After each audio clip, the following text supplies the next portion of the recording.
let your grace prevail over every speaker and those of us who are listening and learning. We pray that at the end of the day, we are equipped with knowledge that is going to help us at our workplaces. We make our prayer through Jesus Christ our Lord. And may the grace of our Lord Jesus Christ and the love of God and the communion of the Holy Spirit be with us all, now and forever. Amen. In the name of the Father, and of the Son, and of the Holy Spirit. Amen. And all God's people said, Amen. Yes, this occasion has been dedicated to God Almighty. It is the school stakeholders workshop here at Makerere University. We are going to be live streaming on the Makerere University YouTube channel. That is why I requested that we will have minimum movements, and also that is why I requested that our phones be in the silent mode. So, dear participants, just bear in mind that as we become very active participants, that's why we are here. We have something live that is being undertaken, and ensure that you're happy, you're an active participant, but who is also happy. So that when the cameras or video clips are being done, they are like, yeah, head teachers and school teachers and administrators and teachers are really very happy people. And you remember we are going to mental health and psychosocial sessions. So I believe we will be the best example. Members, in the interest of time, permit me just to recognize a few stakeholders. I know that among the participants, we have representatives from the Ministry of Education and Sports. That's our mother ministry. We also have the Chairperson Education Service Commission, and we are honored that Professor Reverend Sam Luboga is going to be our keynote speaker. Let us welcome him. You're welcome, but also to say he's our very own at Makerere University. Once a Makererian, always a Makererian. I'm also happy that we are led by, in the opening prayer, we received a prayer from a teacher, and that is from Trikona. Did I get it well? Trikona. Yes, Trinity College, Nabingo. Permit me also to welcome the Principal, College of Education and External Studies, Professor Anthony Muwagamgaga. The Director, Center for Teaching and Learning Support, Dr. Dorothy Chagabaseboa. You're welcome. We also have the representatives, the President, Association of Secondary School Head Teachers in Uganda, Hajat Zulaika Nabukera Kabuye, you're welcome. And also Mr. Paul Semogerere, Secretary, Association of Secondary School Head Teachers in Uganda.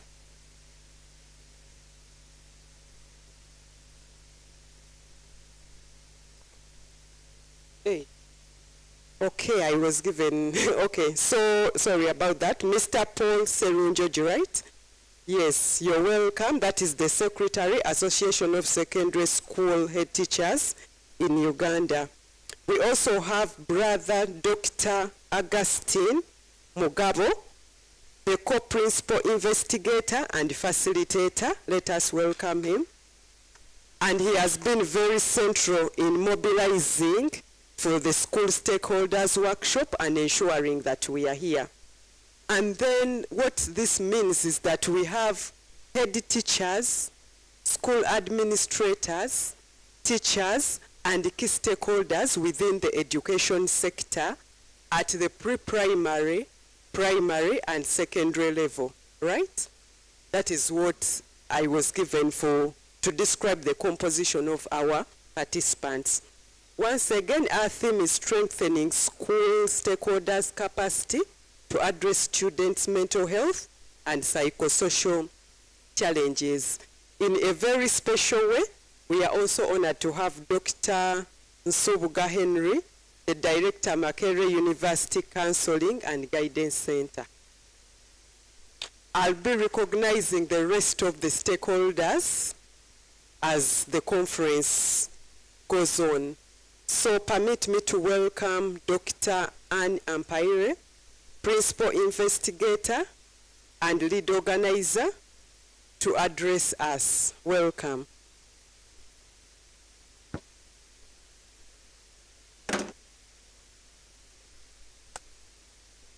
Thank you. Thank you, Masters of Ceremonies.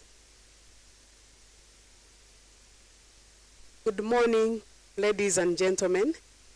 We are honored to have each one of you here with us, especially in the regards of the school stakeholders training. My name has already been made. I'm Ampire Anne, Doctor, a principal investigator in this, and a lead coordinator of this program. The preamble of this, or in form of an overview. We conducted, I have a team, we are a research team, they call the 4 PIs. So we conducted a needs assessment survey, and it highlighted the gaps in the areas of psychosocial, mental health and psychosocial, the increasing levels in our schools. And the results, as I'm going to summarize them just in a few minutes, they were really peculiar and worth, further investigation. We further conducted another preliminary study, this time using a cohort of BED. These are Bachelor of Education, external, year 2, cohort, the whole cohort, 2025 December.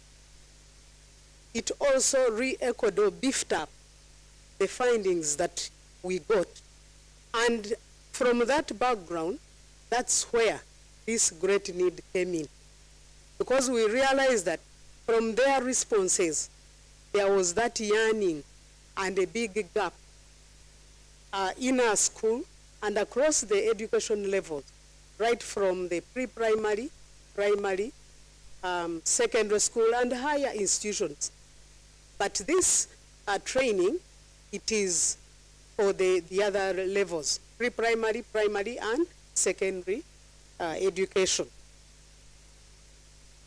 This training, entitled Enhancing School Stakeholders' Competences Through a Psychoeducational Approach in Response to Emerging Learner Needs, colleagues as stakeholders and your practitioners there, you'll agree with me that day by day, we keep receiving new cases. I think I shouldn't call them cases, but emerging needs that are not only affecting our learners, but stakeholders within the education setting. Because the learner cannot be attended to if those who are supposed to attend to the learner are also having issues. So you find that the whole gap is largely onto the learner as a center of attention, but the cycle is rotating along the stakeholders, right from, as they have already been mentioned, the head teachers, the administrators, the staff, both support and academic staff, even trickling down. As we are looking at this, actually, we are not only looking at the support, and I mean, in terms of support, we would love to see even the gate man, even the cleaner, even the toilet cleaner, they are all included in this. But the survey that we conducted was at this level, because in the cohort of BED, you find that we have the primary teachers who are upgrading, then we have those who are secondary teachers, and then some head teachers at ECD and upwards. So you find that we have not yet reached the other level of those ones who are not in attendance of that. even the preliminary that we conducted, it was a staggered methodology. We did not across the nation, but it was a sample of 80 participants who were representing almost all the regions. And that's why we followed it up with the dead cohort, which the group which is also coming or a representative nationwide. And now, here we are to interact with our fellow stakeholders so that we look for a solution. Because these mental health issues, as we have already said, as long as we live, they'll keep emerging in different ways and in different forms. So in this stakeholders workshop, we are interested, or we are looking at parents. I think we have parents here. We are interested in the head teachers. We are interested in the support staff in all their capacities, whether technicians or whatever.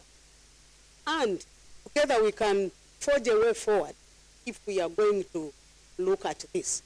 This training, as I've already said, is informed by that study. And please, you allow me to just highlight a few statistics out of that preliminary study, which actually informs this concept note. This was December 2025. And in the assessment results, it was reported that this was 32% of the stakeholders. They reported having not had prior training in any mental health and psychosocial support session.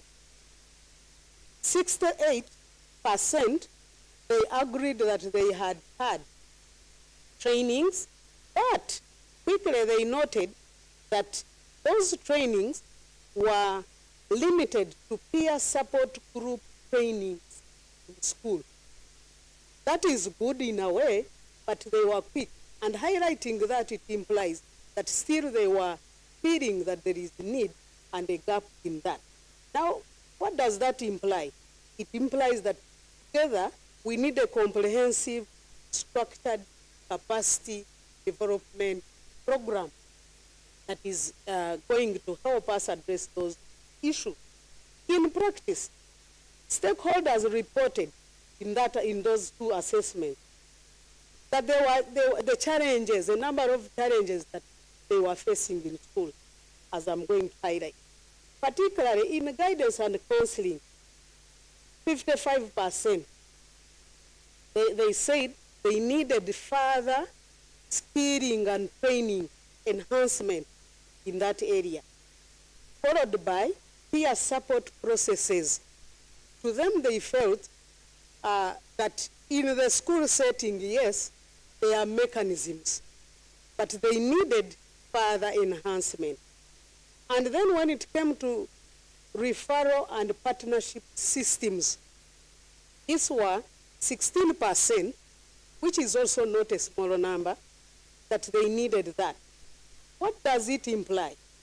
It implies that there is still a systemic gap in both direct support and referral pathways in our schools.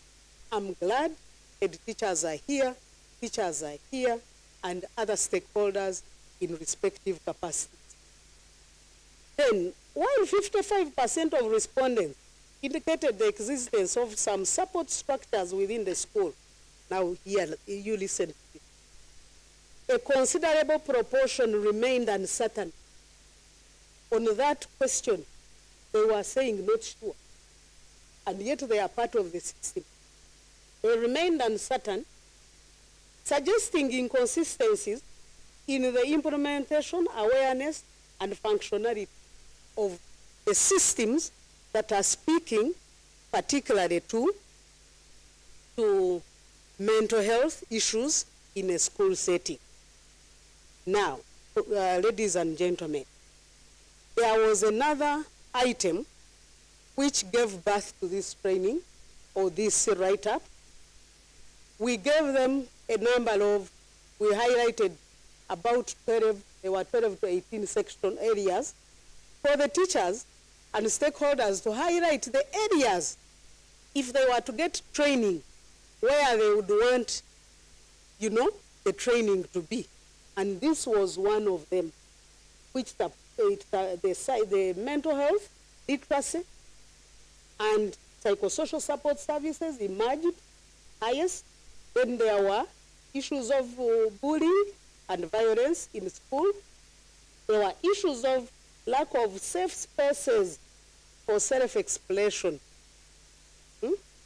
Wellness, emotional supportive mechanisms, extracurricular engagement, it also came out. And these other areas, as you see them, because of time, as you see them here, they were all informed by that study, as they are highlighted, that if they were to be given trainings, please start with A, B, C, D. And that is where we are coming that. Now, as I wind up, in response to these findings, this training has chosen to adopt a psychoeducational approach because it is not going to be the first one. A lot has been done and you are doing a lot and we appreciate. But we need a psychoeducational approach to reinforce what the Ministry of Education and Sport has done. I know there are references, teacher manuals on that, so that we tackle this issue from a proactive front line. Because these stakeholders, they are first responders in the life of the learners. Now, in a nutshell, I will say that what was the problem specifically, because I started from the survey results. Schools are increasingly confronted with complex learner needs related to mental health, psychosocial well-being, bullying, adolescent development, career uncertainties, to mention but a few, despite being primary responders, the school stakeholders. These challenges have been manifested and they keep metamorphosing. And therefore the rationale, we need, this is a call to put up a comprehensive, organized, continuous approach on how we can tackle and raise awareness, mental health awareness, extracurricular engagements, and learner empowerment initiatives. And in this way, we hope that it will create a preventive, it will create a developmental, it will create a holistic approach to tackling these mental health and psychosocial issues that are affecting our learners. Ladies and gentlemen, that is what we need to know as we are here. I'm making a call that please, let's open up.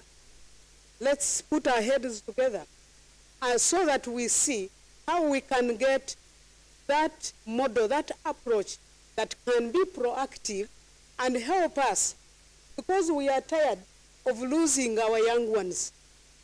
Day by day, we lose students. Day by day, these students get depression. When you go to these referral centers, psychiatric centers, as the presenters will present, you'll hear that the age bracket which is there, it is the young one. Yesterday I met someone, as I wind up, she's an intern at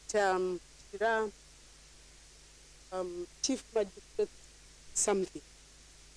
Now, she was reporting serious statistics that the age bracket 11 to 13 years, all the offenders that are being brought in their how do you call it, Chief Magistrate's jurisdiction, that they are 11, they range between 11 or 10 to 13.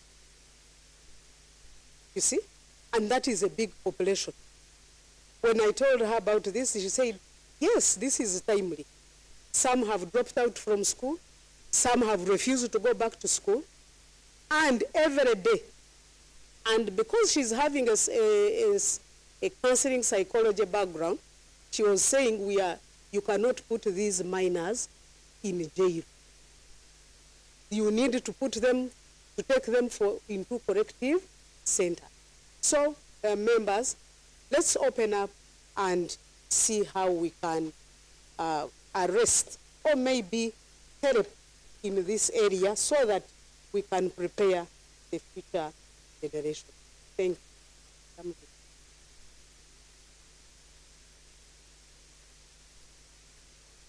Yes, thank you very much, Dr. Anne, our principal investigator and lead organizer. She deserves a thunderous hand clap because the issues at hand, complex learner needs, but also complex needs in the area of schools, head teachers, school administrators, and teachers. And if I understood, our focus has always been on the learners. But then she also said now the actual institutions delivering the education services, the head teachers, the school administrators, and the teachers also are facing complex needs. So this is an important research study or project that is aimed at enhancing all of us, I think trying to provide a holistic approach to the learners, to the head teachers, to the school administrators, to the teachers, and the education sector in general. That is why I requested for a thunderous hand clap for our PI. Once again, we are glad that we have stakeholders in this room: Ministry of Education and Sports, Association of Secondary School Head Teachers in Uganda, the College of Education and External Studies at Makerere University, the Center for Teaching and Learning Support at Makerere University, the Education Service Commission, and Makerere University Counseling and Guidance Center. Members, permit me to welcome Dr. Dorothy Sebowa-Kyagaba, the Director, Center for Teaching and Learning Support Services under the College of Education and External Studies at Makerere University, to also speak to us. Our theme is strengthening school stakeholders' capacity to address students' mental health and psychosocial challenges. Welcome.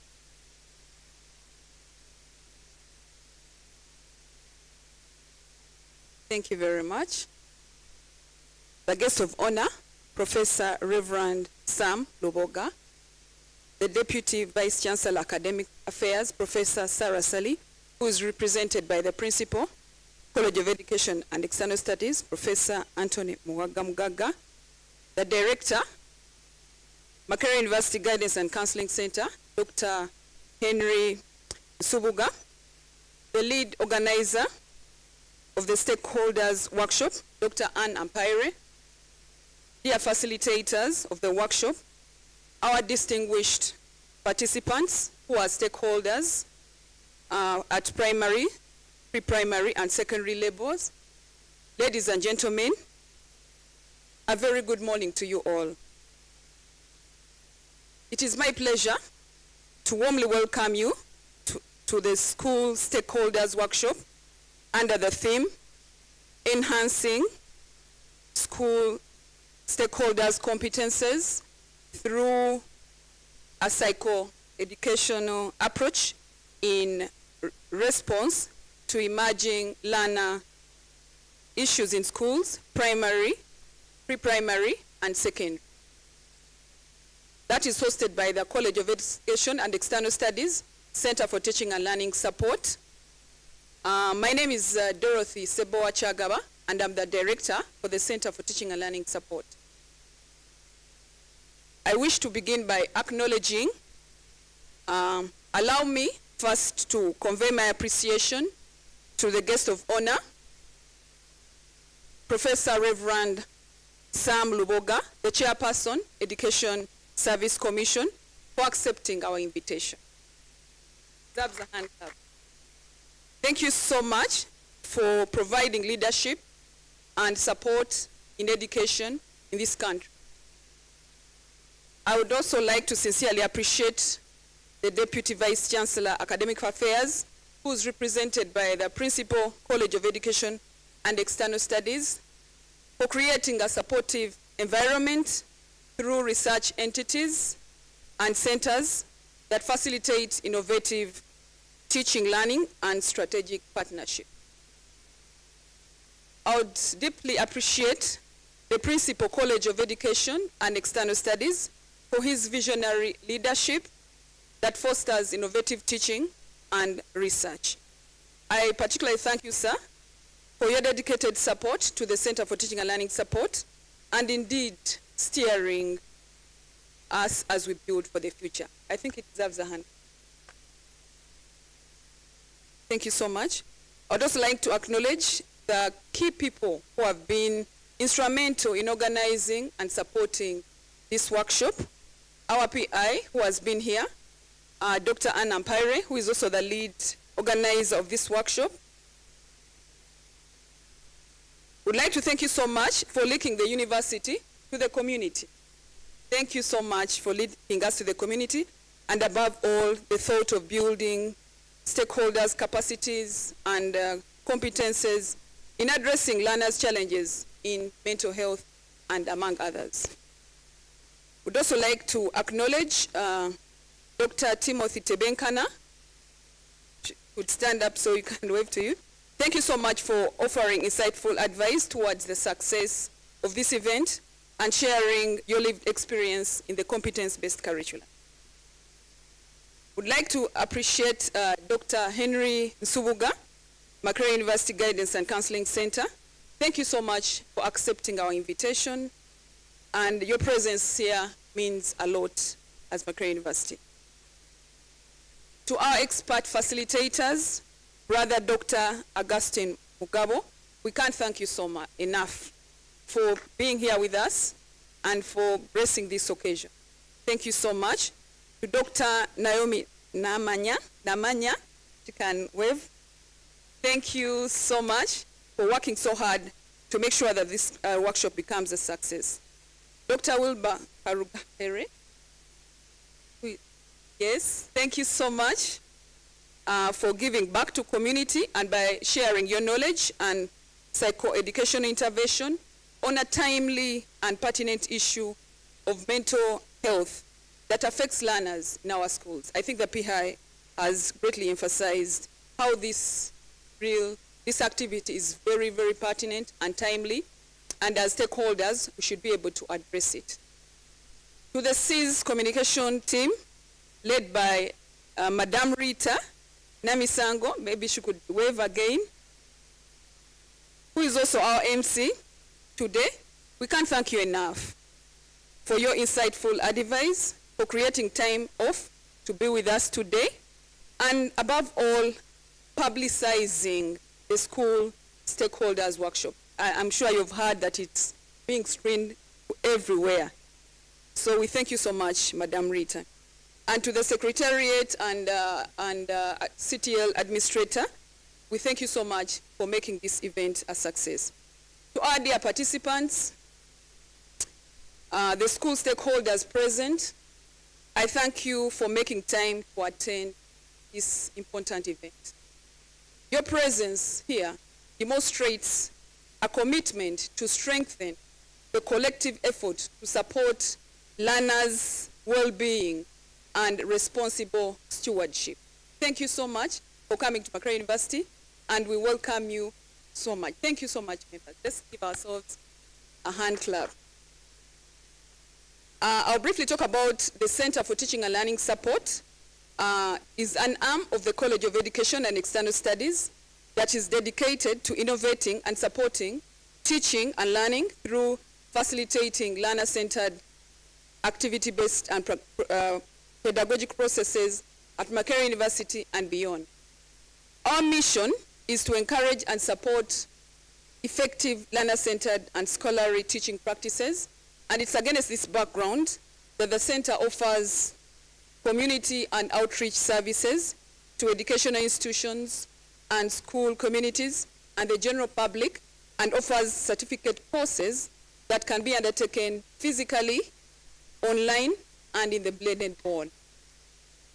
When you look at your booklet, it has a number of, the book that you have, it has a number of courses that are offered by the center, and I specifically want to talk to the courses that speak to us at this event today. One of them is mental health and psychosocial support for the adolescents. I'm sure we all know as friends who are here that some of our adolescents seem to be facing a number of challenges that we think we can ably handle, of course with the support of our colleagues here and the communities at large. So the other course that is offered, psychoeducation training for schools stakeholders in mental health and psychosocial support in schools. The other course that we offer is trainer of trainers in counseling and career guidance in schools, among others. Please look at your book. You'll see a number of courses that we offer, but I thought I would earmark these courses because they seem to align with our theme today. The purpose of this workshop is that we are gathered here to learn, to reflect, to share insights on timely and pertinent issues of mental health challenges in schools, such as depression, career-related dilemmas. I'm sure that we all have read about one of our students from one of our sister schools who hung themselves because of their performance. Yes, so that seems to be a challenge that is persistent that can be handled by addressing this with our expert facilitators and ourselves as stakeholders. We also have academic stress among our students at the different levels, at primary, and the secondary school level. So as school stakeholders, you play a critical role in offering counseling and supporting learners to cope with mental health issues, anger management, school-based bullying by offering basic psychosocial support services. Therefore, this workshop will build your capacities and competences in addressing these challenges through a psychoeducation approach. We thank you so much for thinking about such an approach, which I think will make a difference in this country. Additionally, the thematic curriculum and the competence-based curriculum at secondary school level requires us to attain skills, competences, and share experiences on best practices aligned to improving the quality of learning and student well-being for a holistic or unholistic education. I therefore encourage you, members, to actively participate in this workshop. I know that our expected takeaway after this, we shall be able to, using our confident facilitators or their expertise in psychoeducation approach, you will be able to gain knowledge, gain practical skills, gain confidence in addressing mental health cases among learners while strengthening family, school, collaborative partnerships for timely intervention. I thank you so much.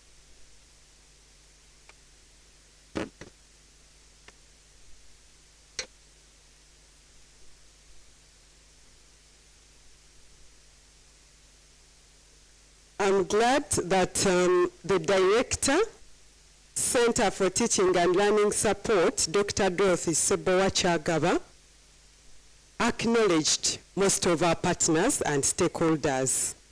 Just permit me to add on her list the Institute of Open Distance and E-Learning under the College of Education and External Studies that is live streaming the school stakeholders workshop, and also the media houses in the room, UBC Television, NTV, New Vision, Daily Monitor, Campus B, Soft Power News, Chimp Reports, CIS Communication Office.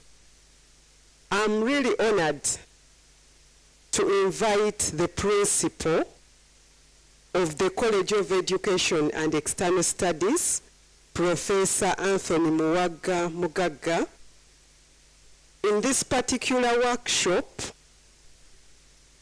he has another title.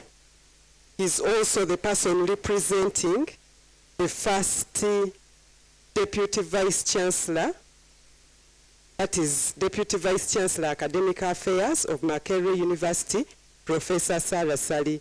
So when we are welcoming and listening to Professor Anthony Mugaga, we are going to receive remarks in his capacity as principal, but also in his capacity as the representative of the Deputy Vice Chancellor Academic Affairs, Professor Sarah Sali.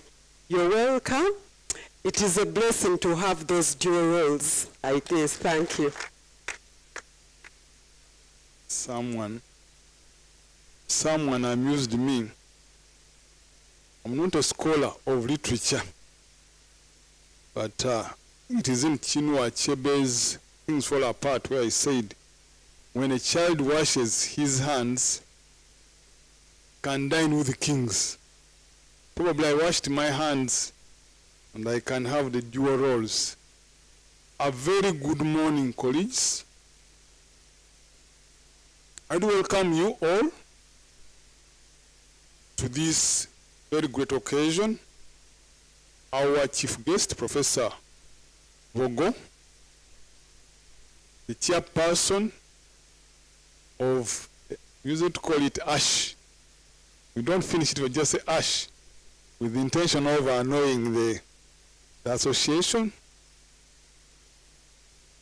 and the former chairperson of the same, Dr. Brother Mugabo, colleagues,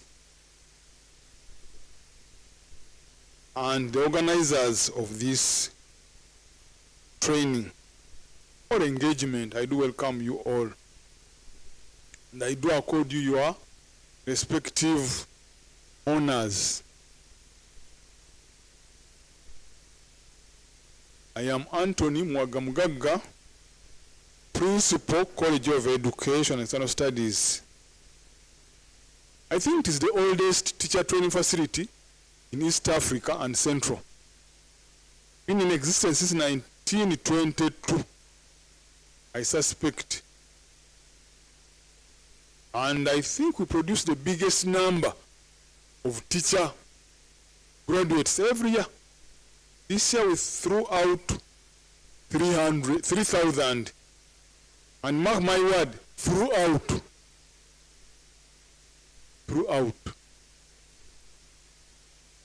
And these 3,000 are from nursery to university. It is an honor that we have our inception training in school psychosocial support. And it's also an honor that we have our boss. See, when you cook food, and the one who brings you the, allow me to use the word eaters, is never around, you can never know that the pudding you've prepared is good enough. And the one who brings the eaters is Reverend Professor Vogo, Chairperson, Teacher Service Commission. I want to report, sir, that your teachers have challenges.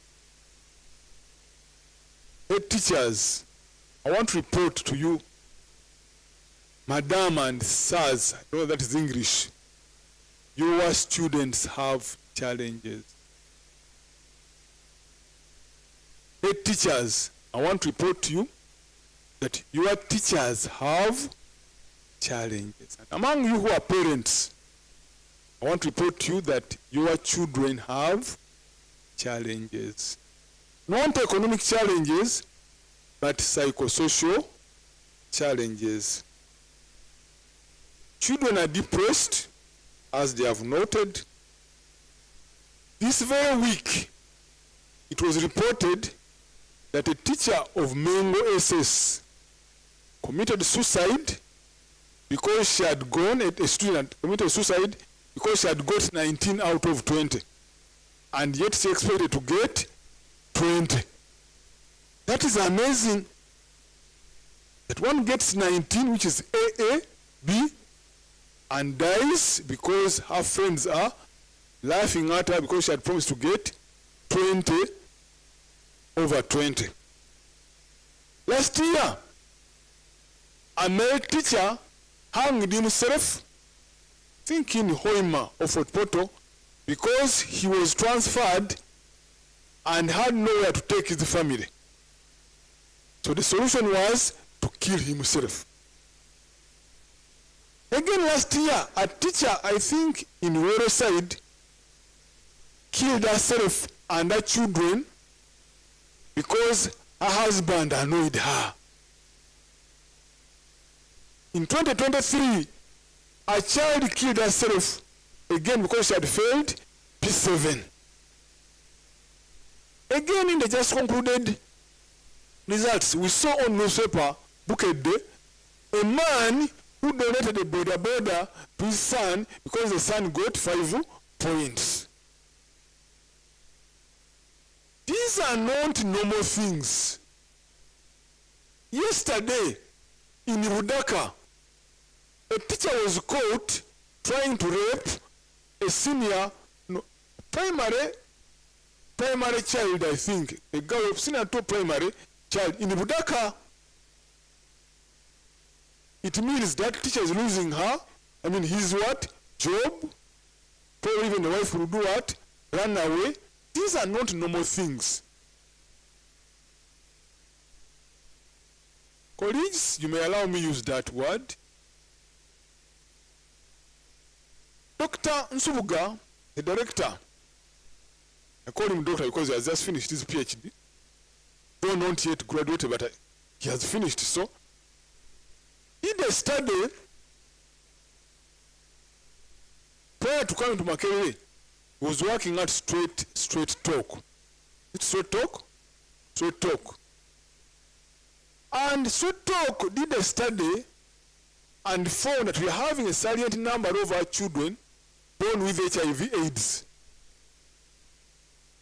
Many, they are HIV/AIDS, they take ARVs every day, but teachers are not aware that these children are in school, they have challenges of drugs, not bad drugs, they have to take medicine every day.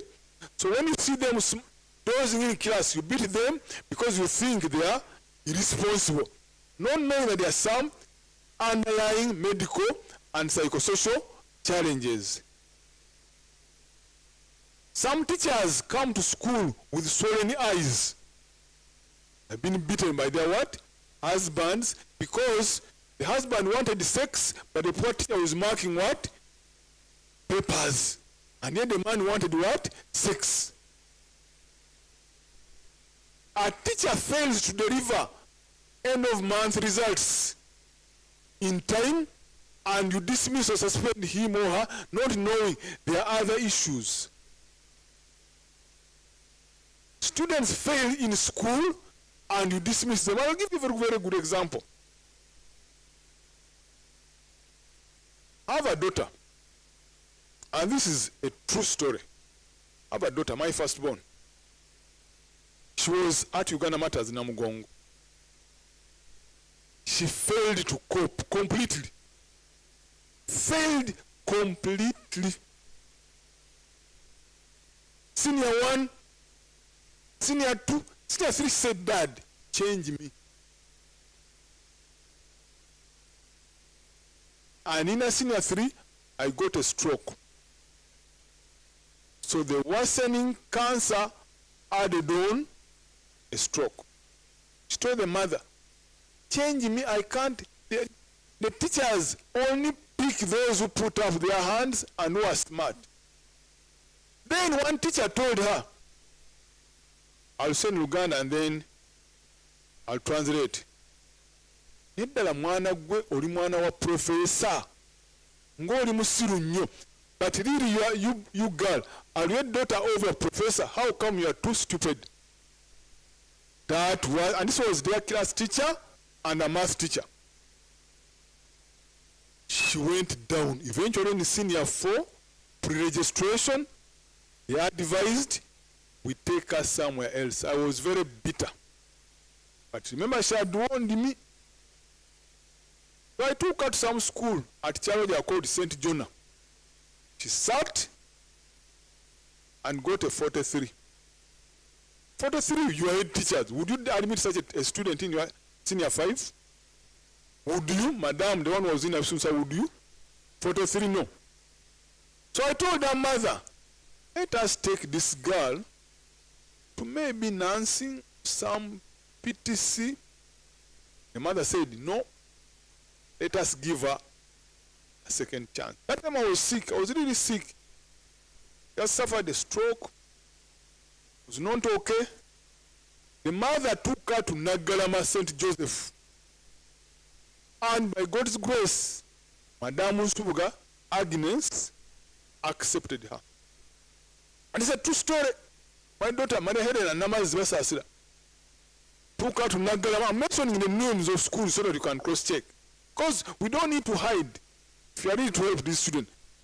Now at Nagalama, she came back home. I never visited her for a whole year because I wasn't okay.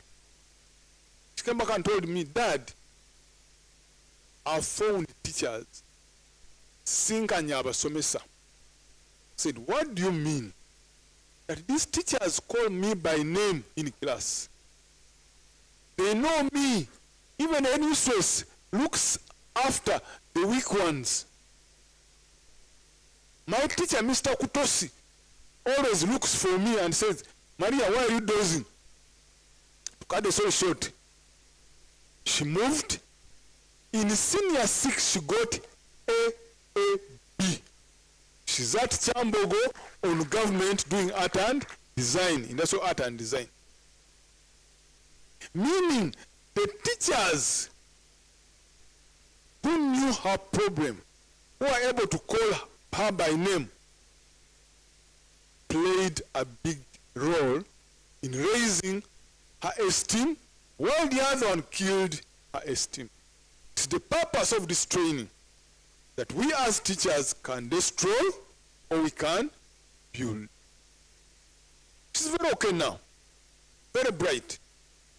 And I think she was the 10th, the 9th or 10th at Nagawa St. Joseph in a year, senior 6. The one who entered with the worst mark came out among the 200 with among the first 10 in the school. Now, I want to report, Chairperson, the Teaching Service Commission, that it's not only students who have challenges. Head teachers are also heavily challenged. They are challenged with depression over results. Some, as senior 6 results came back, they have lost their jobs or are on a drip, being threatened that this is the last warning. If students fail again, you're going. So many of these head teachers have pressure. They are highly hypertensive and they have no one to talk to. Why? Schools have no counselors. As a policy, the ministry must, one or another, enhance the policy on counseling and guidance in schools. Not only that, even the religious people in schools, the chaplain and imams, are equally ignorant of what to do to offset the psychosocial challenges therein.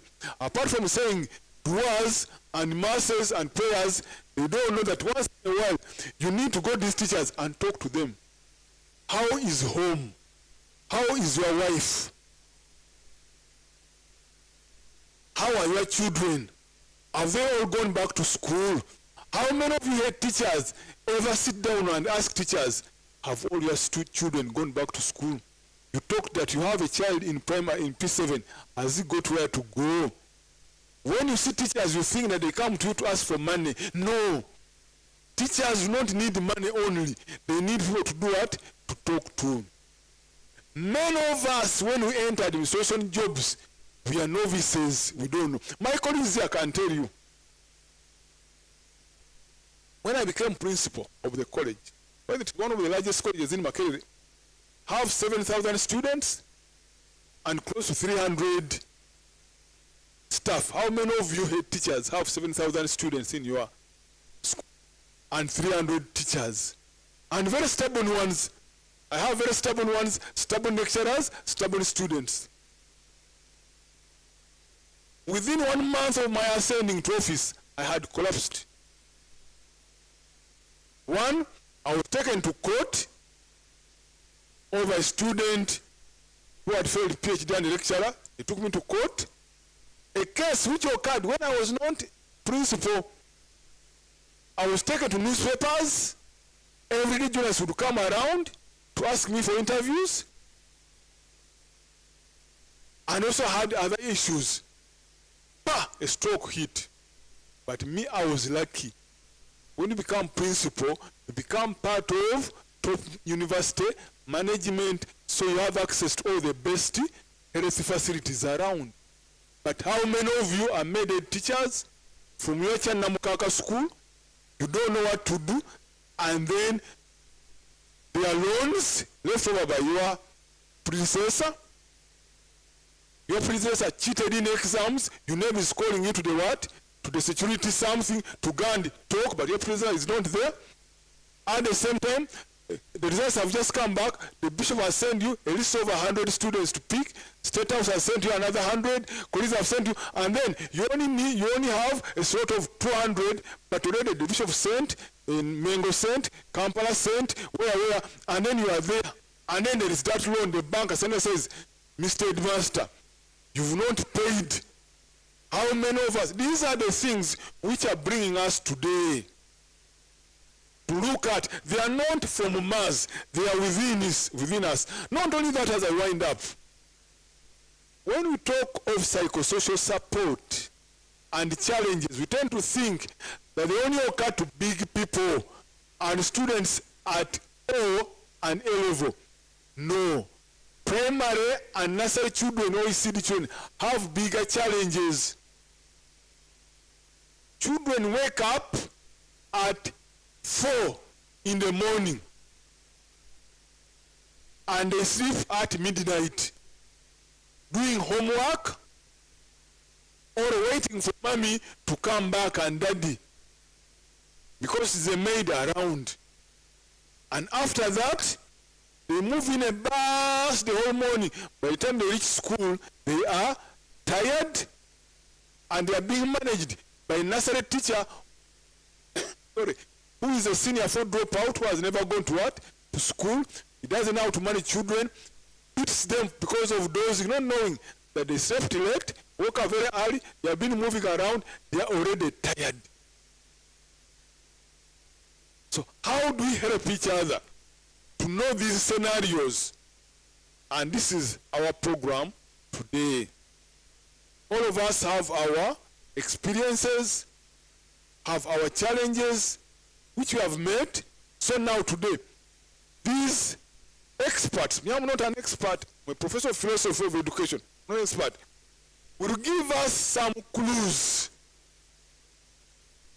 But at times, the one who is not at the podium knows better than the one at the podium.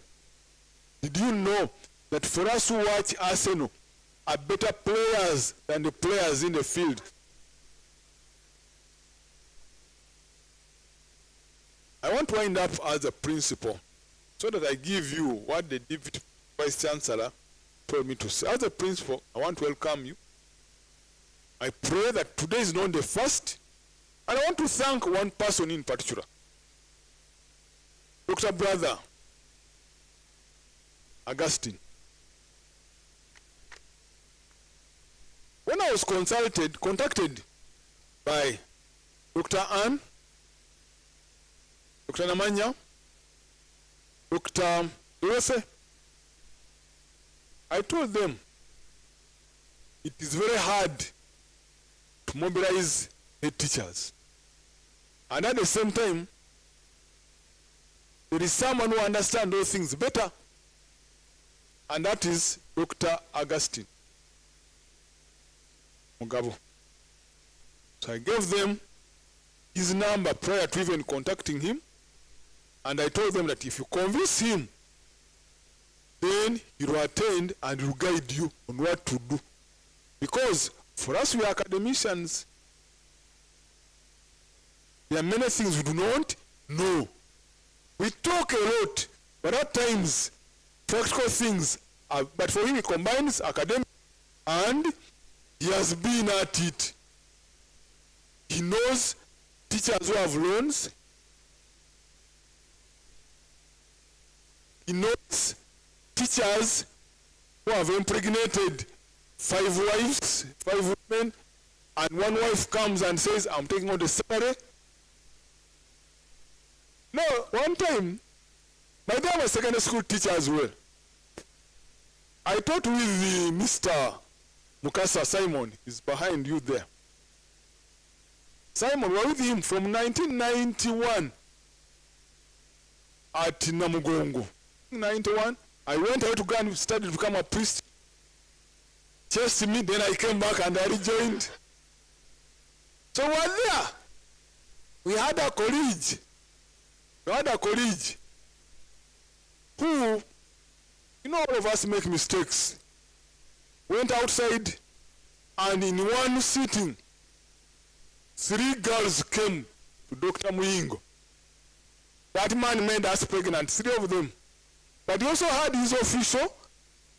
So our head teacher said, now what should I do? This man is salary, he has an official wife. But you 3 are also now his what? Women with the babies. What can we do? Actually, the college had to run away from Uganda because one woman produced 3 children not ago. I'm not lying. You can ask. 3 children not ago. She first produced twins. Out of producing twins, she produced 3. So this man had to run away from what? From Uganda because things became very, and now these are the psychosocial challenges. But we thank by the Dr. Muyingo took on these women like his what? Children, he said. What do I do? I talk about, you see, we took good things. Muyingo took over these children. Eventually that woman, I think, because she died last year. Yeah, she died last year. The children have, of course, have grown. But this is a responsibility. 3 women plus your official. Now, one of the 3 decides to produce that. So these are the challenges which Dr. Augustine knew, and he was able to mobilize you. I thank him. Now, I put on the coat of Deputy Vice Chancellor Academics. Makerere is structured in a way that we have the Vice Chancellor, his deputies, and the principals. Now, for everything academic, it is the Deputy Vice Chancellor, academics, responsible, even this training. She's not around. She has other official engagements. So she requested that I stand in, and this is her message. The education system is undergoing a number of transformations. Ministry, she thanks it for coming up with very many policies. Cognizant, our education system had stayed for close to 130 years minus any salient change. Since the missionaries came in 1877 and 1879, Anglicans and Catholics respectively. The salient change we have now are 2. the thematic curriculum, and the competence-based education. Now this, to her, is a major challenge causing a lot of psychosocial challenges to students and teachers. How do we fit in the new dispensation of competence-based? Makerere University is too ready to provide assistance where possible in terms of pedagogy, designing of short courses, and also providing facilities where we can retool teachers in the same. So my boss says. I want to thank the team, thank the principal, College of Education, the Center for Teaching and Learning Support, the unit of Makerere University Educational Psychology,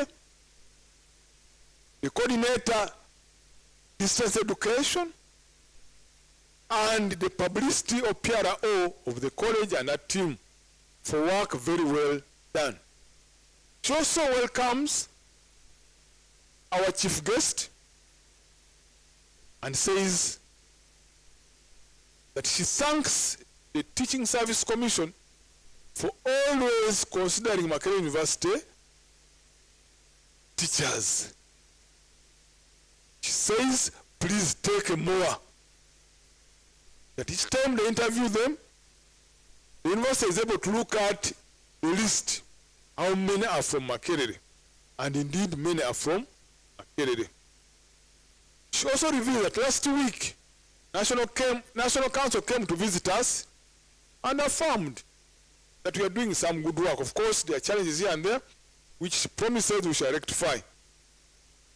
She ends by reminding all of us that Makerere, as per now, has taken on the mantra of a research-led. That for everything we do, we are trying to promote research in education, plus dissemination of knowledge. She prays that the good Lord God who brought you safely will return you back safely. With that, she also sends you greetings from the Vice Chancellor, Professor Nawangwe Barnabas, the Chairperson Council, Dr. Rona Magara, and other university top management officials. She says that Makerere will always be open for such engagements, because even our anthem says, those who pass through the gates of Makerere will always be welcomed back into the gates of Makerere as we build for the future. Thank you very much.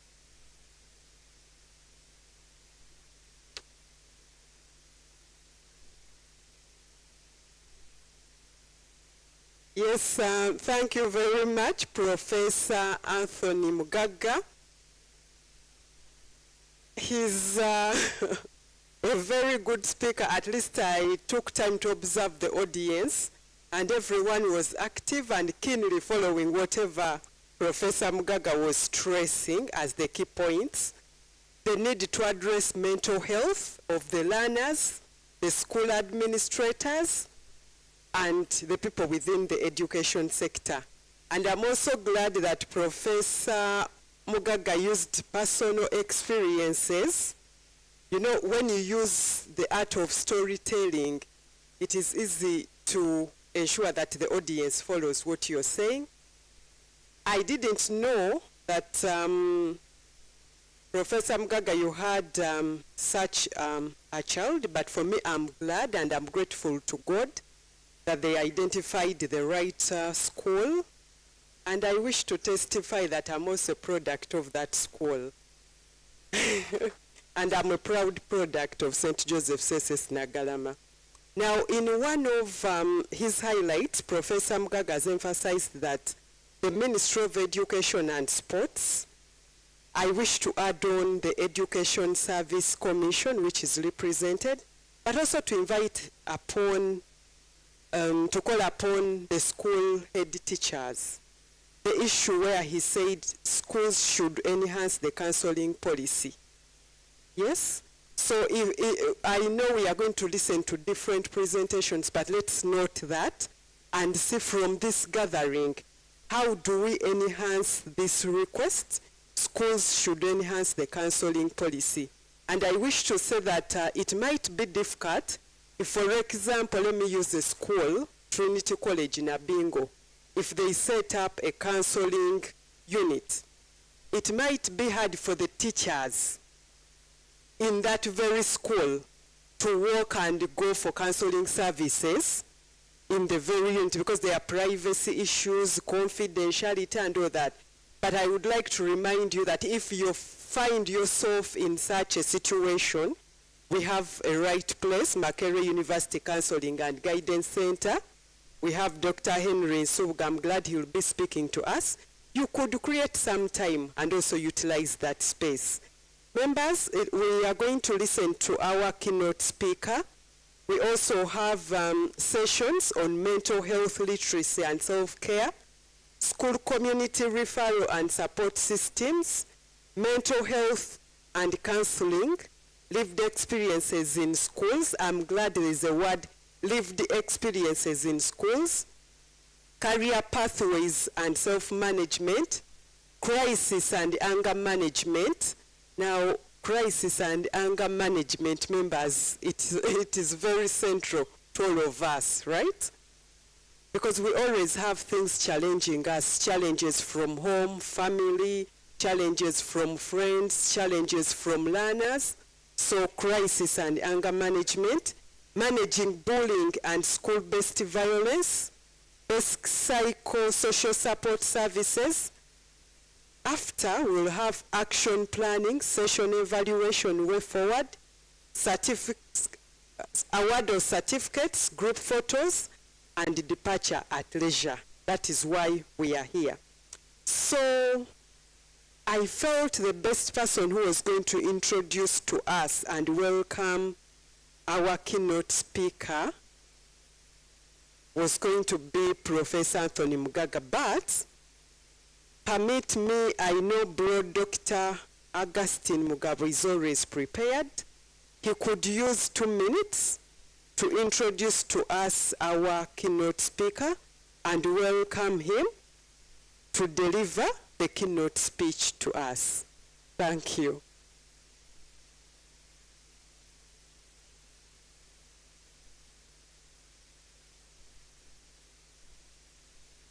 A good morning to you all colleagues. Let me take the singular honor to introduce our keynote speaker, Reverend Professor Dr. Sam Boga, who is the chairperson, Education Service Commission. And I don't want to go beyond that. Professor, you're most welcome.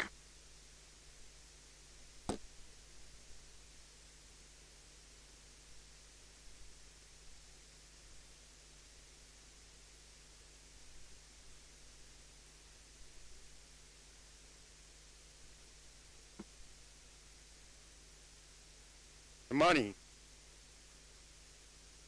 I'm very excited to be here.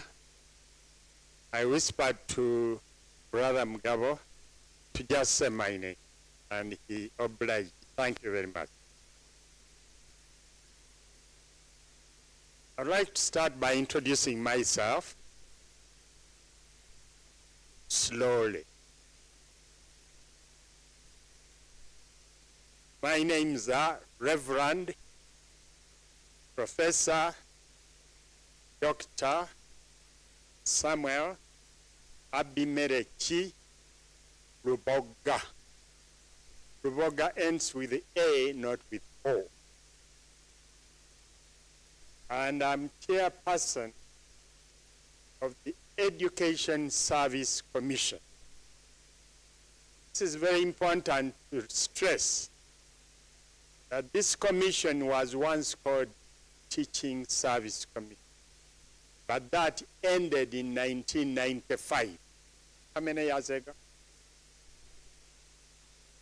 More than 31 years. So it is the Education Service Commission.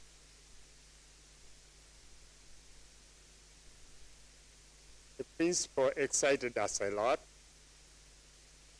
that the problem we are trying to address extends beyond the student. I'll start by saying good morning, ladies and gentlemen. I am greatly honored and grateful to my longtime friend, Professor Mugaga, for inviting me and giving me this opportunity to talk to a very important group of people discussing probably the most important issue of our time, the mental health of our school-going children. By way of appreciating you for paying attention to this important issue and encouraging you not to relent, I'll say a few remarks. Mental health of our learners is very important. These are some of the reasons why. It is often said, a healthy mind in a healthy body. Once upon a time, life was hard. I walked barefoot for the first 8 years of my education. But life then was not as complicated as it is these days. It has been said that with increasing development, there is increasing complexity. So, life was hard but simple. Life now is easy but complex. Easy because I walked maybe a kilometer and a half to here, and everybody was stopping to give me a ride on a boda. Why? Why not walk? Okay? What people call problems have metamorphosed. Things we didn't even think about are now called problems. For example, is a joy to be preparing for your introduction. But many people will tell you, will bemoan the stress they are suffering preparing for their introduction. Really?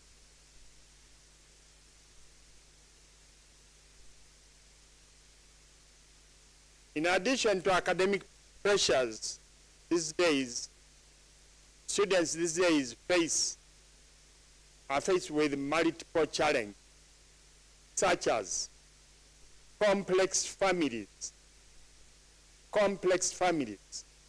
The principal told us about the guy who was married and had 3 girlfriends. I'm a product of a complex family, so I know what it means. My father was a very good-looking man. Don't look at me and get the wrong impression. He produced us from 5.5 mothers. And in such a complex family, children are in platoons because political parties complex. Recently, I told my brothers and sisters that the 2 people that I was born with between our father and mother and my mother are all dead.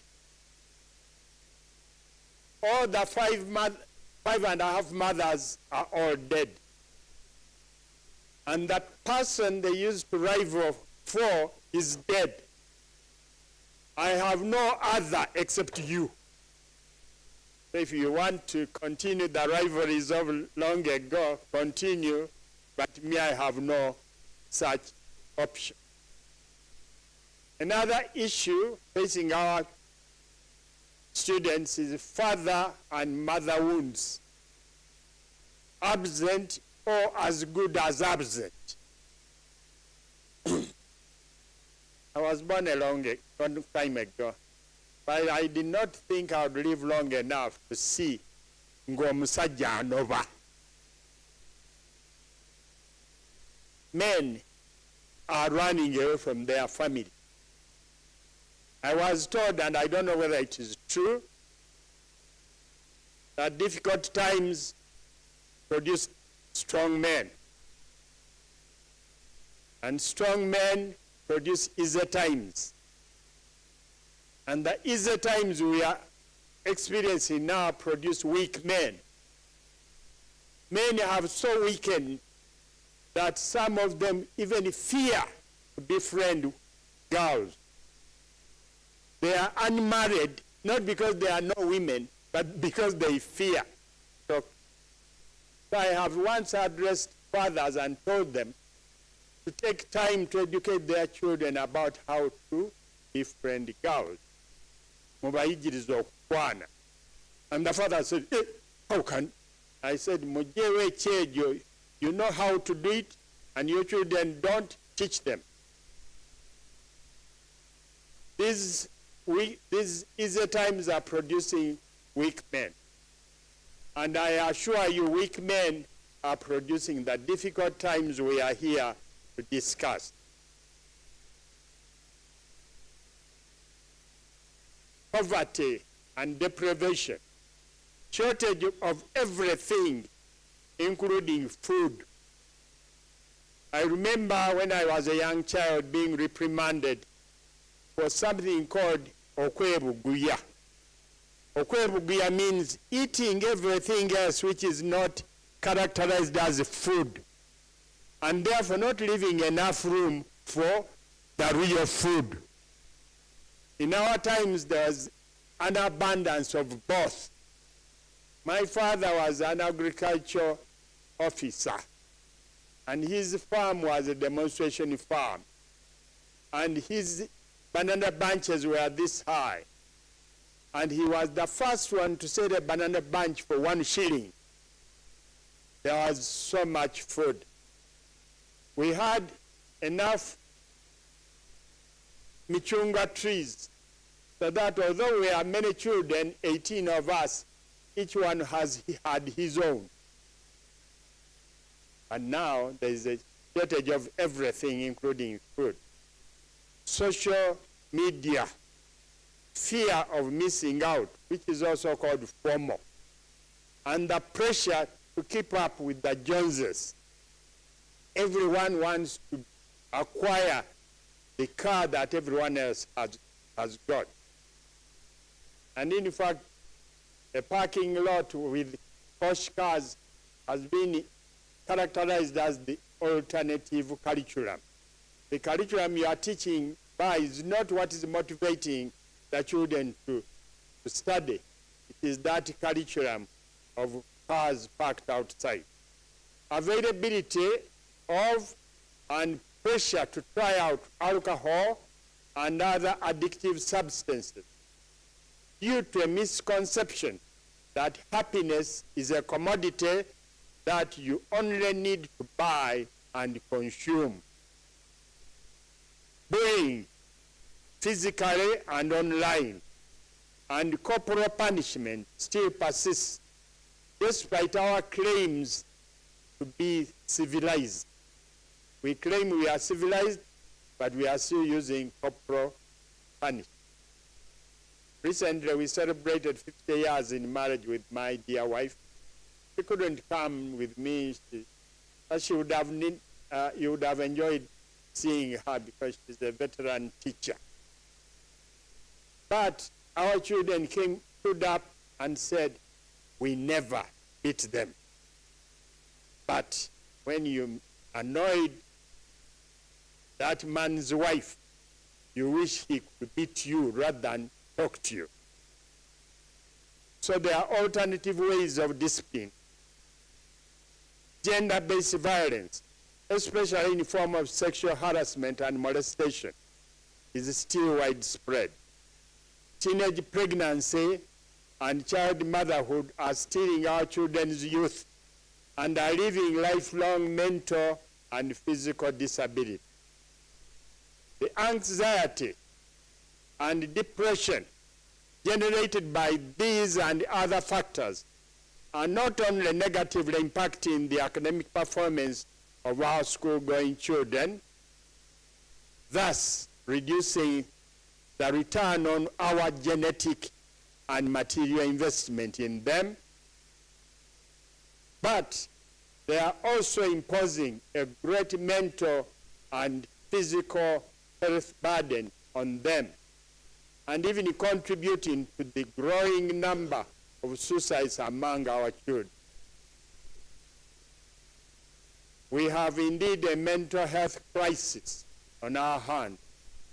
We are depending on all of you, stakeholders in education, to help us to stem the tide of mental ill health by promoting better mental health among your learners. What can we do, you may ask? And in order to answer that question, I'll start by singing for you. Do you mind? Tukole chi mukama waffe tuwe amanyi tweweyo yogera naffe byonna byonna byoyagala tukole.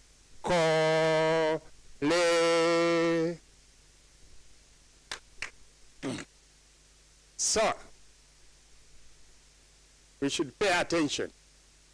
God is going to speak to us through me and what he wants us to do.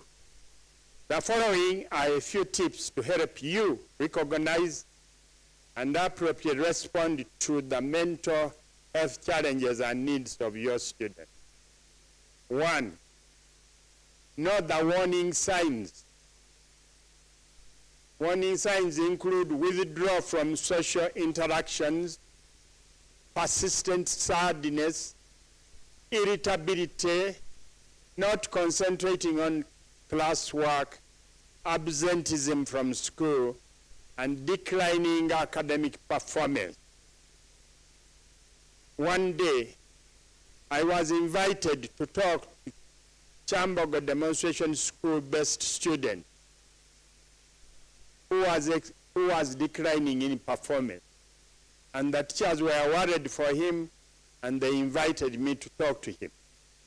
And after some icebreakers, he was able to open up that his father and mother are at war with each other.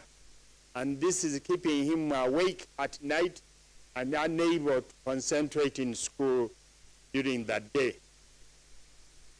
We talked and we worked out a strategy which we called succeed anyway. Because if your family is falling apart, you cannot afford to fail. Number 2, establish and maintain open communication. Frequently ask your students, how are things going? I used to do that when I was teaching in the medical school, and their answer was very hard. And my response was, thank God. And they said, thank God when things are difficult? I said, yes. Otherwise, all the people in Katanga would become doctors if it was easy. You are selected because you are able to face difficulties and become doctors. I would randomly invite them to my office. One I invited, I said, first impressions are important, my lady. My impression is that for you, even the sky will not be the limit. He looked confused. I explained the benefits of focus and hard work. She went on to win a scholarship that year to Britain to undertake an integrated BSc in anatomy, and came back to finish his training in medicine. He now works for the World Health Organization.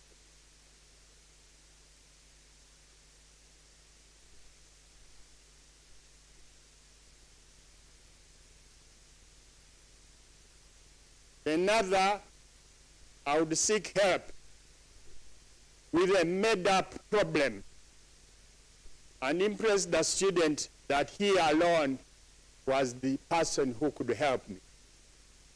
And through that, I could mentor them. I often invited groups of my students to our home for fun and Bible study. Open communication. Thirdly, establish collaborative relationship with a multi-professional team comprising of school counselors, chaplain, senior woman and man teacher, and class teachers, etc. We have a shortage of women teachers at the secondary school. In Lango, we have a school,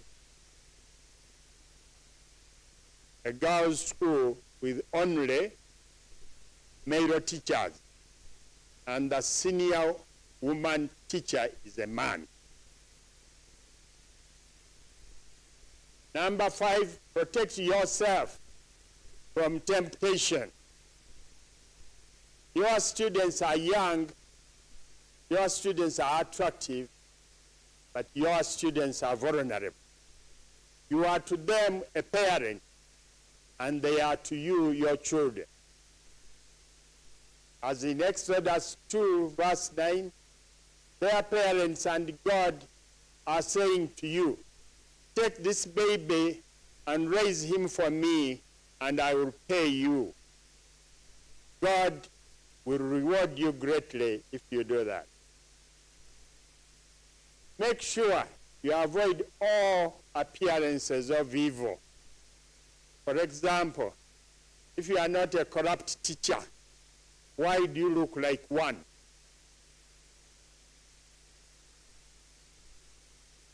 When I was teaching in the medical school, I used to invite or to allow girls to come to my office to see me, but only in pairs. I never wanted to meet a girl alone, in pairs. I would keep the door open,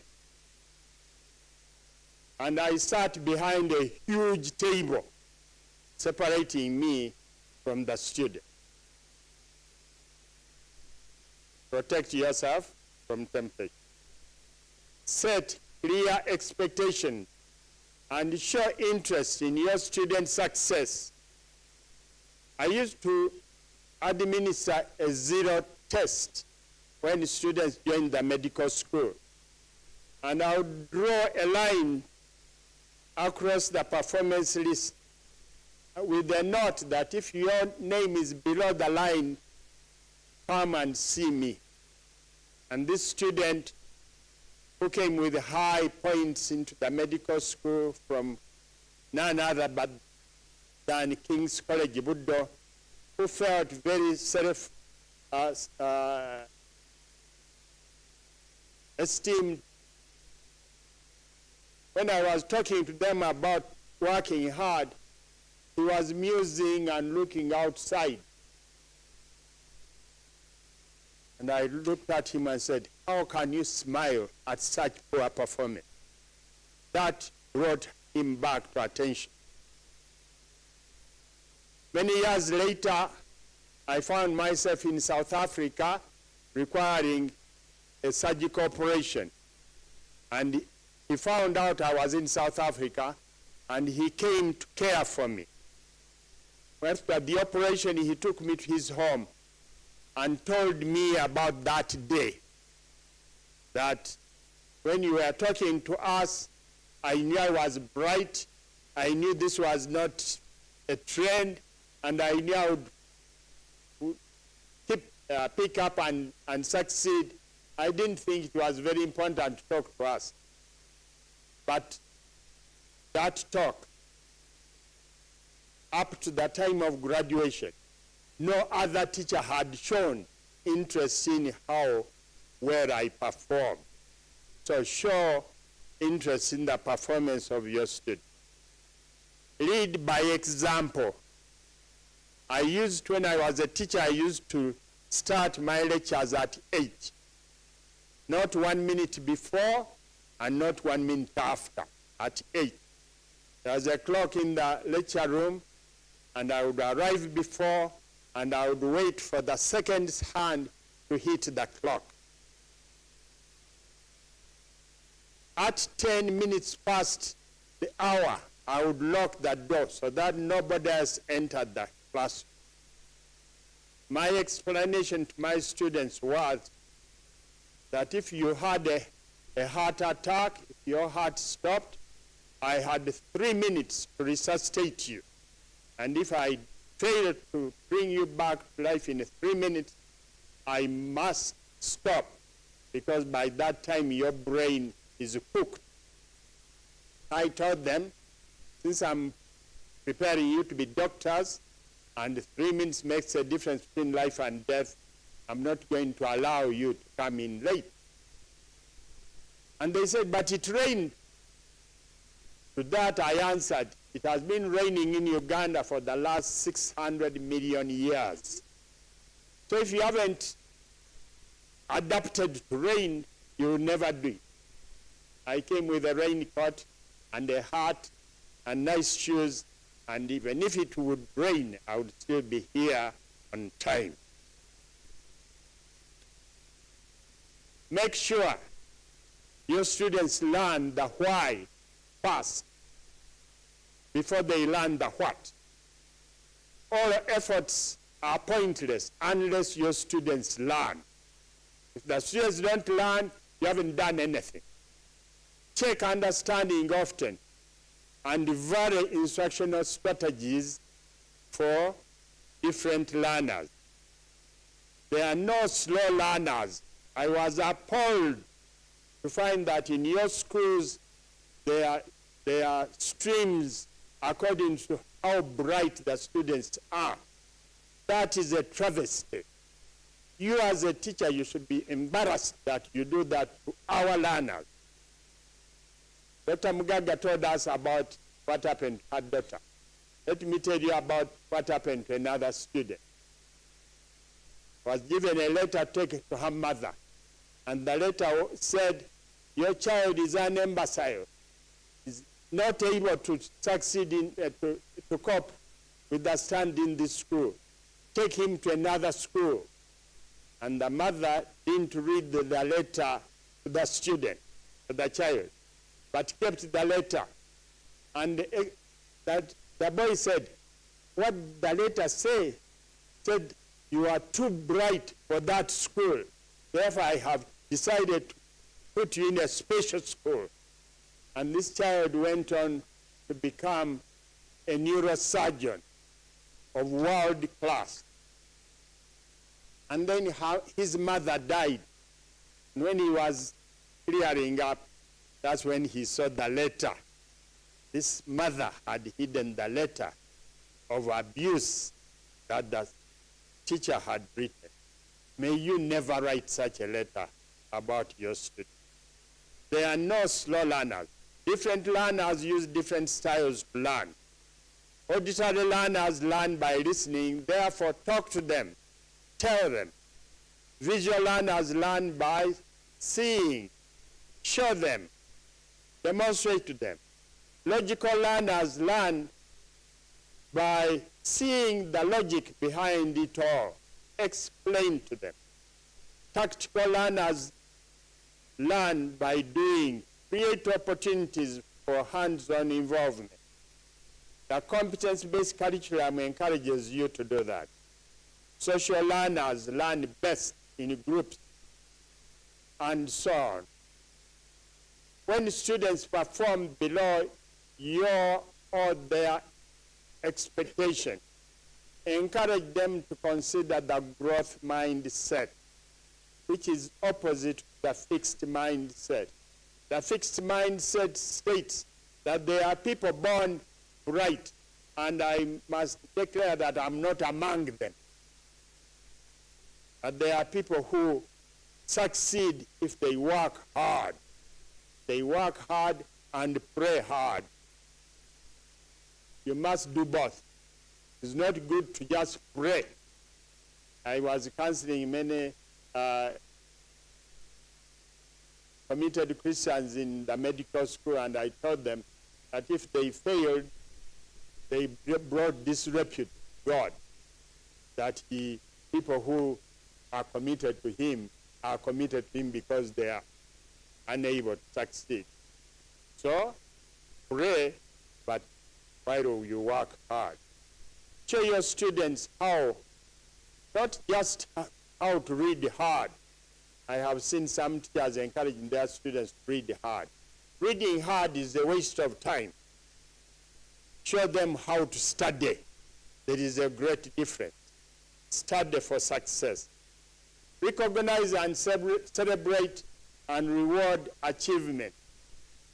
When I was teaching anatomy, which I did for 38 years, I bought several Gray's anatomy books, and annually I would present a copy to the best performing student in anatomy. One day, we even held a ceremony in the Albert Cook Library and had some lady bring drumsticks so that we celebrate the success.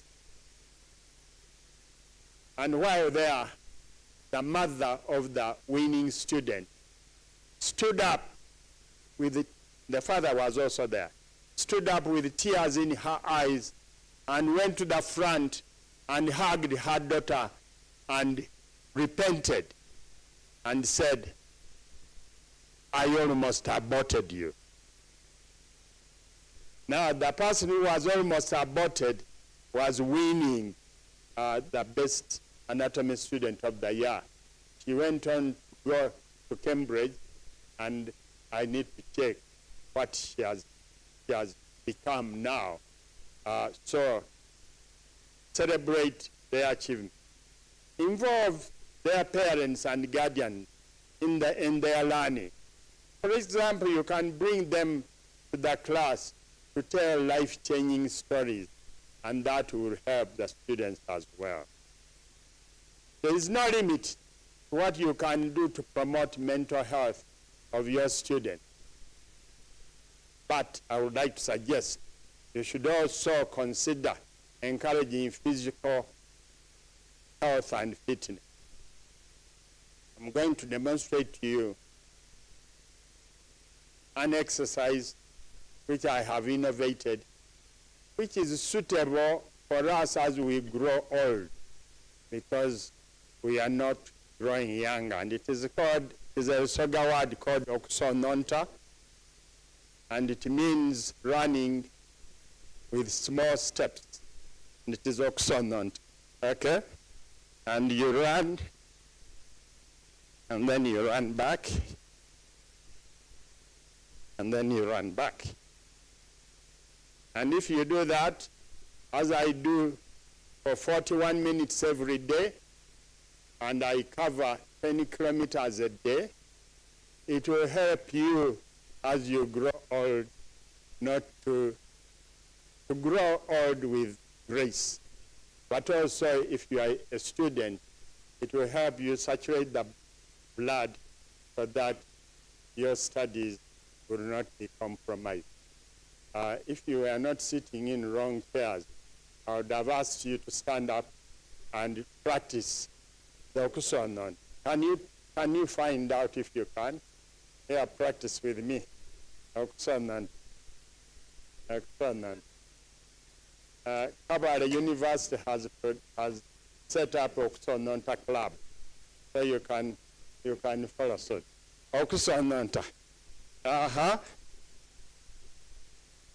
Can you? Okay. Okay, and then, yeah, you are very innovative. Thank you very much. May God bless you.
Members, let us give our keynote speaker a befitting hand clap. And for also tactfully taking her through the saw. But it was also an icebreaker. Yes. So we thank you so much, Professor Reverend Dr. Samuel Luboga, Chairperson, Education Service Commission. Next, because we've had the icebreaker, let us listen to our next presenter. The session is titled Mental Health, Literacy, and Self-Care. And the key activity is Understanding Mental Health in Schools. This is going to be delivered by Dr. Naomi Namanya, co-principal investigator, educator, and facilitator. Welcome.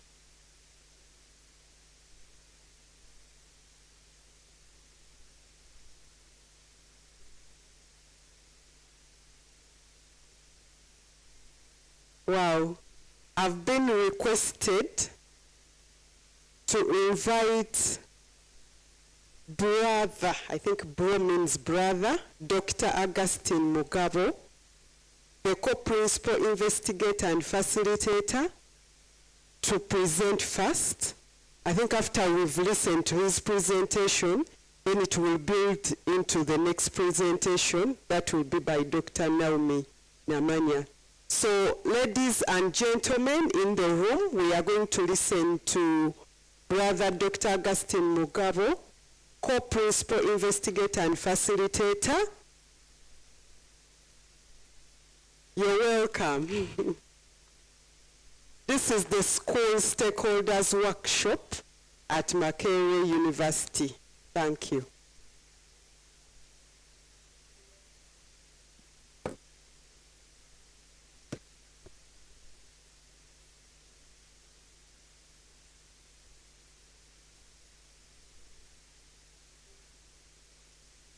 A good afternoon to all of us. Aren't you very tired? We don't want to break down. And that's what we are talking about. Mr. Kayanja, where are you? Can you do something for us?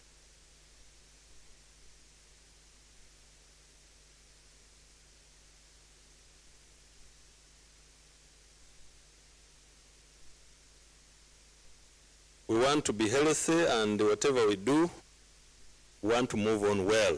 I give you a microphone, or they have another one.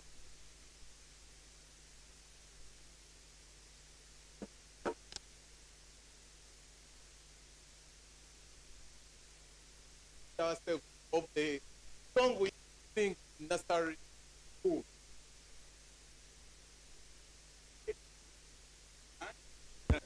Hello. Head, shoulder, knees and toes, knees and toes, knees and toes. Head, shoulder, knees and toes.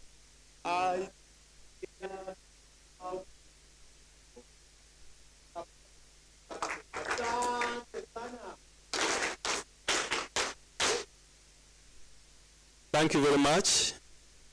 We can also give him another one as he goes to sit.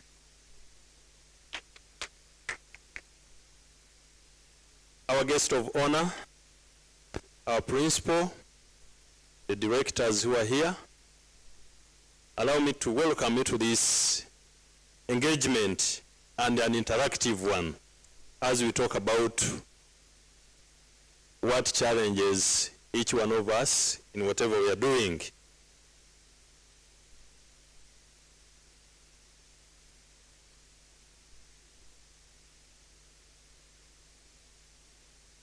Now, as we project my presentation, I want to remind ourselves that as we come here, the diction or the choice of words that are going to be used, they will be almost the same, because we are talking about the same things. And the reason we are talking about the same things is Professor talked about Chinua Achebe, and is very rich. and he knows I'm a teacher of literature. We are looking at the center, which is almost collapsing. The center is failing to hold. And what is that center? The center we are talking about, can we guess the center? Can we guess the center? Or what we call the subject. The subject is the child. And the challenge is, if the center is almost collapsing, in Chinua Achebe they talk about things fall apart, and things are falling apart. And we are coming up with a clinic to see how we can overcome the things falling apart. Can you put back that reflection?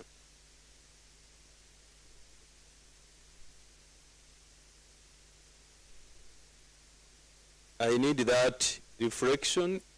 Where is my Just read that reflection.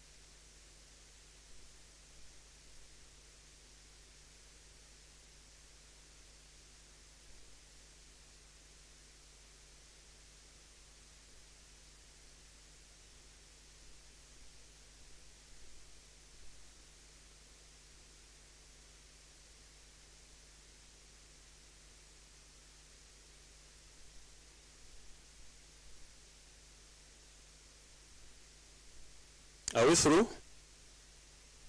Are we through? Yeah, not yet.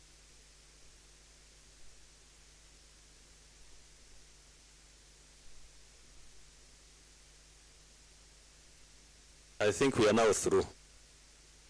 Now when you look at that reflection, it is going to summarize. It is a summary of my presentation.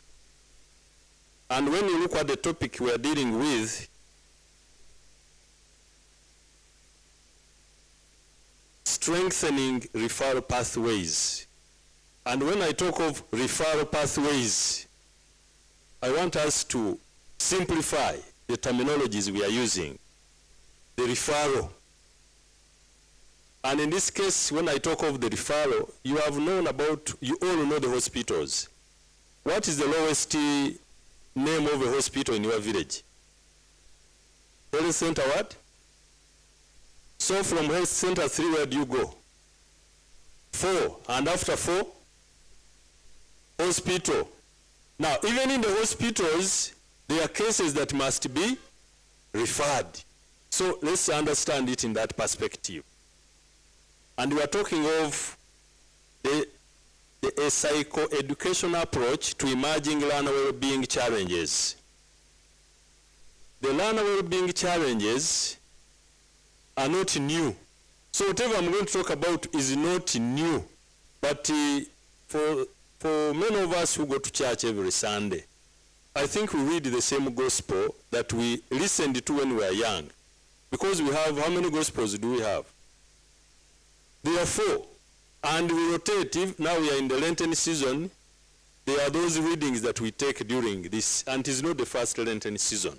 So when we are talking about a psychoeducational approach to emerging learner well-being challenges, we are looking at the well-being of these learners, and whatever they are going through is what we are going to share briefly today. And the changing learner realities. And we are saying that schools today face challenges beyond academic instruction. Emerging learner issues include, but not limited to these ones. I'm just giving a highlight to tickle you, so that what happens when a person tickles you?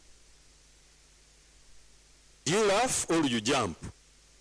So it depends on the reflexive action that comes to you. Some people end up slapping others for tickling them.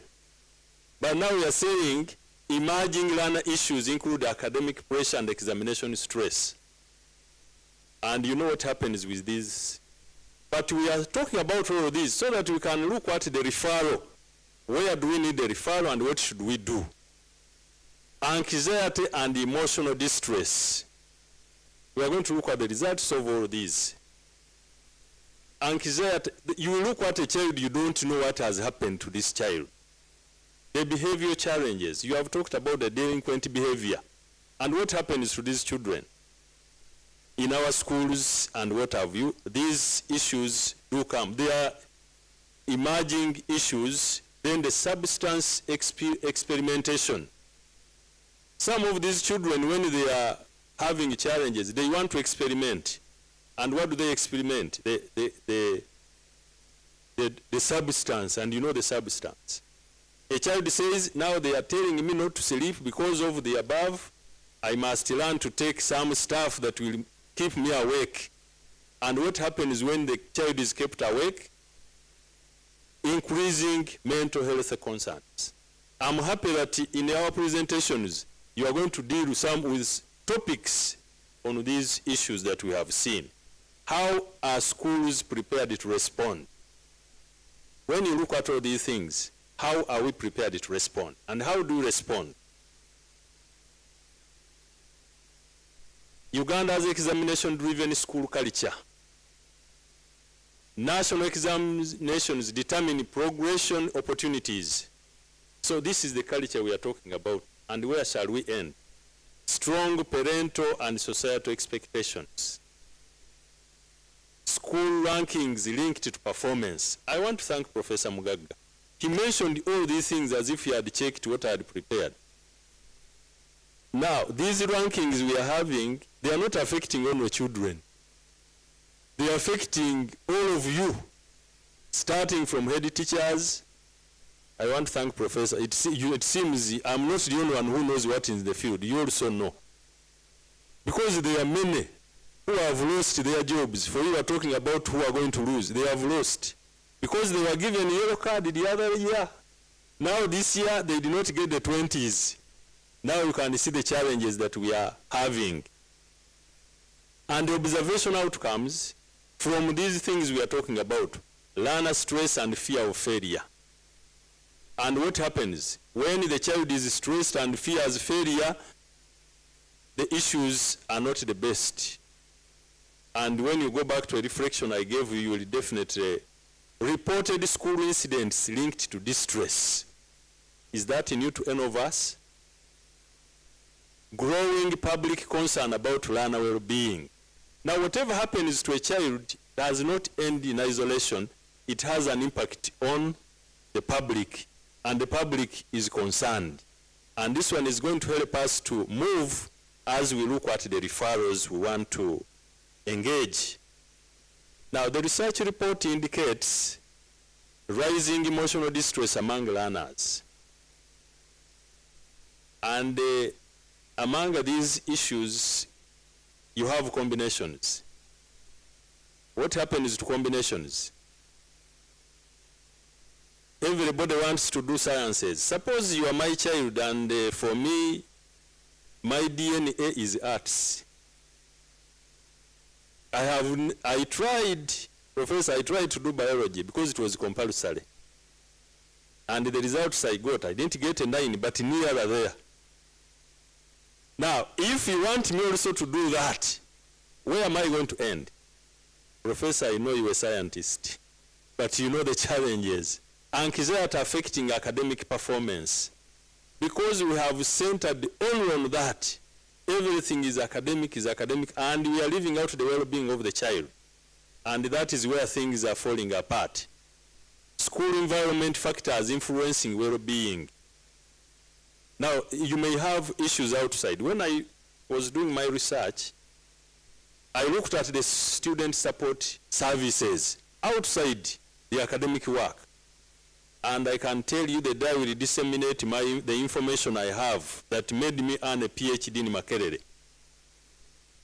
Many students have dropped out of school, not because the schools are not teaching, not because the government has not paid. I dealt with USE schools.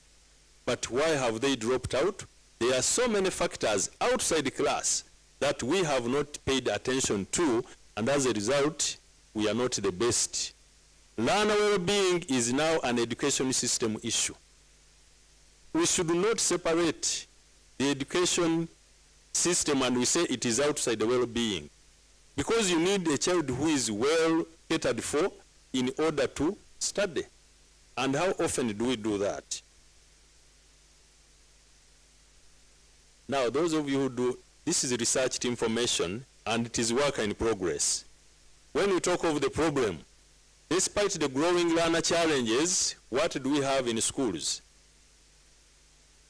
Despite the challenges, teachers lack a referral training. You may have a counselor, but what happens at that level? We seem only to say, this child is this.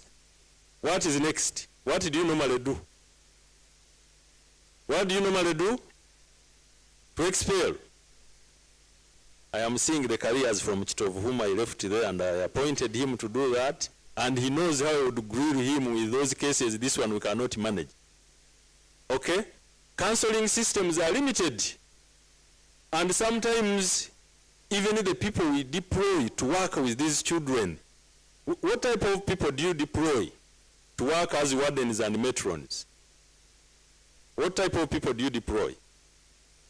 You all go and say, many of you, they will tell you, this woman is now old, she can no longer run with men, she will have time and stay with children, but has no idea on how to manage children. They are the ones we are giving these jobs.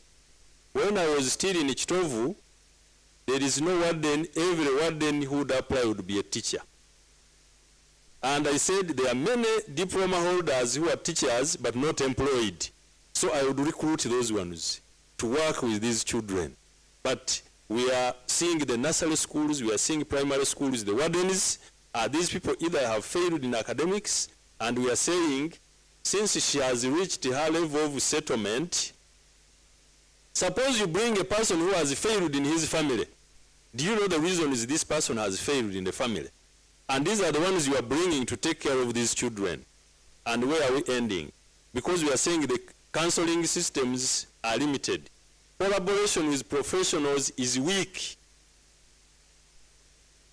For you, whatever you look at, you think it has to end there. Now for us, we are coming up to say we need referrals. If at a school level, there are things you cannot handle, what next? You know, Professor is my teacher, Professor Mugaga. And many of you, by the way, have gone through Makerere. He has taught me at all levels, up to PhD. So the awards are used from him, and he cannot be offended. I had a scenario. Mr. Odwibo knows it. We had a boy in senior 1, although you will not mention the name. Now this boy, of course there are female teachers who are a bit young also. And some parents one time they were telling me I should not recruit ladies at Chitovu. I told them no, these children have mothers. Now this boy in senior 1 would write small cheats and go and look for that lady's car and drop the papers there,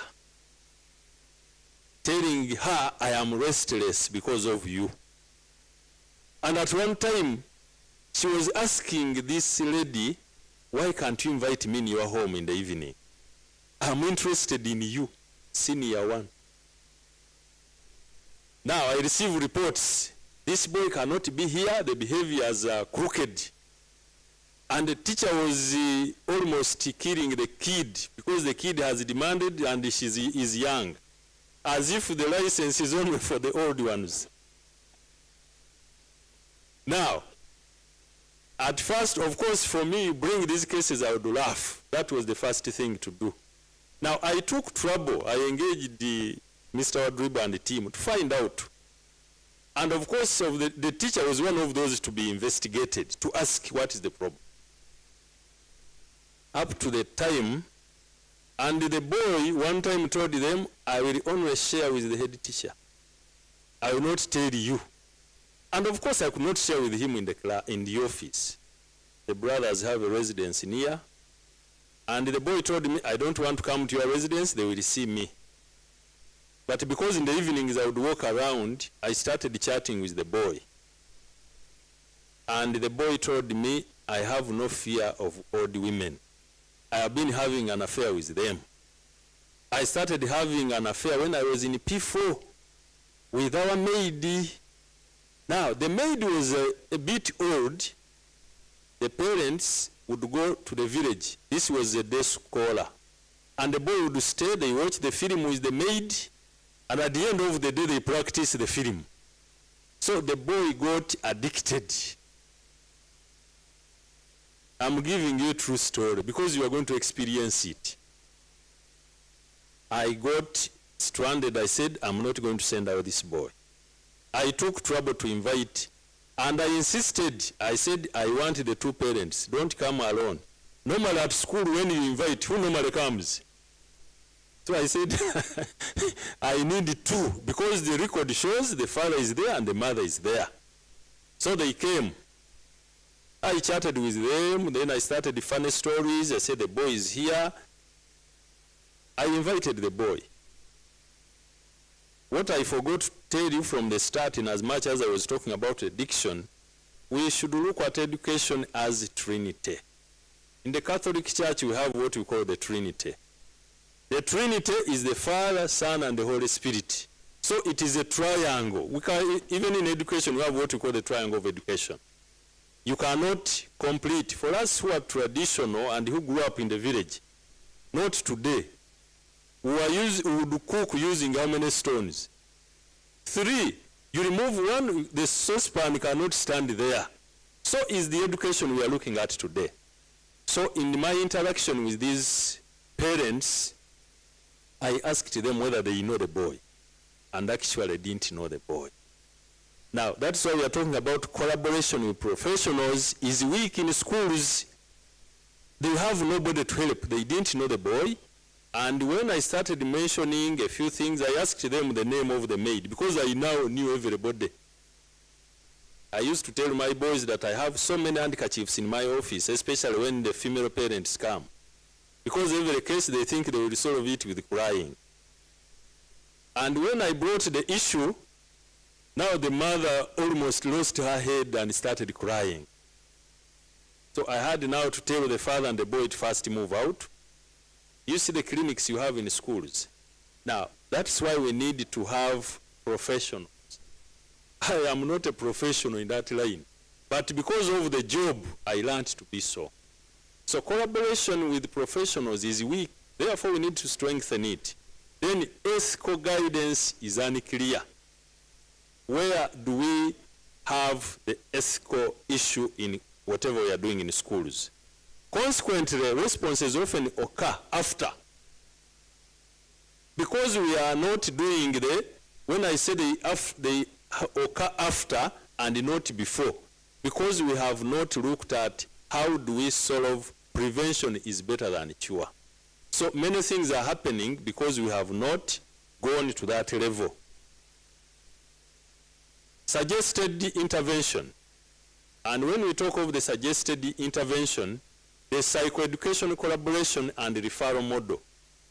In a research here, before they award you a PhD, you must come up with a model in whatever you are researching. Professor, am I right? 100%. Why don't you clap for me? That score is not easy. That score is not easy. So we are looking at, we must have a model in order to save the situation. This, the center which is falling, it should not fall when we are here. And that's why we must thank the center here for organizing this kind of clinic. I'm calling it a clinic because we are looking at things that should make us move. The model conceptualizes schools as collaborative psychoeducation ecosystem. The schools as a center. So whatever happens, we must work with the rest and not looking at only ourselves as the alpha and omega. Because we must bring in parents, not to think that because I have brought my child to school, then everything is done. No, you still have a role and a duty to play as a parent. The ecosystem support learner well-being by coordinating stakeholder competencies. Now the competencies among the stakeholders, the parents you have, they are those who are very competent. Not everybody, but they are those who are professionals, who know what to do. Structured referral pathways. Structured referral pathways. If you, the teacher, you have started the case of the boy or the girl, what happens? Do you end at that and you say, we have done this, it has ended?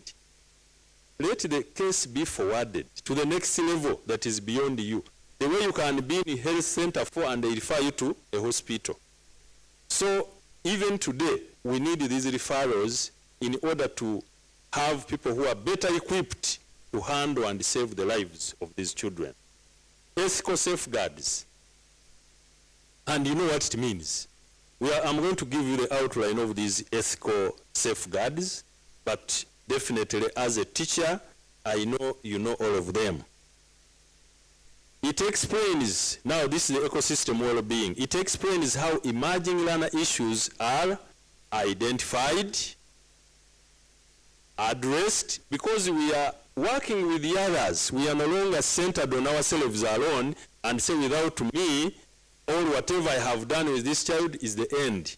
We are losing lives, colleagues. And this clinic is meant to help ourselves.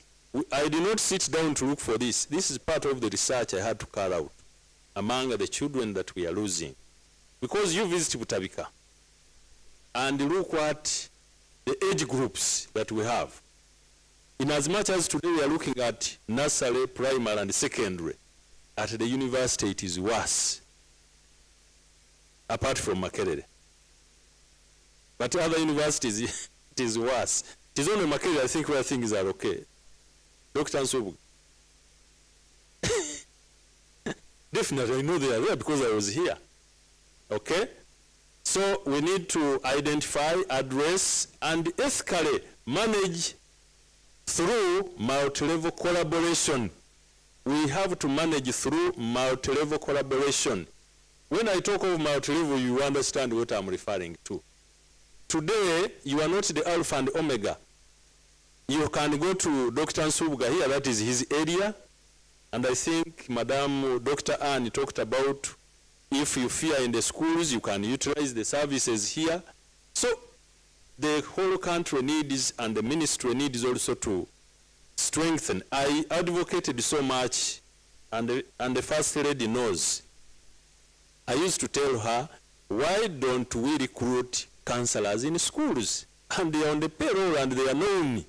Instead of leaving schools to bring whoever is aged, you are aged, maybe you are a family counselor, but they are bringing you to work in children. And the children of today are not the children of yesterday.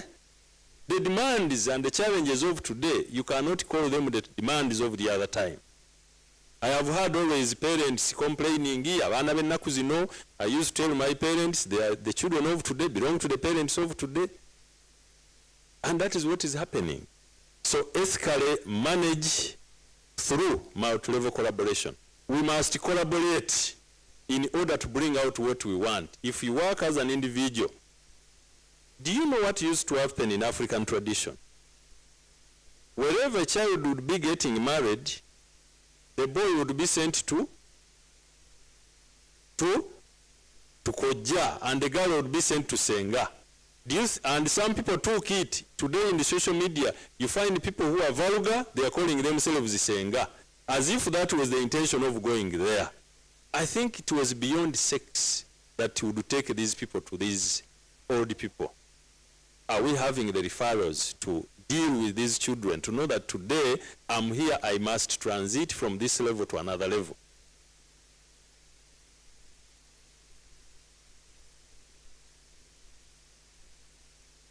Can we move?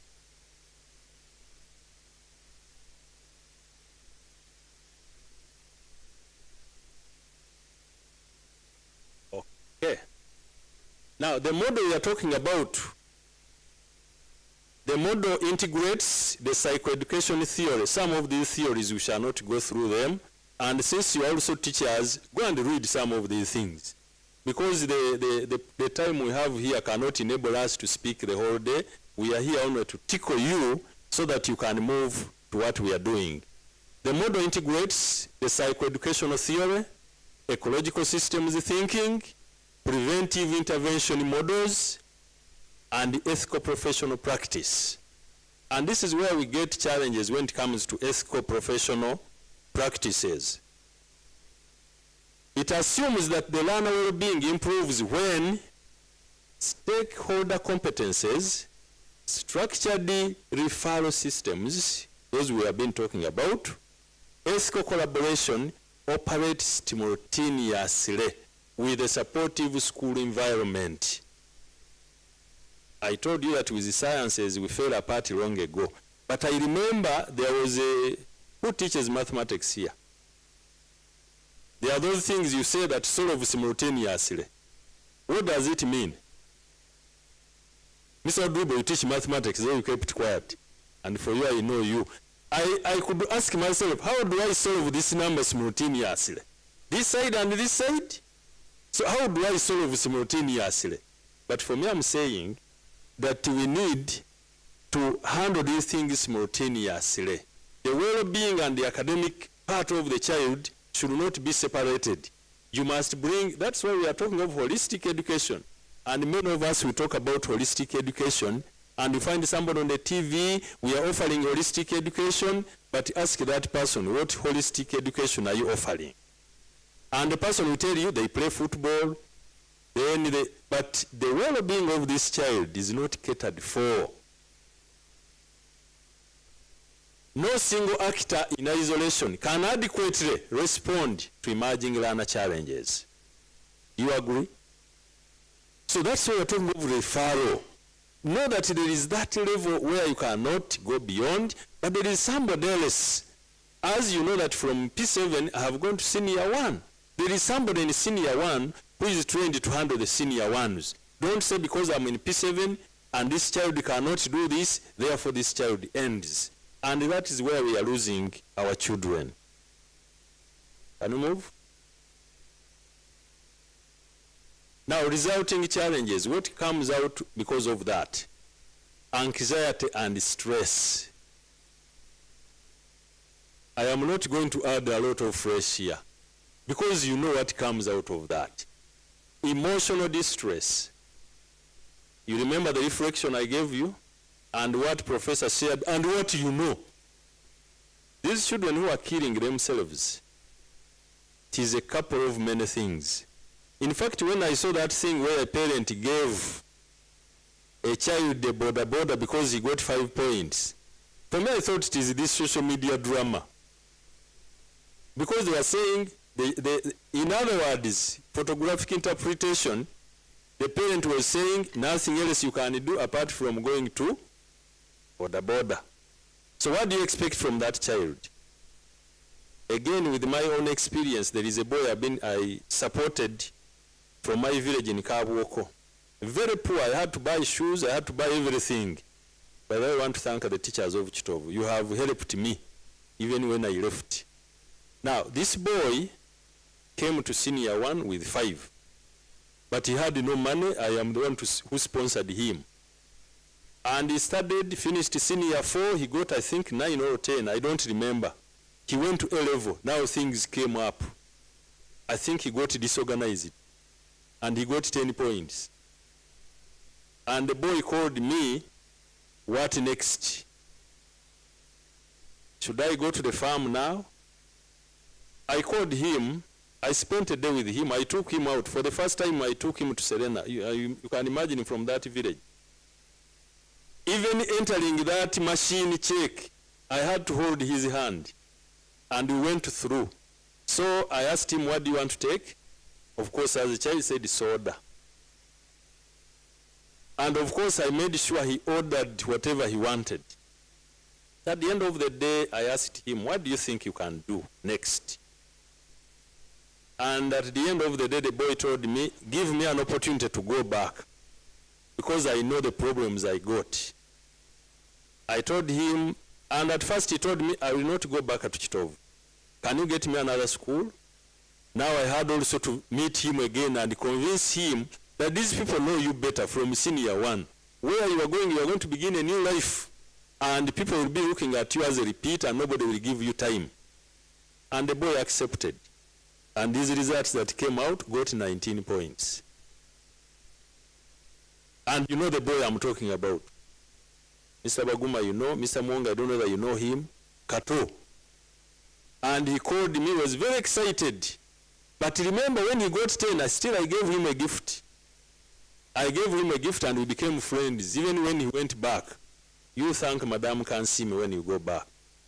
So that is the life we need to help these children. Substance experimentation. Why are they doing this?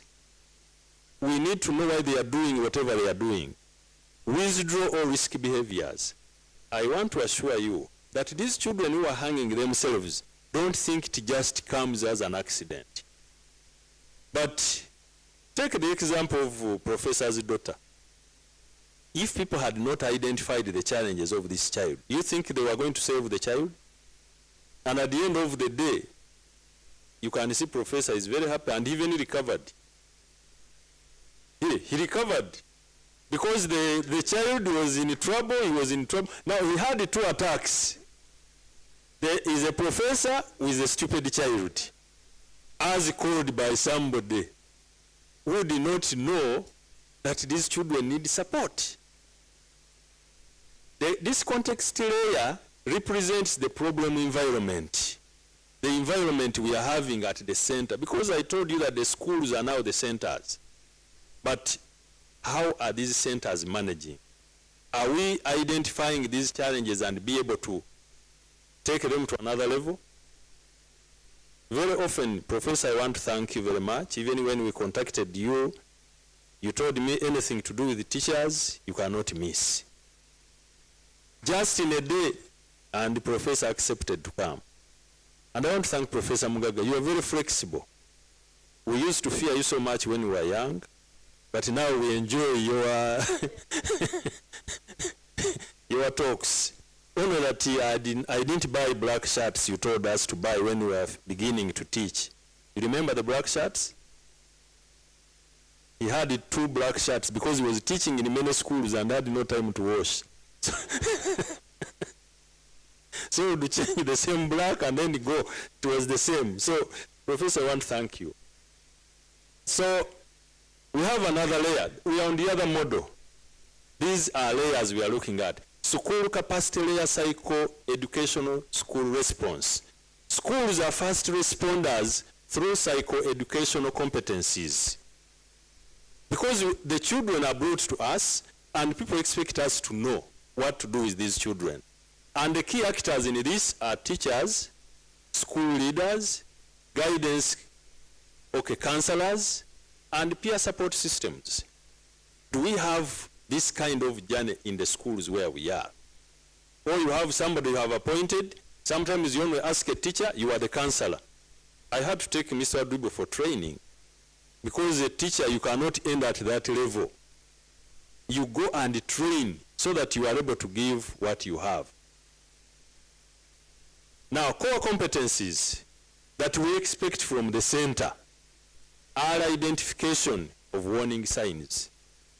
The warning signs, I told them, the withdrawal, the loneliness, dozing in class. You don't know why this child is dozing. Maybe he has taken, I can tell you these days when these children have taken these drugs, you know what they do? The demand for yogurt in canteens increase. Because when you have taken that stuff and you take a yogurt, it reduces the effect. I don't know whether it is these teachers of science that have taught these children, but that is what happens. Okay? Emotional support strategies, classroom climate management. How do you talk to these children? Do you think that teacher who told Professor's daughter that is it true you are a daughter of the professor? You can make even the child commit suicide. Or this child can go and demand for DNA to prove whether actually this professor is the father. The professor yazalo musiru. And there is no stupid child. No. Then documentation and observation. Do we carry out that? Basic counseling support. So this layer emphasizes prevention and early intervention. We are calling upon you to identify and intervene at the early stage.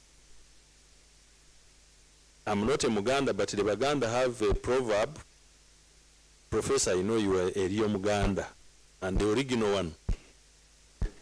Akakyama amamera tekakola ki? Akakyama amamera bw'okagolola kabaaki kamenyeka. Mr. Mugume knows very good Luganda. And you know what it means in this case?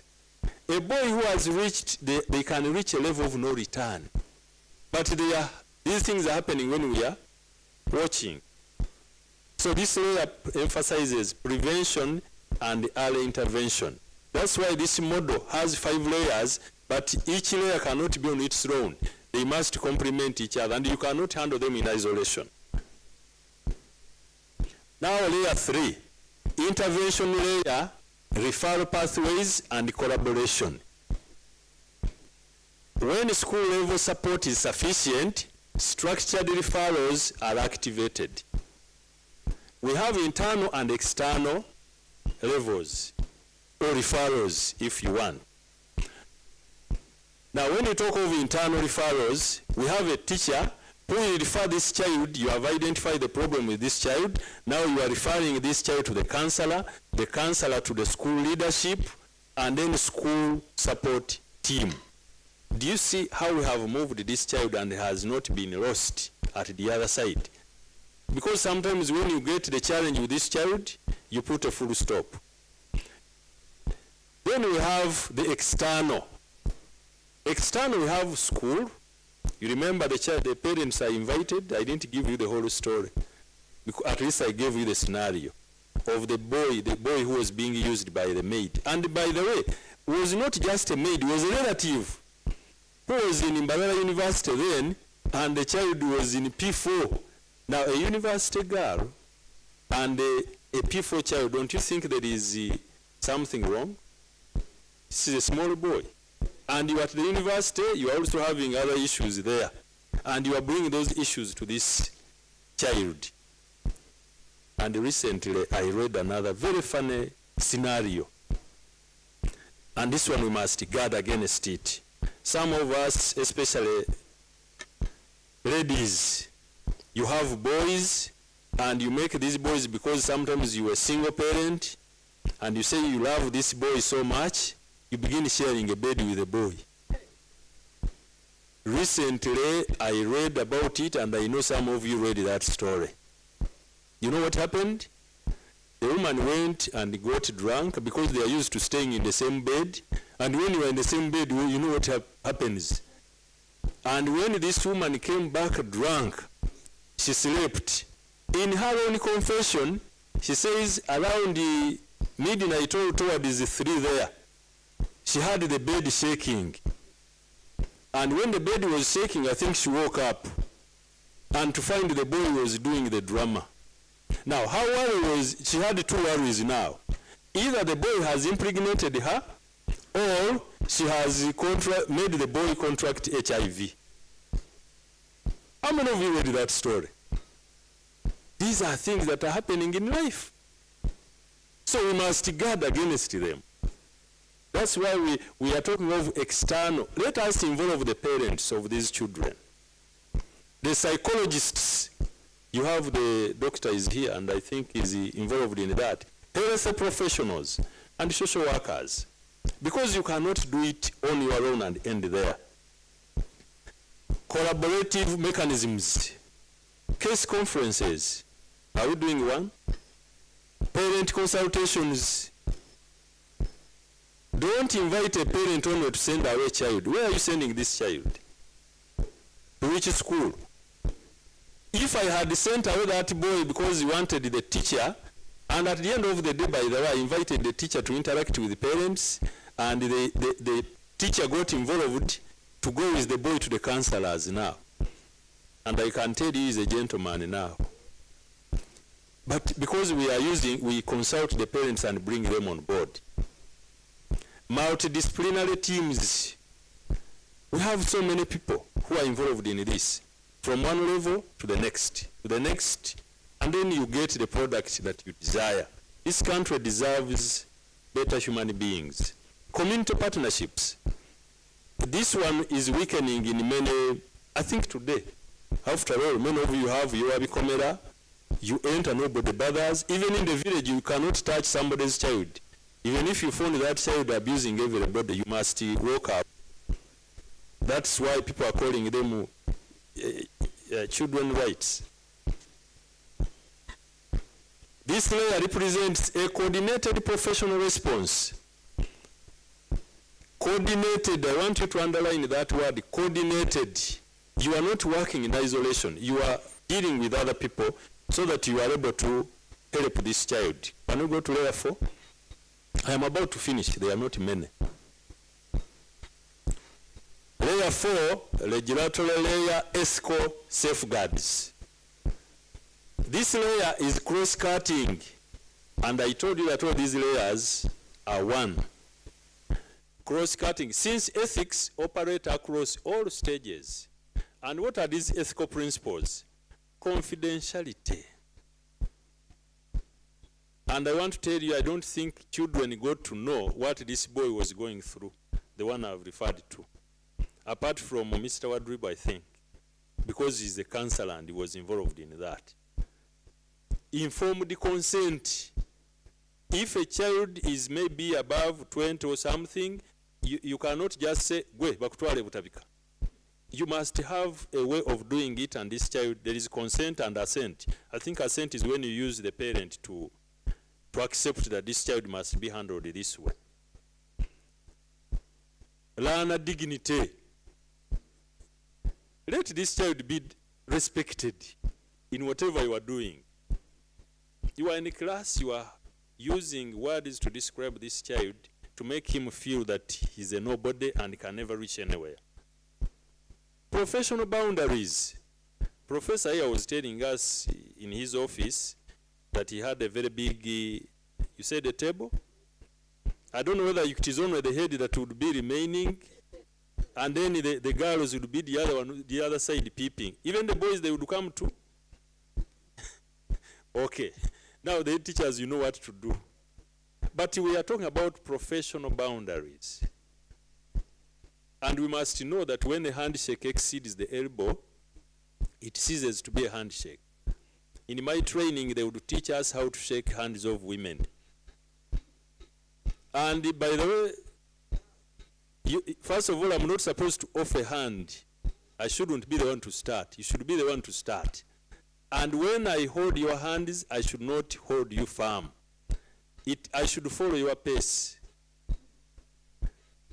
These are ethics and etiquette that some of us have been trained to do. So when I come near you and you see me, don't say some people have taken it to be that the man is proud, doesn't want people to touch him. No. It's because of that training. So Ajat, when I come, if you don't offer a hand, I don't offer mine. Because I'm a man. A hug also should come from you. Not me. I can see men, you find them moving, rushing to hug everybody. That's not proper. Professor, did you go through that training before they dismissed you? That etiquette. Yes. And even a doctor here. Okay? Those things are trained in our formation houses. So, duty of care. Cultural sensitivity. And this is where many of us go wrong. When it comes to cultural sensitivity. Where does this child come from? His culture, his tribe, his religion. And you find a boy saying something, you say, by the way, where do you come from? Mubwe mutyo. Nedala bwe batyo. And these things are killing our children. Ethics ensure interventions protect rather than harm learners. Whatever you say to this child, whether about his religion, about his tribe, about his background, is creating an impact, a negative one. If it is positive, then it is positive. But whatever you say has an impact to this child. Let's move. Now, we are on the impact layer, the impact I've been talking about. When you have handled it well, the expected outcome, improved learner well-being.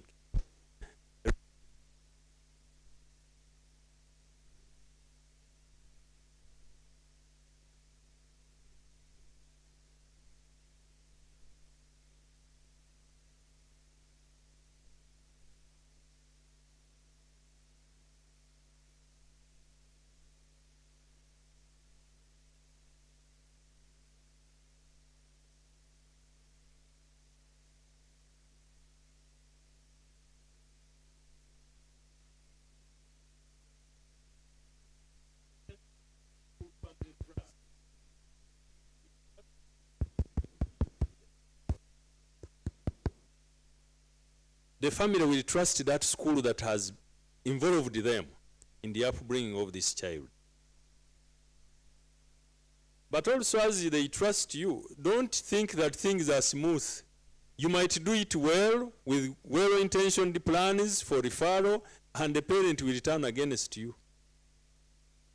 So, safer school environments, balanced academic and emotional development.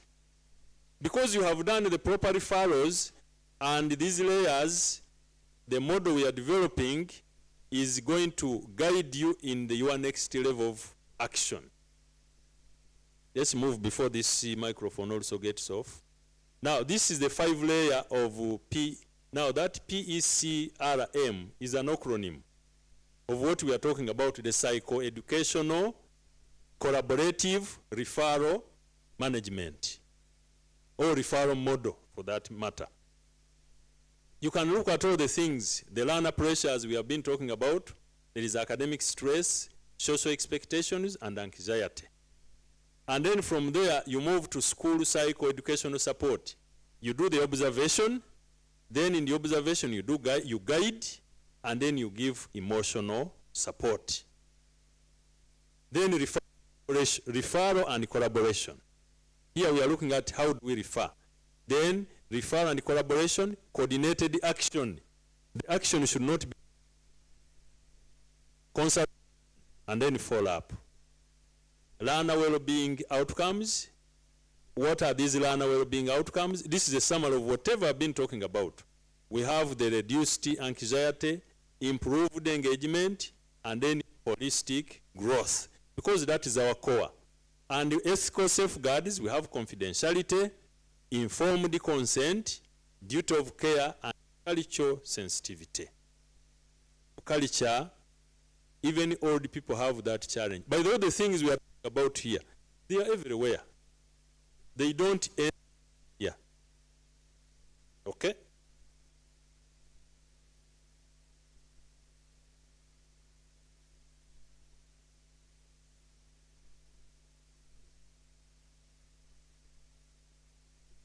Now, there are some scholarly contributions of this proposed model. I told you this is work in progress. Only that these days, there is a school that invited me to go and talk to parents and their children. It was a candidate class, this year, by the way. And the experience was not the best. After talking about these interventions and whatever happens, I received a call from a lady whom I didn't know. But I accepted to meet this person and came with the son. And the tears that I got were not the interesting ones. Because the lady started powering out the challenges of the boy and the family. This is what I was telling you, to collaborate, not to work in isolation. A counselor somewhere. And the program is still going on. And I got another one in Nsambia Hospital, had taken the son. Because of the substance, I think the boy went off. Now, there is a Serenity Center somewhere that is handling. So I told this parent that, why don't you go to that particular center? And the other day she was telling me, there is a change. In the hospital, they will give you sedatives and painkillers, and you sleep, you think you are recovering. It is like taking alcohol when you are stressed at home. You are only postponing the problems. When it gets off your head, you go back to your problems. So, scholarly contribution, now here we are talking about on this model, moves schools from reactive crisis management to preventive systems. There are people who have talked and written about all these. Positions teachers as early identifiers, not therapists. You know what happens? When you identify, don't make a conclusion there and say, this child will never get better. The referral now comes in. Don't be a therapist. You have identified, refer to somebody else who is going to handle this child. Integrate parents as partners rather than observers. I have heard parents saying, after all I paid my fees, you handle my son, handle my daughter. Be part of the formation, not observers. This model also embeds ethics as operational practice, not policy rhetoric.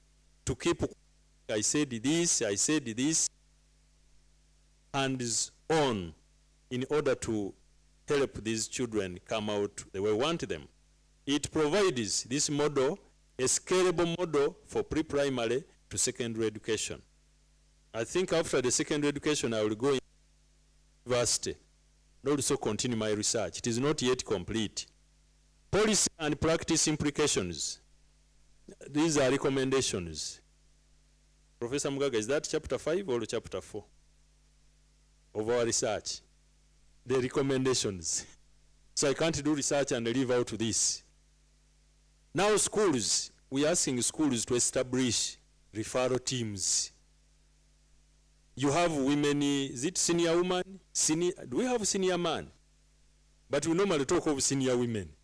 It is the term that we know. Even in some schools, a man, you find him being referred as a senior woman, because it was the first thing to be introduced. Okay? Now, for the Ministry of Education and Sports, Professor, when you meet them, tell them that we should develop a national referral guideline or national referral guidelines. I know we need to come up strongly and have them in place. And parents, engage as partners in learner well-being, not paying fees and you call it a day. Conclusion, academic success and learner well-being are not competing goals. They must work together in order to produce this child that each one of us admires. Effective schools balance achievement with psychological safety. But where do we put emphasis? The people we invite, you call them facilitators, you are nearing exams. Do we have investment to have the same programs for our children apart from academics? Even in your budgets, I am mentioning these things because one time I was a victim. I could do not until when I woke up and I discovered that we need children, especially for these practices. Structured referral pathways and ethical collaboration provide a sustainable way forward Uganda's education. So what take on this model? Go and it when I have put down what I will be able to produce the tangible work. I want to thank you so much for listening, and please value this activity. Professor Mugaga, don't give up. The turn up could have been small. You know the reasons. As here, no. I think all of you invited you in 2 days. But next time, we shall alert you early. This program is not ending today, because what we're giving is what we are carrying out in our research. To get a degree and go away, because you are supposed to add value.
Dr.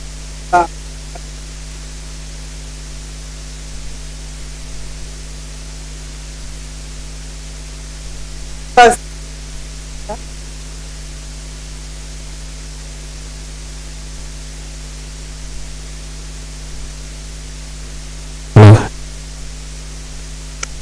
Hello. Just a minute.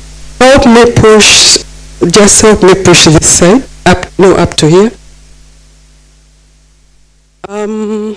The ASH President, Association of Secondary School Head Teachers in Uganda, the President, the Secretary and Treasurer. I was informed that we have the President, Hajat Slaika Nabukeda Kabuye, Mr. Paul Selunjo, the Secretary, Hajat Rahuma Chisitu, Treasurer. A special request, this is a very important photo for us. Please, the people in this first photo, kindly remember to smile on behalf of all the Ugandans.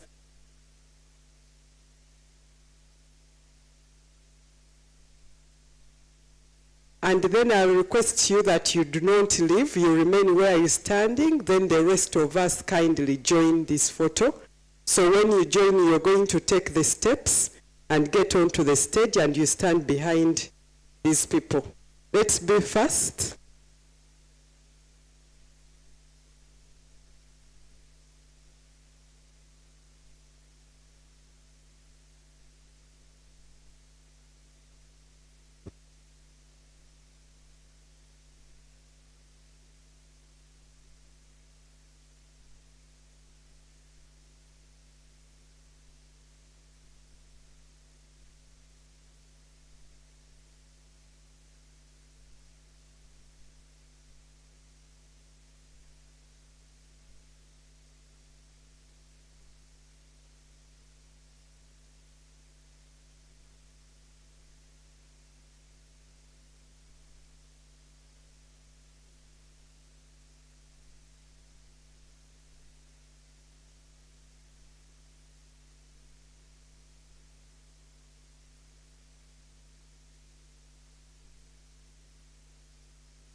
Okay, thank you very much. Kindly take your seats so that we listen to the next presentation.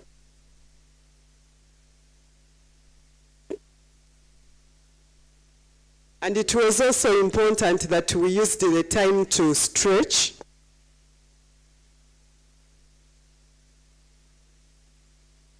A minute before the chief guest, before our keynote speaker leaves. Has he left? Please take your seats, but I humbly request the keynote speaker to give us just a minute. Professor Mugaga, please, we need to say thank you to Professor, Reverend Professor Dr. Samuel Luboga. No, it's you who said Luboga. So, members, when here at Makerere University, when you do something good and you share with us words of wisdom, there's a way you're pinned. So the principal is going to do that on our behalf so that once again we become both a Ugandan and a Makererian.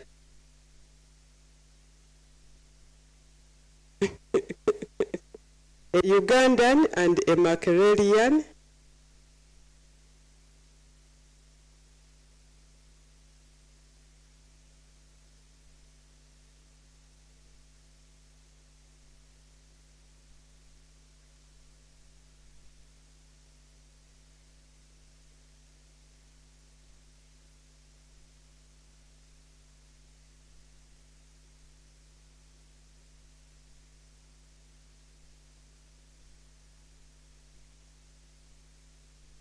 No, let him first face with you who has pinned him.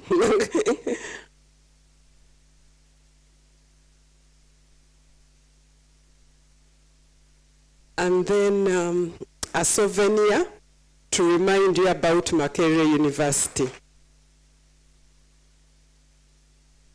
Yes, thank you very much. Next, let's get into another presentation. That is by Dr. Naomi Namanya, co-principal investigator, educator, and facilitator. It is titled Mental Health Literacy and Self-Care, Understanding the Key Activities, Understanding Mental Health in Schools. Let us welcome Dr. Naomi Namanya.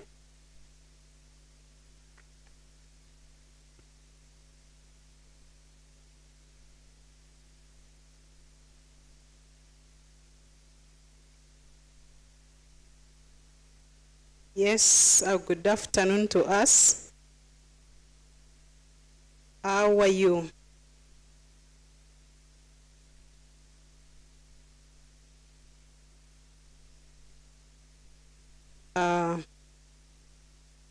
Allow me continue from where my predecessor. I am Naomi Namanya, and I will be giving you more details about myself.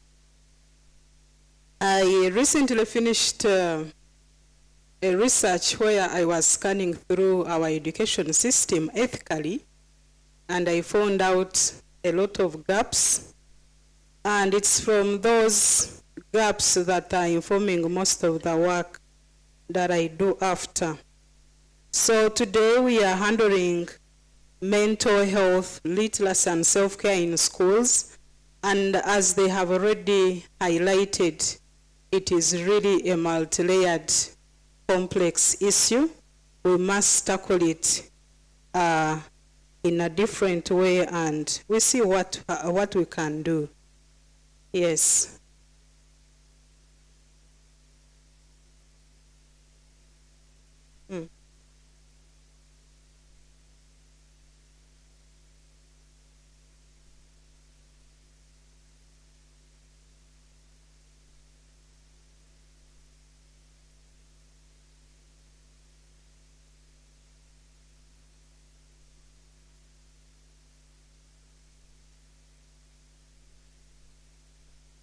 So I'm basically going to take you through statistics of mental health. It has been a word in our Uganda, and everyone is talking about mental health. And we find out that actually the more we talk about it, the more signs and symptoms and conditions are multiplying. And when we talk about mental health, we don't mean that, usually we mistake it to be mental health illness, but it is different. This is the state of the way how you manage the emotions and the psychology being and the social bit, such that you're handling the way you're feeling, the way you're working, and the way you're doing things. And when we look at the way how we move on, how we manage the stresses of life, how we manage these complexities, then we come to realize, yes, someone is able to manage, or another person has failed, as we shall see. But mental health, well-being is that feeling where, at certain point, everything is okay, and you are able to move on, and you are managing your issues. So,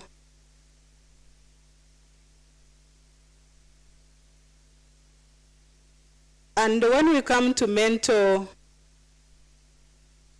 health illness, we discover that, there are many disorders, or there are disorders coming up. And at this time, this is a time where one is not able to manage the complexities, one is not able to manage the stresses of life, and then we start complaining about how to do this, how to do the other. And at this point, I would really remind us that we have some issues, because when we fail to manage, it can be at a different stage, it can be at a different percentage, but it doesn't mean that, you know, you are off for throwing away or for having issues. And we discover also that there are many conditions which have been surrounding all these. The families, I'm going to go through quickly, such that I emphasize the statistics, because most of these things have been already mentioned. And when we look at our family backgrounds, there are many issues, there are many complex issues. There are issues of child abuse, parental negligence. We have ill competition among the parents and then among the children themselves.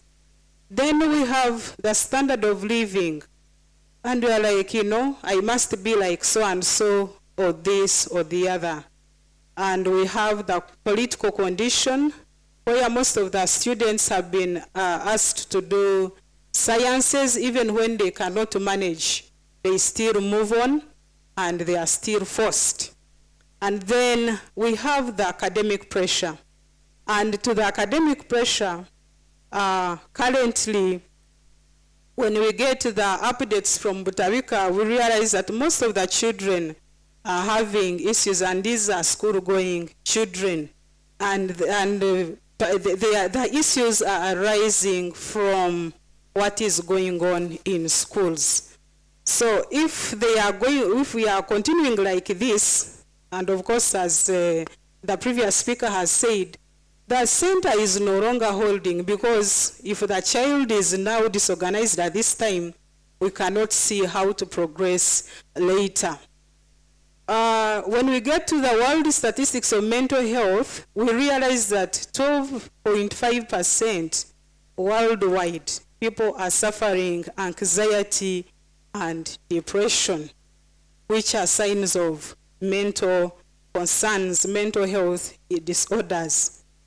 But also, when we move away from the world records, we discover that in this state, the learners, when they start withdrawing, they start being, you know, they are not paying attention. They are having issues in classes which are not normal. You really realize, you know, these are signs to show that, you know, things are coming up and we need to attend to them. So manifestations come up through the anxiety. Then we see them having drug addictions, the sexual misuse, the bullying, the stress and depression and others. These things are not, when we see children behaving the way they are behaving, it's not that, you know, they are born like that. There are conditions underneath to see what could have happened or what is going on. So this is a time for us to pay attention to it.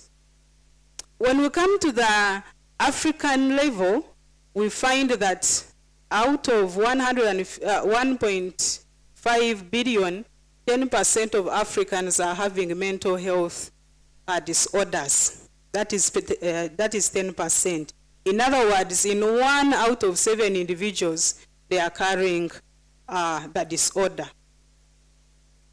And then when we come to Ugandans, we find that Uganda is ranked among the top 6 countries in Africa with mental health cases, where we find that anxiety takes 2.9, and then depression takes 4.6. And when we also get from our central people in psychiatry, we find that mental illness and substance misuse takes 24% in adults and then 22.9% in children, where we find that there is no big difference, because if adults are having issues at 24.2 and then children at 22.9, then there is a need to be concerned. There is a need for us to think about it. When we also go on among the adolescents, we find that nearly one in 4 teens are having mental issue challenges. And then they cut across to both gender, that is the girls and boys. And then the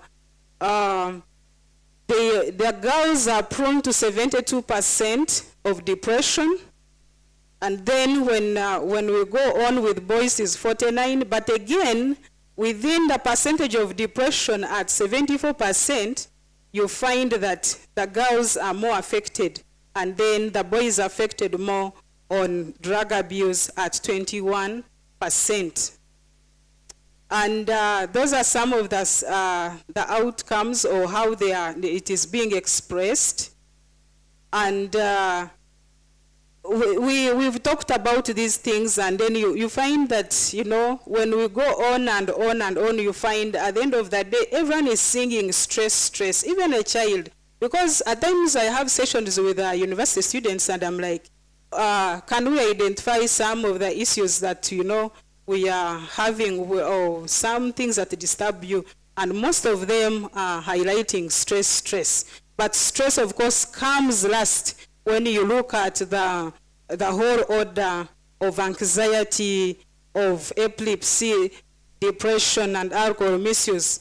And actually these days, I was informed that, you know, most of the learners, because I may be, because I don't know, I may be right or wrong, because of the crowdness, at times, most of them are getting the epilepsy issue. There is a lot of collapsing in the schools. And you wonder, these people they never used to be like this, what happened or what is going on? And of course, this is a concern. Now, again, when we look at the school-going children among the youth, we see that there is a projection that mental health is going to increase from 24 to 32. And within these ones, we find that 85% of Ugandans are lacking, or there is a shortage of health workers who are going to work with these individuals, as they state that 25% of the psychiatrists who are trained in the country cannot manage all these cases.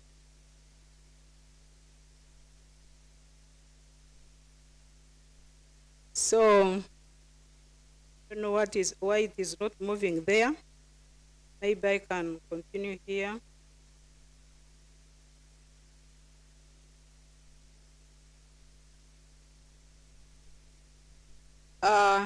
So I was coming towards the rationale for coming up with this or responding to these concerns.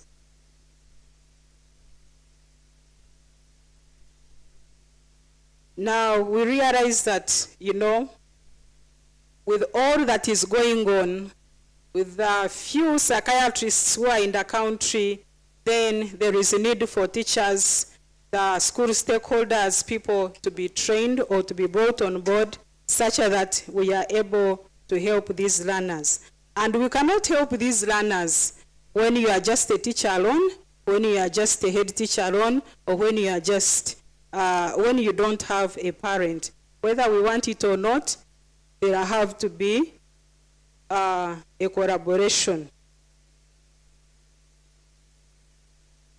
And finally, this is the reason why we are saying, you know what, let's come up with a psycho-education approach to mental health in schools, such that we are able to include all these embedded complexities.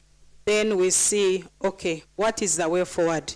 And in this case, I think my previous speaker had already identified properly that, you know, we are aware that there are other people who are tackling the issue, But then what we are doing is that, can we collaborate? Can we put things together such that we are able to help these learners? Thank you.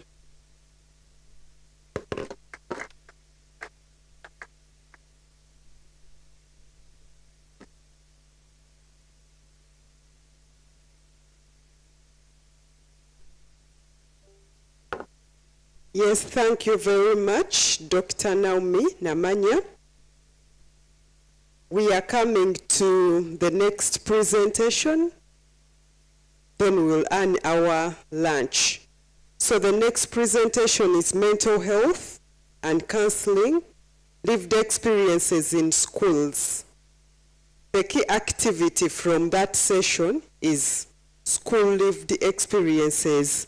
Members, let us welcome Dr. Henry Nsubga, Director, Makerere University Counseling and Guidance Center. Thank you. Thank you very much, Rita, for the introduction. We used to call this bad hour. We had a teacher whom we actually used to call also bad hour. And the reason is people are hungry or tired, and so bad hour, but it's okay. Let's make it a good hour. But that was our high school slogan. I want to start by saying people have talked very well, and I'm going to be very brief because it's bad hour, but also because much of what I would have shared, and mine is just experience, people have shared similar experiences, so sharing some of these experiences doesn't add much to my presentation. But having said that, I want to say I think we are doing very well, and I thank very much the organizers. One thing, people have always known how to brush their teeth and taking care of themselves. People have always gone to church. Even today, we prayed when we were beginning and took care of the spiritual aspect. We have nourished, even we are looking forward to having lunch. People are putting on well. But now it's good that people are talking also about this faculty, our well-being, mental health, which has always been neglected. Yet actually it's the fulcrum. People go to church not because actually they have, they should go to church to pray, but many times there is also mental health behind the going to church. I remember when I was where Professor Mugaga was, one time there was a lady who used to frequent Sunday morning mass, and she had a child who looked malnourished. All the hair was like not good. So one time, and I was on pastoral work, a young seminarian, I don't know why even I picked the guts. Because I went and I talked to the parish priest, I told him, but why does this woman always come to church every morning? And she's every time complaining about the husband beating her. And we are doing nothing about it. Could it be that because she would spend the whole day at church, and I was bothered, this woman is not going away. She could have issues back home. And then when the priest talked to her, she realized actually it was because of the beating. But the church was also not helping. They would have told her, go back and take care of your husband and the kid so that this stops. So no one was helping. But I was not yet into mental health at the time. But I think my solution worked. And somehow when the priest talked to this lady, things got better. And she went and she started taking care of this kid, and the kid now became better. I don't know where they are now, but I think that is something we can always remember. That actually the three need to be nurtured. Pray, eat well, exercise, take care of one mental health. Actually, before we get to start, I want you to start to touch your head, and we are going to do it standing.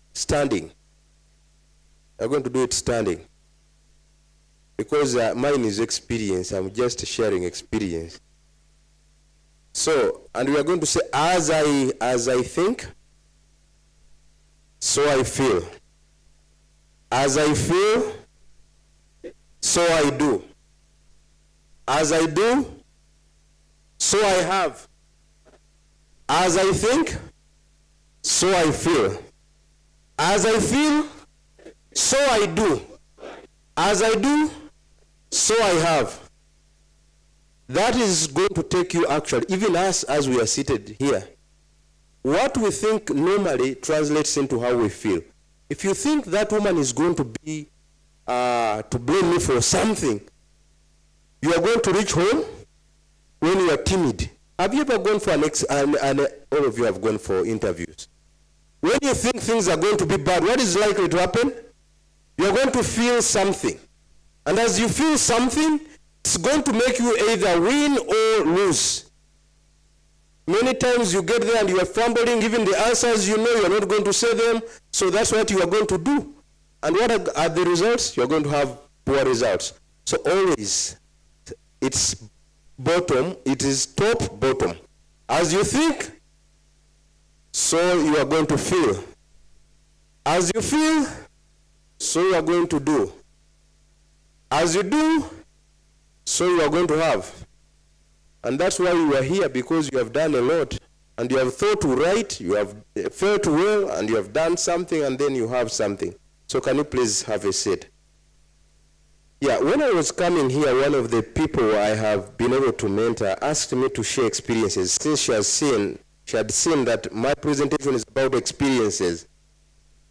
Please load my presentation.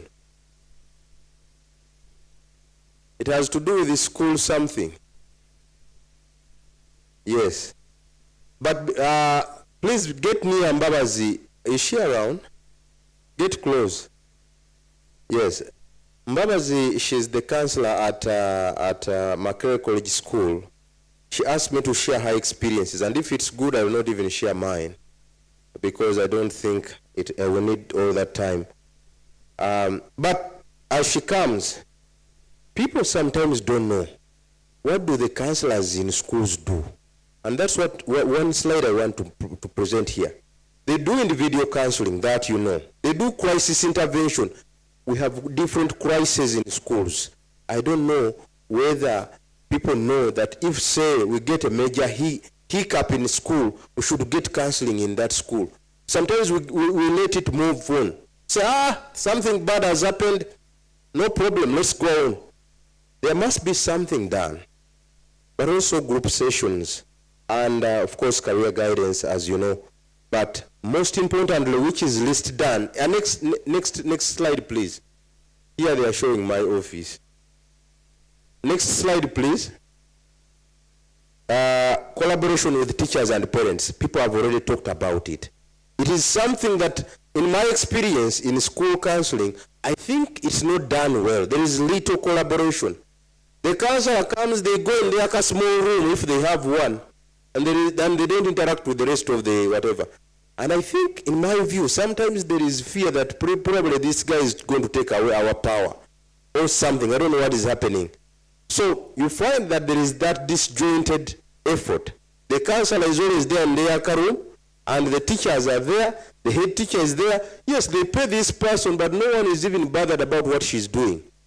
That is something that I want head teachers seated in here, but also whoever is in the school system to recognize that we need to work, the three of us, together. And it's very important also that, just pass the next slide, because people have already talked about it. Just go ahead. Now, these are our challenges as people who have been in schools.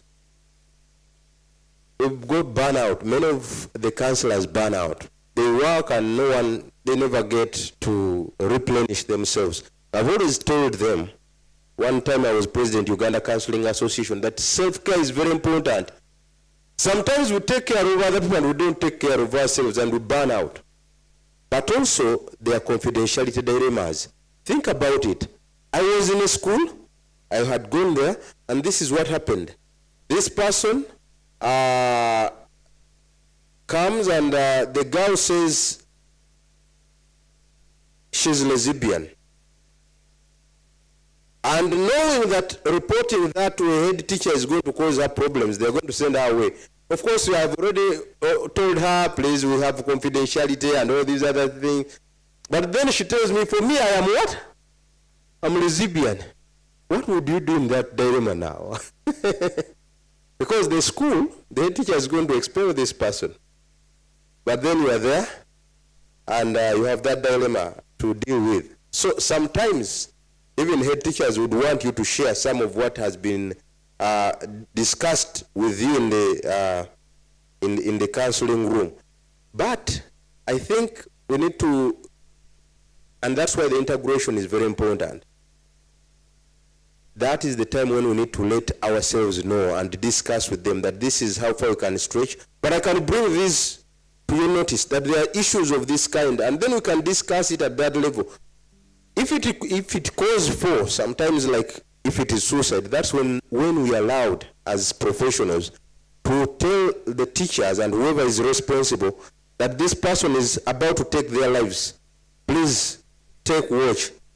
Actually, as they begin, in our agreement, that is the only thing. But I think we are also borrowing the Western model. We probably need to think about our Ugandan model. What do we think about our Ugandan model, which does not condone homosexuality?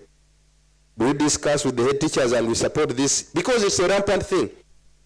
If I were to ask you now to put in some app of homosexuals here, and tell you how many would get to you, Professor Mugaga, many people are asking, where are you? And from around here, one time a parent comes and tells me his son was expelled from one school because of that. And of course I supported him to take him to another school to get to do exams. But this is what happened. The parent came with the phone and they had all these whatever and the app. They put it to me and say, oh, then they were at my office and then they put in the app. I can tell you many people like, I'm here in Chikoni. Can I come here? Can we start? Whatever. So it's a big challenge. You see, most of our children now have smartphones. I can tell you they're into this. And it's no longer a single school business. Actually in mixed school, it is even bigger. You see what I mean? But then when you break that confidentiality when it's like such, because whereas the law does not accept it in Uganda, it is bigger than when it was before the law was once passed. So then, of course, brother already talked about the limited systems and role misunderstanding. Sometimes they may misunderstand what is this counselor doing in this school. So it could be a challenge. And this is my last slide before we share the experiences. I think what is important in my view, please get to the next. Building trust is a very big thing. I think when you ask many of the people now like me who has been in a school, they will tell you don't trust those people, especially when they see you, the counselor, talking a lot with the teachers. They think you are going to delve into what you discussed with them.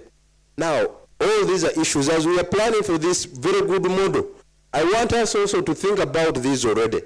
That people think, I don't know whether they think you should not be talking to each other. When they see you, the head teacher, they will think you are going to talk about what you discussed with them, and that can also take them away. So, early interventions are very important. Of course, in the past we have been dissecting, dichotomizing. Career guidance is different from other thoughts of whatever. Yet career guidance is part of what actually is bringing mental health issues in these schools. They've told you I did my study and it's in career. And all students in all the schools I went to, they were saying, all of us arts students, now Brother Mugabe will have a lot of problems. We are left out when it comes to career guidance. Whoever comes here to talk, they talk about STEM. Even the examples they give, like if you do PCM, these are the combinations you can get into. If you do, so even when they bring all these wonderful speakers, they switch off, the art students switch off because they know, and this take it to wherever you are going to your school, because they know that no one is minding about them. Whoever stands up, president stands up, science. Everyone science.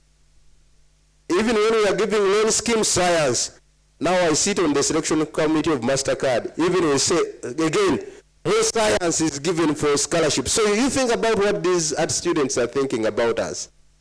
It could be a big challenge. It is a big challenge for them, and that's why sometimes they switch off. Of course, they've already talked about collaboration. and the structured approaches. Now the final one. I wanted to say, get to the next please. Every student carries a story, and that's when I'm bringing my story. Listening can change a life.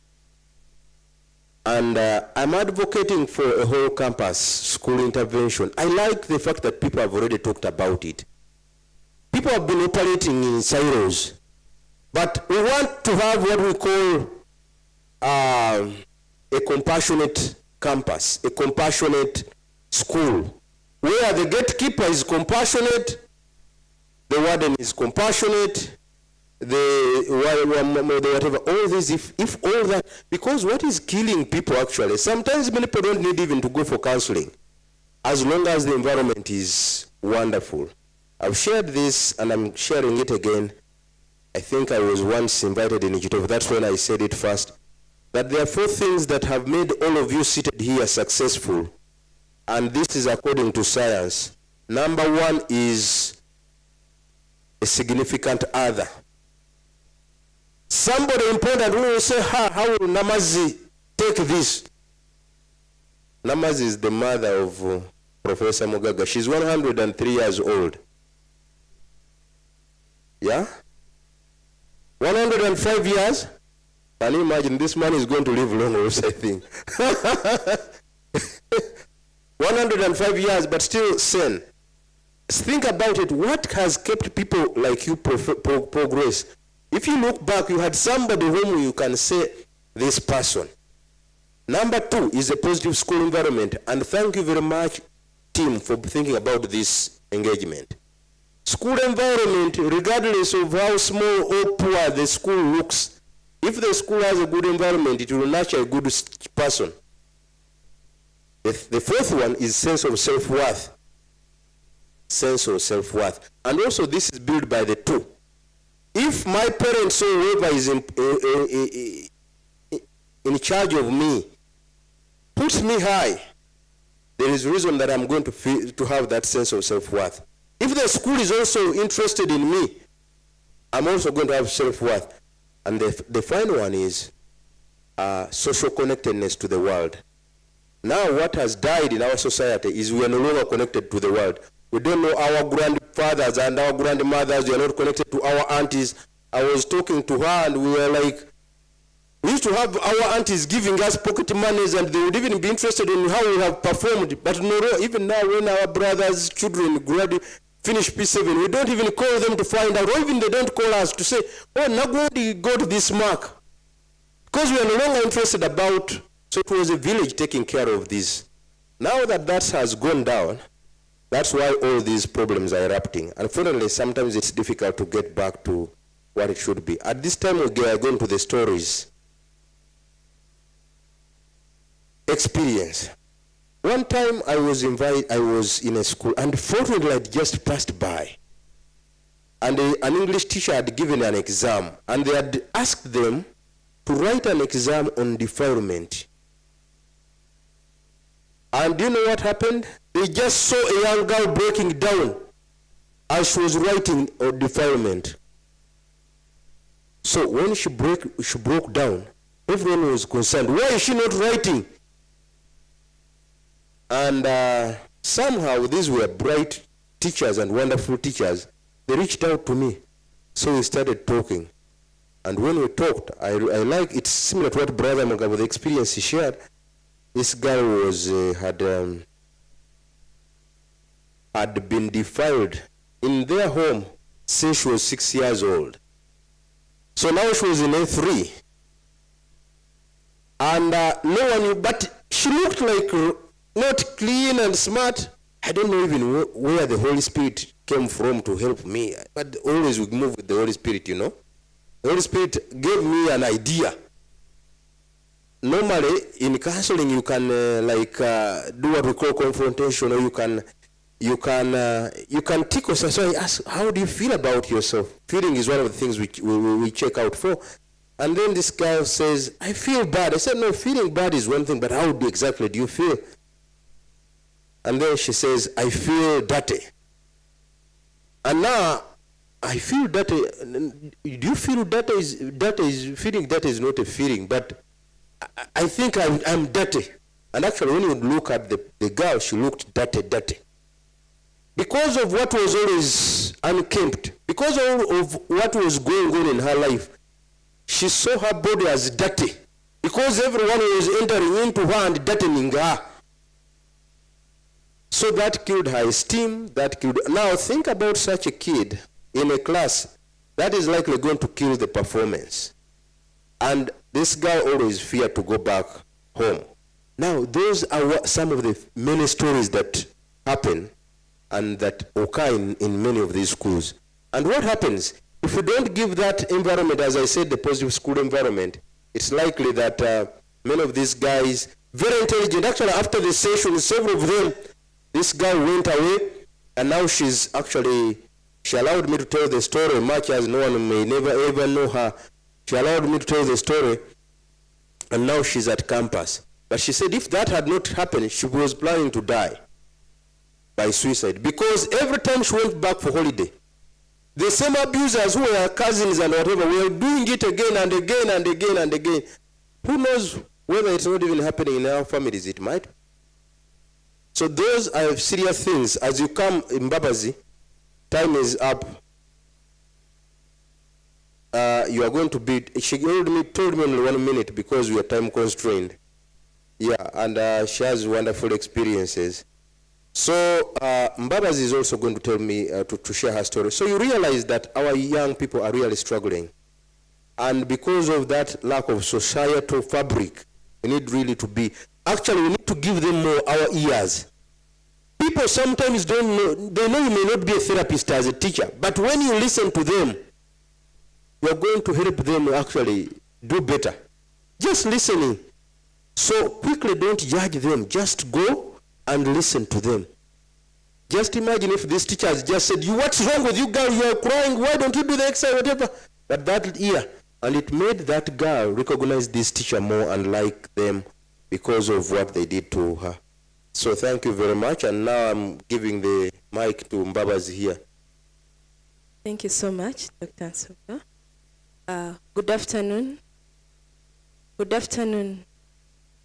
I'm Grace Mbabazi Muhumuza, a clinical psychologist by training. I work with Makerere College School as a school counselor. Thank you so much for this session.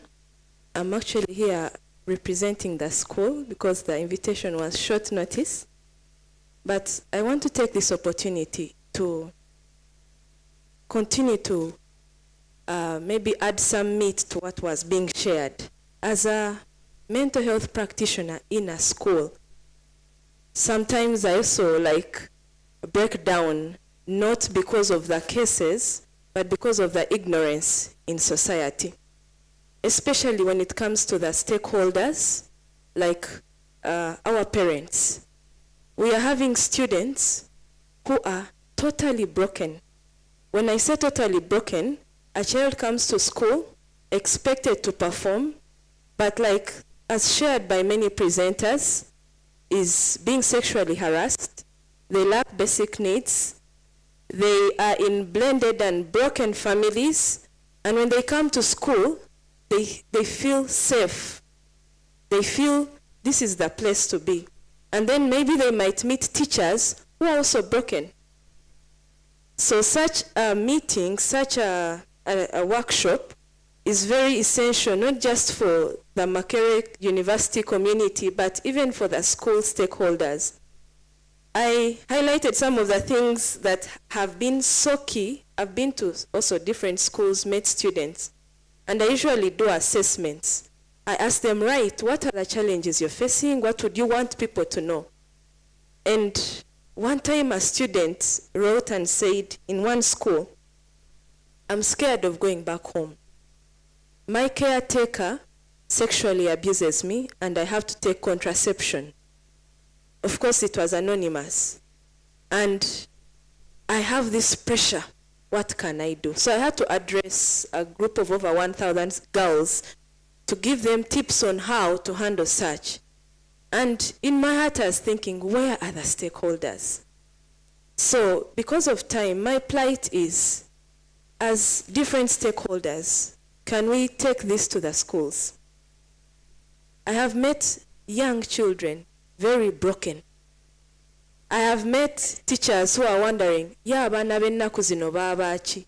I've personally been confronted by parents who would even want to sue you, telling you, how can you know my child better than myself? Children who are self-harming, and a child tells you, I'm going to kill myself. They've sliced themselves everywhere. They are biting themselves. Of course, these are mental health disorders, but people are ignorant. So at the end of the day, just like many of our presenters have shared, if only we can get to the schools, because prevention is better than cure.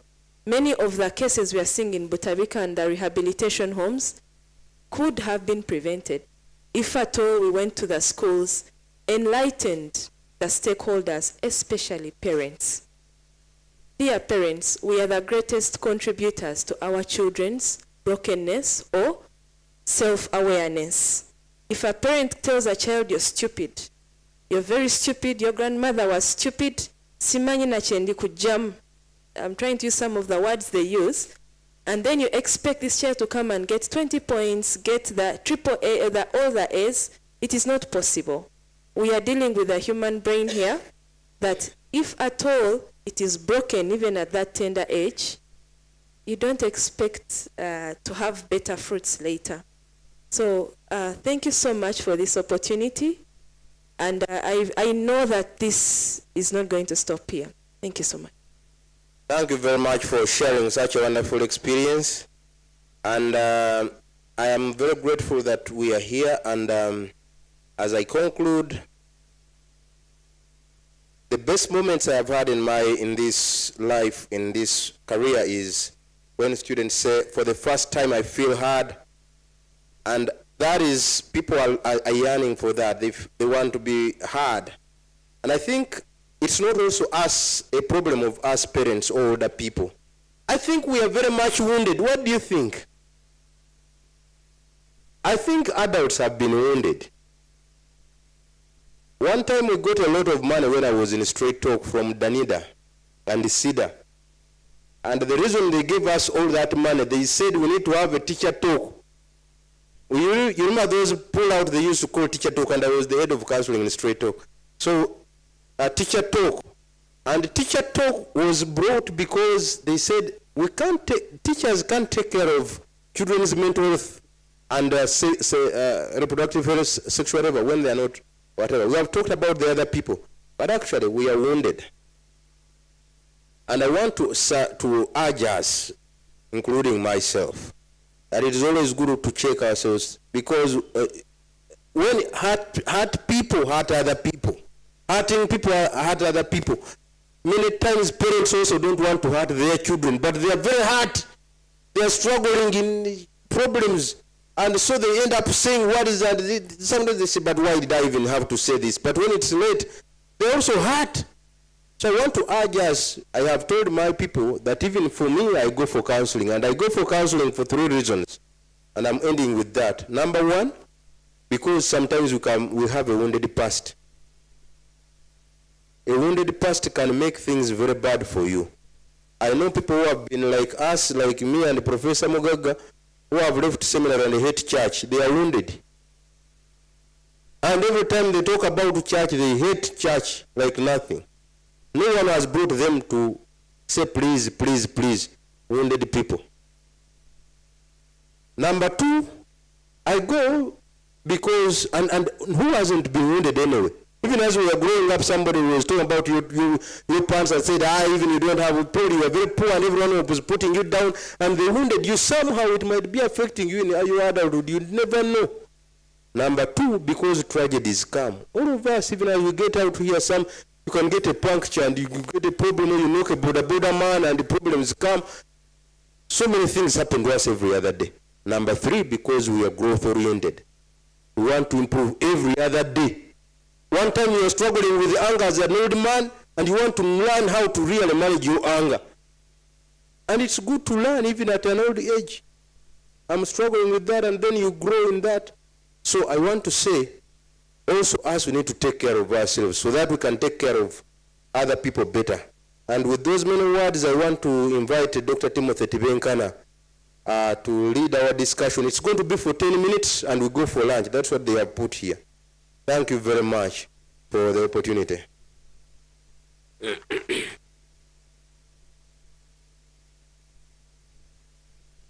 Thank you very much, Dr. Ali. I think he deserves another applause. Yes, my name is Timothy Tebenkana. I usually say doctor is by the books, but I'm an educationist who always feel proud whenever there is a chance to learn. Colleagues, I'm glad to be here with you. Kindly stand up. Kindly stand up.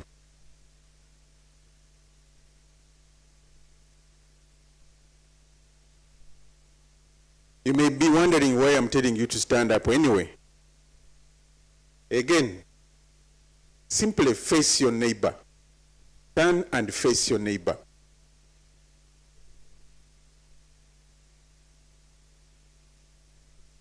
I can see some are in threes. It is okay. Just ask your neighbor, how do you feel?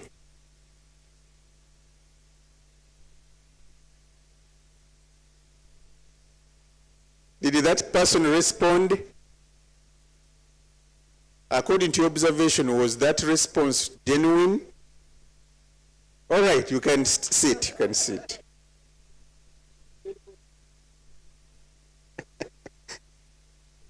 All right. We've had sessions right from the morning, and indeed we had different experiences shared, where we began from the keynote speaker, Dr. Professor Sam Ruboga, where he says it is easy times, and easy times are producing weak men. I noted that one. And where he said, tukolechi mukama waffe. Tukolechi mukama waffe. Indeed, he suggested some solutions. Then from there we went ahead and had Dr. Augustine Mugabo, who took us through school community referrals and support system. And indeed there is a model he shared with us, which I summarize as PECRM, P-E-C-R-M. He went ahead to explain the suggestions within the model and also shared some experiences. The emphasis was on early identification of warning signs. We went further and had a session by Dr. Naomi, who took us through mental health, literacy, and mental care. And there are quite a number of issues that she hinted. Particularly, I was inspired by the statistics, which I didn't know, where we have 12.5% the world. That's where we have people with anxiety and depression. And then went to the African context, where we had 10% people with mental health, mental illness. And I was surprised when he mentioned that Uganda ranks among the top 6 countries in Africa. Top 6. You can imagine how many countries we have in Africa. But if Uganda has, or is among the top 6, then we really have something to address. It's a big challenge. Then we went further with Dr. Nsobuga, who took us through mental health and counseling, lived experiences in schools. And indeed, he shared a lot with us But I was also intrigued by the statement that indeed the parents are also wounded. So if they are wounded, what do you expect of the children? Can you imagine a wounded bringing up someone in a wounded, who is also wounded in a particular situation? Anyway, it is also a challenge. So, we are going to take just a few minutes. I think now I'm remaining with, just a few minutes. But these are now for us. Right from the very first speaker, I would like to take some responses from you. If we begin by the keynote speaker, what is your input? How can we address the challenges highlighted? What's your idea? Can we move from that? I will take a hand. There is someone to move the microphone closer to you. If we begin from the keynote, what's your idea?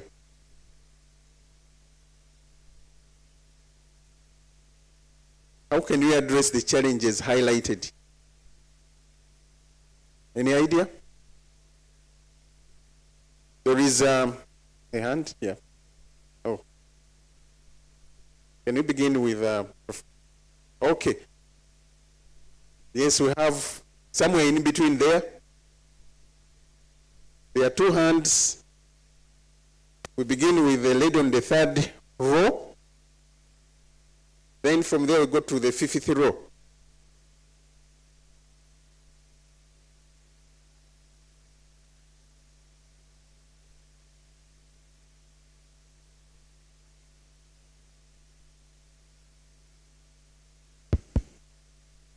Thank you.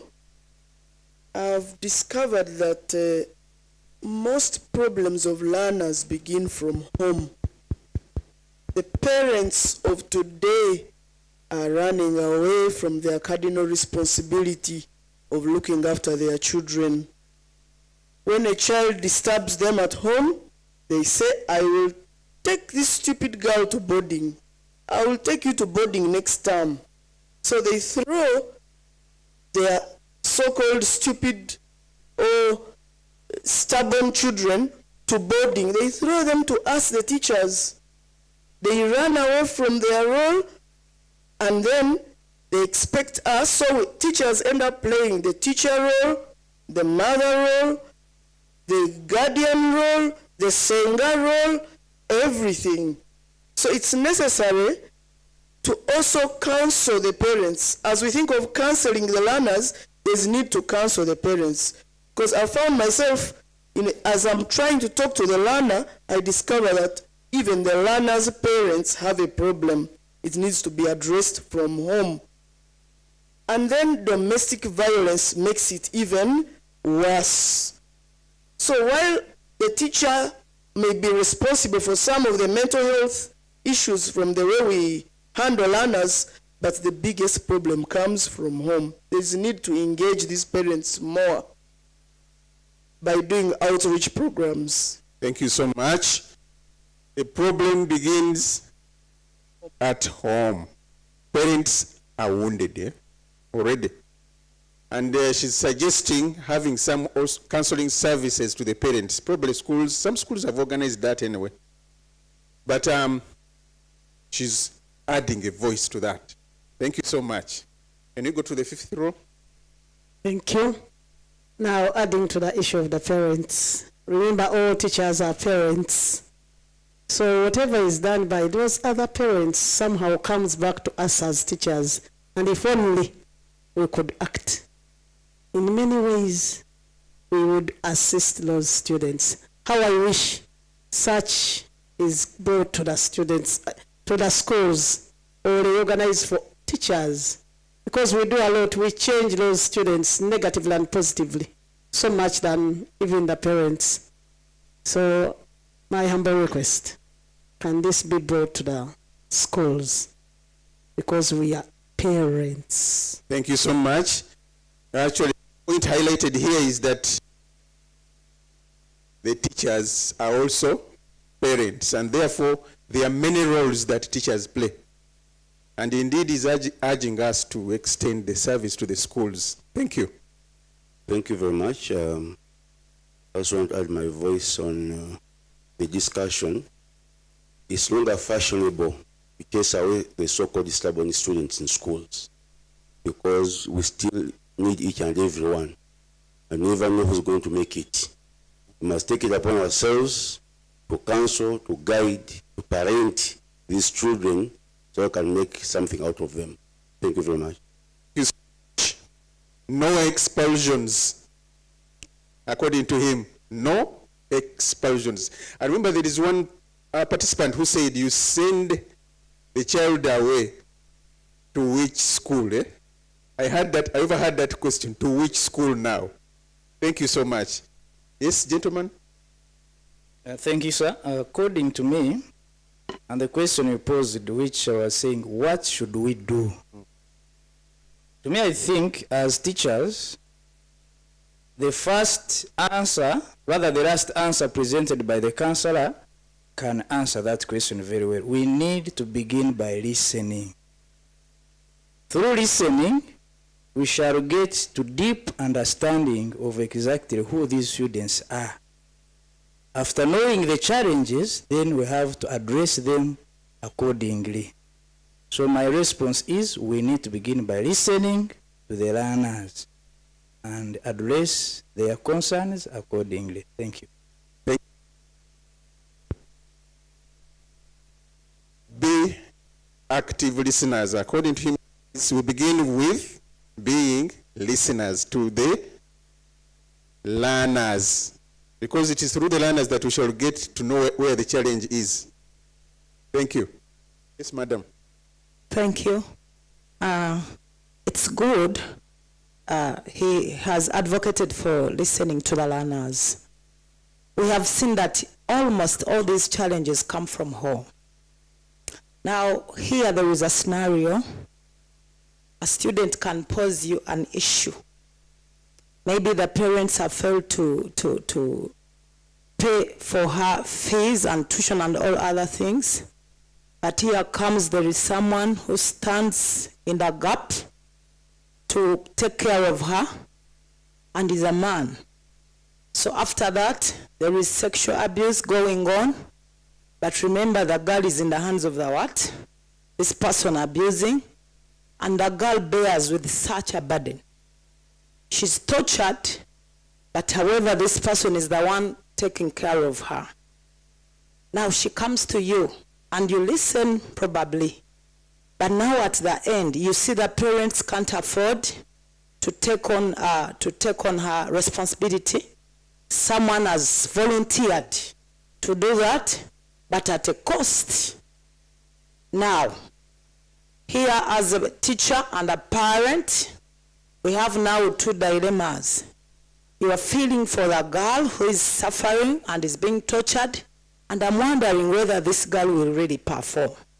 And now, how are we going to address such things? And they exist in schools. Practically, they are there. Even on visitation, you find that it's the man who comes to visit the girl. Fees payment, those are the records. We have the contacts. We have to call the man who behaves as a parent as well as a husband and is torturing the girl who is underaged. Now in this case, we don't know where we are referring such a case to. Thank you.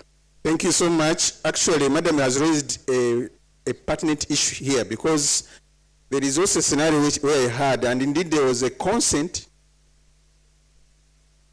between the child and the child mother. This was a single mother who really had no help. And there was this willing man. But the man shared his interests to the mother. And the mother had to convince the girl to continue. It was really a tricky situation. But the question goes back to us. What can we do in such a situation? Can we get any response? Madam, are you responding to that or something different? Something different. But just a moment. Can someone respond in line with what has been raised? in case such an issue happens, you are the teacher. You've listened to the girl. Let's begin with Madam at the back there. What can you do? What can we do in such a situation? Thank you. I think these are the ethical dilemmas we're talking about. First and foremost, as schools, we are governed by the law in the land, and that's the Constitution. So we don't have to forget that there is a law governing us, and there are provisions for how to handle some of these cases. You're having a minor who is not yet 18 years, who is protected by the law not to be sexually exploited. So in this case, this child is being abused. And some people might say, but this child is 18 years and above. Is this person consenting? In most cases, these children don't consent to this abuse. So it is mandated, the mandate is on the people, the stakeholders, to bring this to the notice of the law enforcers. Because we are having so many children being abused in the name of they are paying for them school fees. So where you feel ethically challenged, we always resort back to the laws governing the land. Why should our children be sexually harassed in the name of paying for them school fees? There are organizations that can support, there are well-wishers that can, people who are good-hearted that can actually support these children. So we shouldn't have parents ignorant and selling their children, or these children desperate to give in to some of these abusers in the name of they are paying school fees. Thank you so much. Thank you so much for that. Actually, the issue of the ethics dilemma versus the laws in the land and the law enforcers, I think Madam has explained it well. We seek guidance from the law enforcers. This kid may have another chance. Okay? Thank you. Thank you very much. I know it is a problem whereby sometimes when we go to the law and this man's action is unknown, without us first of all finding a solution to the problem of the girl, then possibly the girl will stop being at school.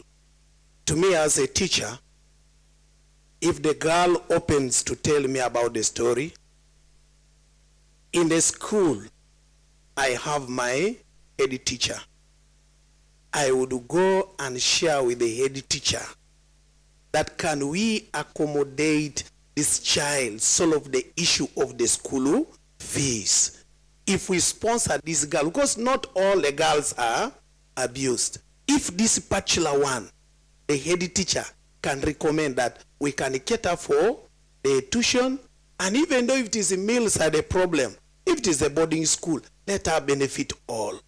If it is a private school, a day school, we could say as teachers eat, let this girl also find a ticket to eat.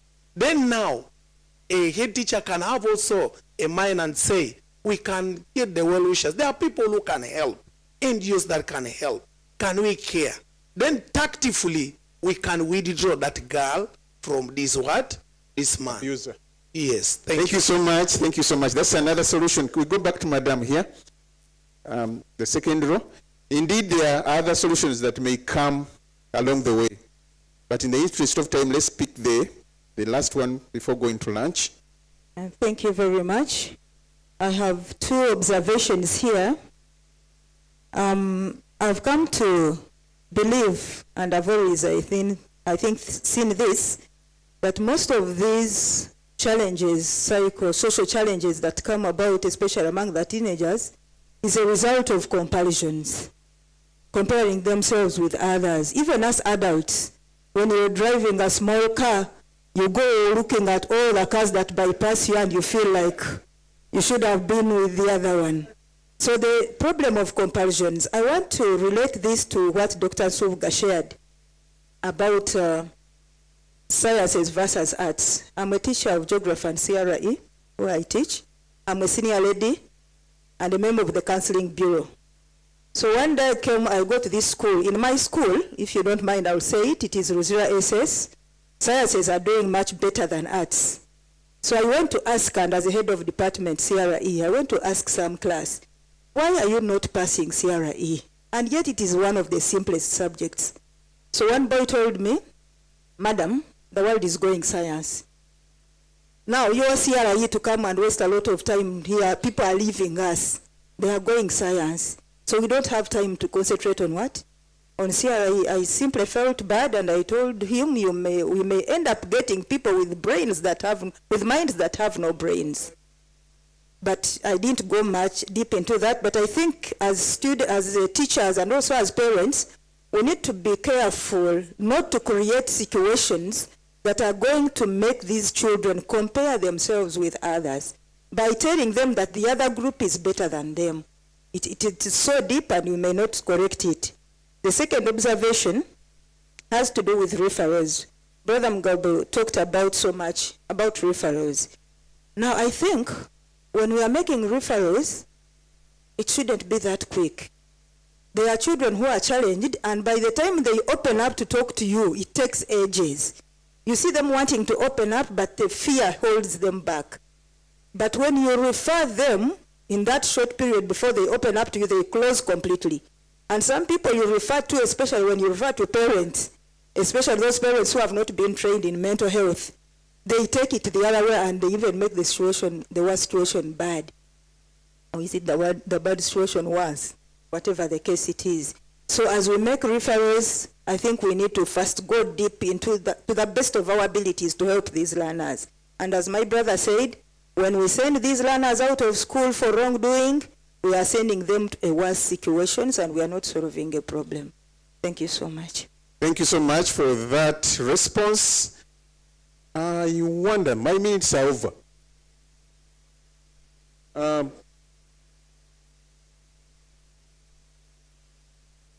There is a Katale Keka, eh? Okay, give it to us.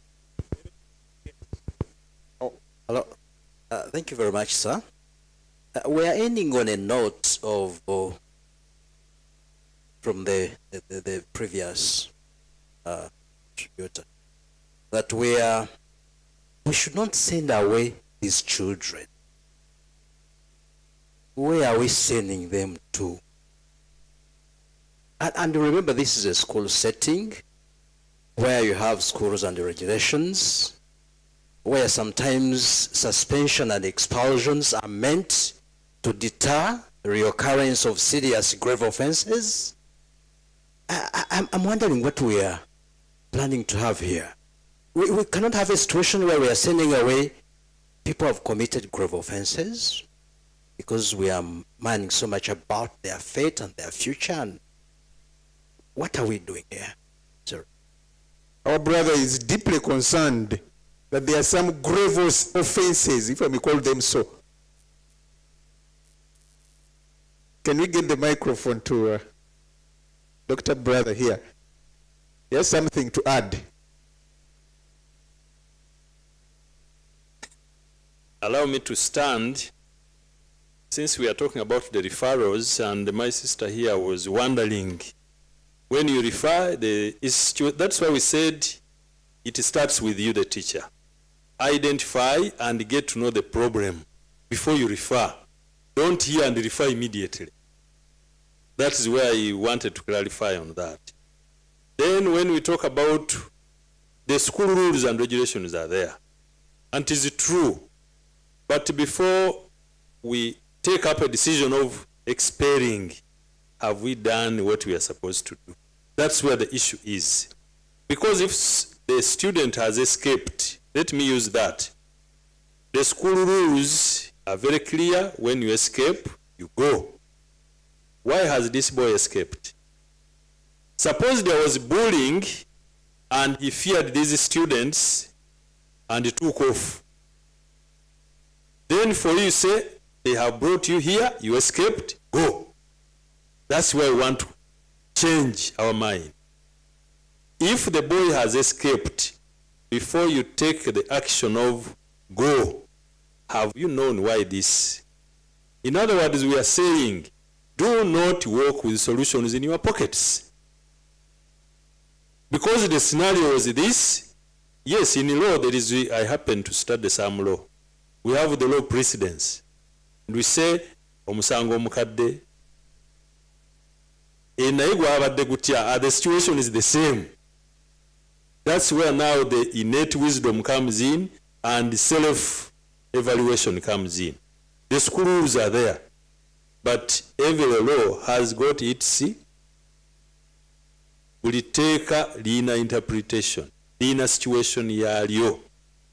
The moment the child fails and you have gone through the parents, that's why we call parents to get involved, then the action can be taken.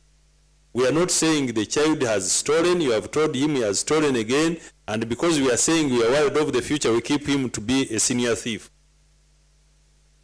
Now there, nobody will give you a solution. Judge, that's why you're a leader. Thank you very much, brother. And finally, thank you very much. I was with Mr. Mukasa at Namugongo. We had his nickname is a French teacher. We used to call him Bokudo. We had a student, very beautiful student. This student was in senior 2 but had 6 boyfriends. 6. And this girl one day was caught by the headmaster himself, Dr. Muyingo, eating the forbidden food at around 5 o'clock in the morning. Caught really, it is like being caught at the police.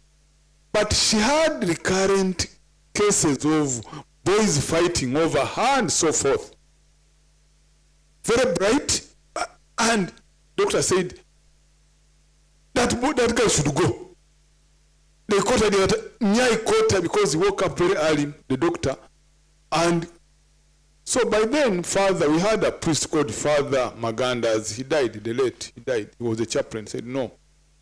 It is abnormal for a girl of senior 2 to have boyfriends from senior 1 to senior 6. It is also abnormal for her to have sex around. It's not the first time. So let us put her in a disciplinary committee and we investigate. And I was in that committee, being the head of CRE. The girl told us, but what is wrong with someone sleeping with many boys? Me, I began sleeping with men in primary 4. How? That my father was imprisoned for murder. And my mother has been looking after me. So one day, one uncle came to visit my mother in the night, but mother already had another man and told the other man that not to be very annoyed, let me give you my daughter and you enjoy ko. So, and after that, mother told me that she will never give me pocket money because I know where she gets the money. For her, she will be using her body to get from me pocket money, but me, I also have to use my body. So when I come at school, these boys provide books, pocket money. So it is okay. Even if you chase me away, mother will do nothing because that's what we do. So actually Dr. Mwingo cried. And the school took over this girl, began paying for her school fees and pocket money. And no one in the school ever knew that that girl had also a registered corner boyfriend. Now you understand, you remember. So the girl went on to be the first at O level and the best in the whole of Uganda for her A level with a quadruple A. She came here and got a first class, later on got a job as a PRO in one of the biggest countries. And of course she remained with some funny characters. But now, I want to show you, and this is a true story because I have Mukasa around. We are there. So, the fact that we never chased her away, we understood her crime was so grievous that she should have gone. But the understanding of this priest And us knowing the background, she said, even if you call mom, mom says it is okay for a woman so long as you use a condom. It is okay. And we're younger men. I'm talking of 95, I think 96, 97. But things are not easy in the school. So before you chase out these students, just know, as brother said, look at the underlying factors. Thank you very much. That's again another experience. But one thing that is coming in is the way the schools also come in to help.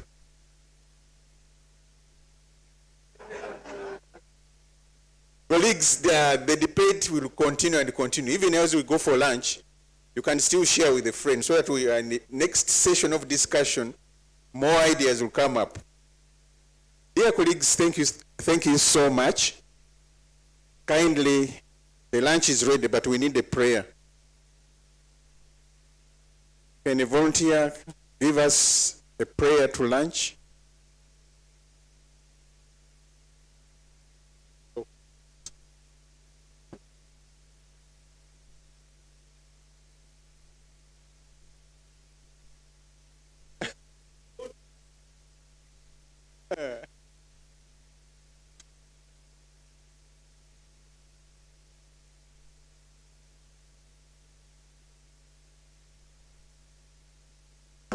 Amen.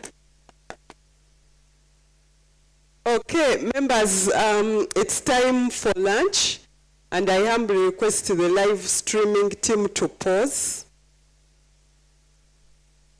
It's time for lunch, and we are going to have our lunch still through the entrance, down the stairs. That particular space is reserved. I humbly request that you move with your variables as you go for lunch. No one will take care of them. If you have a laptop, handbag, conference bag, name it, kindly go with it as you go for lunch. And it is my desire, we still have other sessions lined up. We have sessions, career pathways and self-management, crisis and anger management, managing bullying and school-based violence, basic psycho-social support services.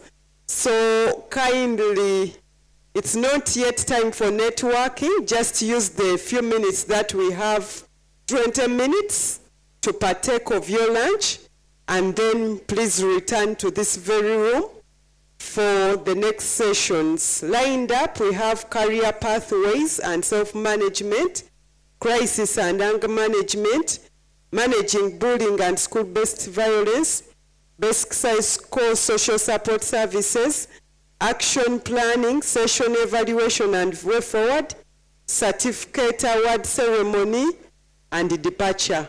Please, let's use 20 minutes for lunch so that we return and enjoy the next presentations coming up. Thank you very much.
We welcome you back from lunch, and we are ready for the next sessions. We have a number of sessions lined up. Just to remind us, career pathways and self-management, crisis and anger management, managing bullying and school-based violence, basic psychosocial support services, action planning, session evaluation, and way forward. Once again, please let's ensure that our phones are in the silent mode. Silent mode. And we are ready to start. So to start us off, we are going to start with a very captivating presentation, Managing Bullying and School-Based Violence. That is the session. And then what is the key activity? Handling bullying in schools. Who is our presenter? Dr. Wilbur Karugahe, counseling psychologist and facilitator. Let us welcome Dr. Wilbur.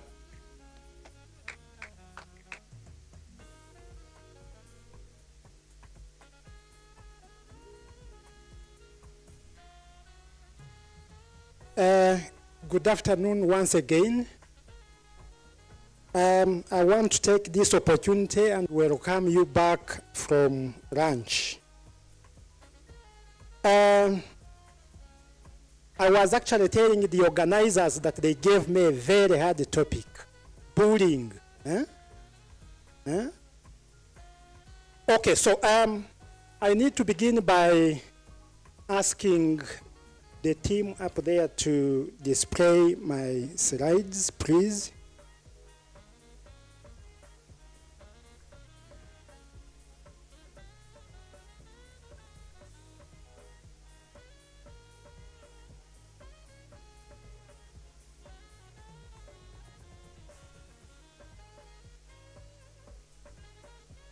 Okay, so as they do that, allow me to introduce myself.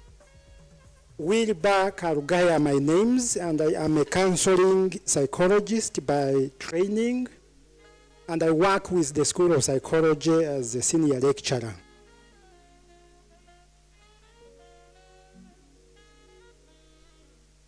Are you ready, please?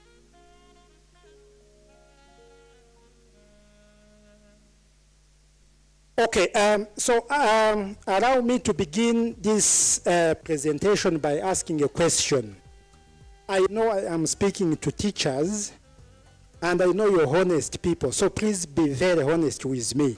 How many of you have a nickname at school? If you have a nickname, please put up your hand. Okay, so I can see a number of hands. And how many of you are happy with that nickname? Eh?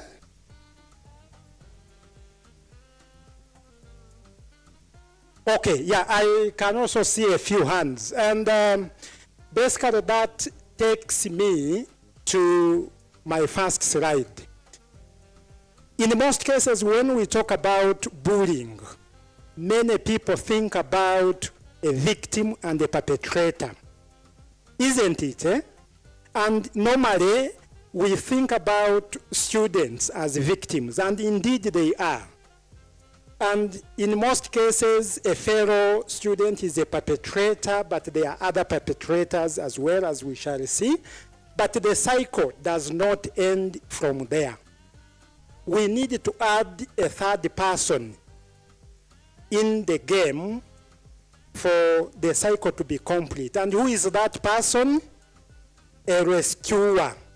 And the rescuer is you, the teacher, the matron, the head teacher, the gatekeeper, and all the other people who are in charge of the well-being of these learners.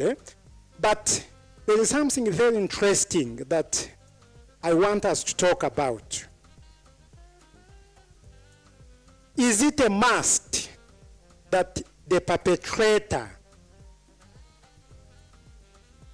will stay in that position for a very long time, No, because a lot of research, and I have also published a paper on that, that it is possible for people to switch roles. A person who was initially the victim, there are times when they become the perpetrators, right? And what am I arriving to? That even you, the teacher, who is in the position of a rescuer, at one point you can be a victim. And I mean, you will agree with me that you have heard about so many cases where teachers have been beaten, right? But I will not go into that because then that becomes workplace violence or what we call bullying. But I wanted to put that caveat before I proceed, that it is possible to switch roles. A person who was initially a victim might become a perpetrator. And even a rescuer can also rotate through these roles, you know? A person who is a gatekeeper and is supposed to protect these young ones, there are times when this person is also a victim. You know, you have heard about our runners, treating these workers violently. So what is school-based violence?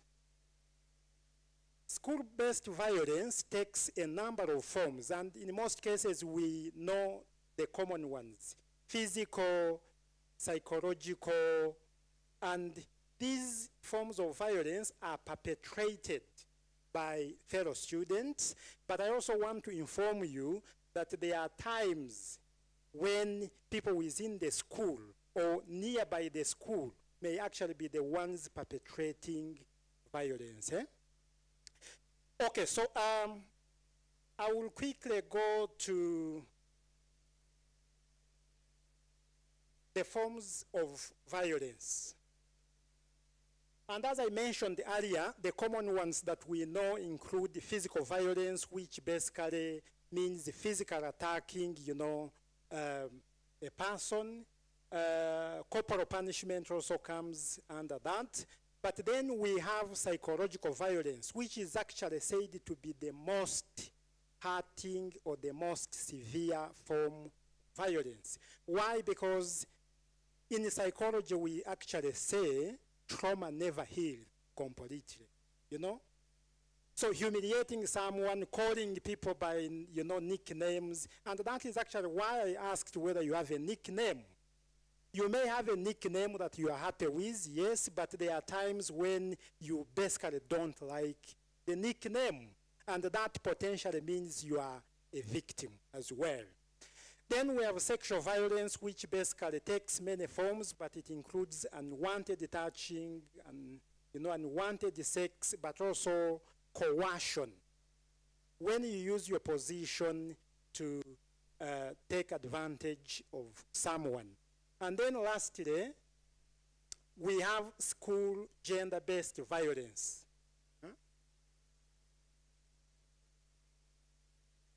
And among all these forms, I have actually been asked to speak about the first one. I don't know why, but of course, all empirical evidence shows that bullying is a very common problem, and we ought to have a discussion about it.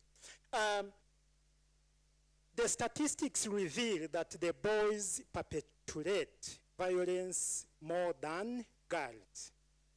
And in Uganda, research shows that cyberbullying is on increase, Because when these runners return back home, they are given these gadgets. They are given computers, they are given phones, and we actually don't have time to monitor what they are doing, and research shows that that could actually drive them into depression, self-esteem, having low self-esteem, and at worst, they could actually attempt suicide. You have heard about the stories of runners who have taken their own lives because someone said a negative, comment about them. So we need to take note that bullying in itself is bad, but the consequences of bullying are severe. We have all read, about the story of a young girl who, took her life because negative comments were, made about her academic performance. And I want to actually also tell you that these statistics could actually be underreporting the problem. Do you agree with me? The problem could be more severe than what is reported. Like when I look at the 33% of those, who are cyberbullied, I get a feeling that the percentage could actually be higher than this. Okay, I know that the government has made efforts, to make sure that there are programs to help the runners and those who are affected, but of course the problem remains. And that is why we actually thought that it would be nice to engage with you so that we talk about this problem. So quickly, I will take you through, because the task I was given is to talk about the types, the symptoms, and ways how we can prevent this vice. The previous speakers have, highlighted, some of the issues, but I will quickly go through them. Now, physical bullying is actually the most common form of bullying, and when we talk about bullying, many of you will actually think about fighting, hitting and kicking. But that is actually not the worst. Verbal or what we call psychological bullying is the worst, calling people by names, giving them nicknames, lying, about someone, mocking someone's, voice, or undermining someone's confidence. It creates scars that we will actually never heal, Then we also have cyberbullying. I have briefly talked about it. When, people make negative comments about you, about your post, about your appearance, and all of that. Then the last three, discriminatory, sexist, and relational, are actually related to emotional. When people make negative comments about your size,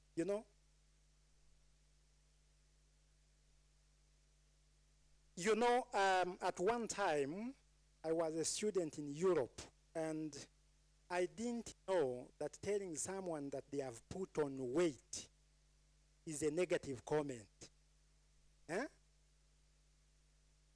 Yeah, but the point I am actually making is that there are people who will not feel happy you describing them that, they are fat, they have added on weight. So let us be very, very careful when we make comments. And you may actually unknowingly be perpetrating violence without your knowledge. So why do people bully? And I think this is actually a very interesting question for us to interrogate, The person who is actually perpetrating violence could be having a personality problem, or they could be dealing with issues that they also need help, So let us not be quick to punish, the bullies. It would be very, very important, and I am actually happy with the previous speakers who have mentioned that it would be nice to listen to the person's, point of view and offer help if there is a need, And I have actually singled out that personality disorder. Sadistic personality disorder is actually one of the issues that affect the bullies. People who derive pleasure by causing pain to others. Yeah? A person beats you into coma and they want you to apologize. Can you imagine? A person beats you severely and they want you to be the one to apologize. And that means basically they derive pain by causing and inflicting, pain onto others. There are also people who bully others because of low self-esteem. Huh? I want to actually emphasize this, that many of the people who bully others could be having issues with low self-esteem.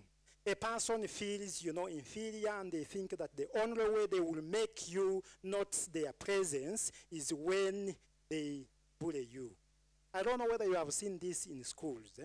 A person wants to be noticed, They cannot prove their presence by performing well, and they have to engage in antisocial behaviors to be noticed.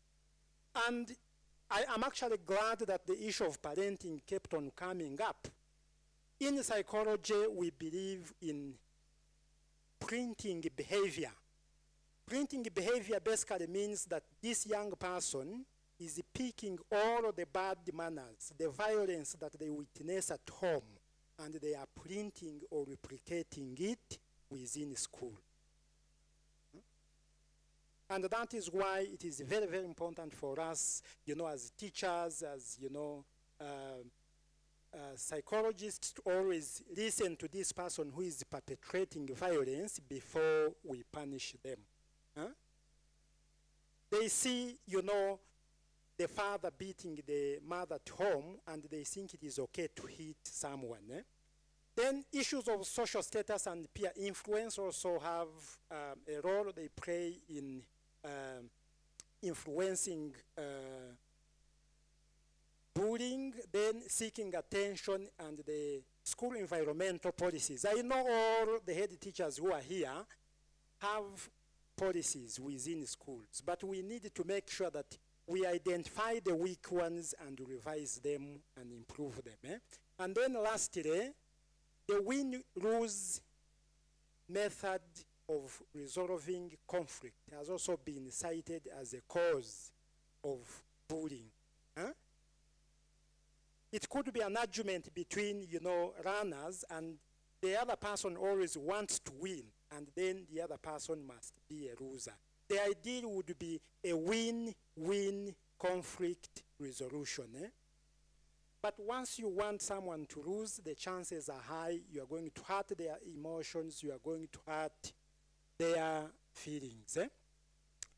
Okay, so there are a number of signs that will signpost to you that the person is actually a victim of bullying. Because remember, we talked about two individuals, a perpetrator and who? The victim. And it is always very important for us to actually help both. The perpetrator and the victim both need your help. We are actually working on a project to change young people's mindset right from the word go, to make sure that the cycle of violence does not continue. And one of the issues that we need to look at and notice that somebody could be a victim of violence is emotional and behavioral signs.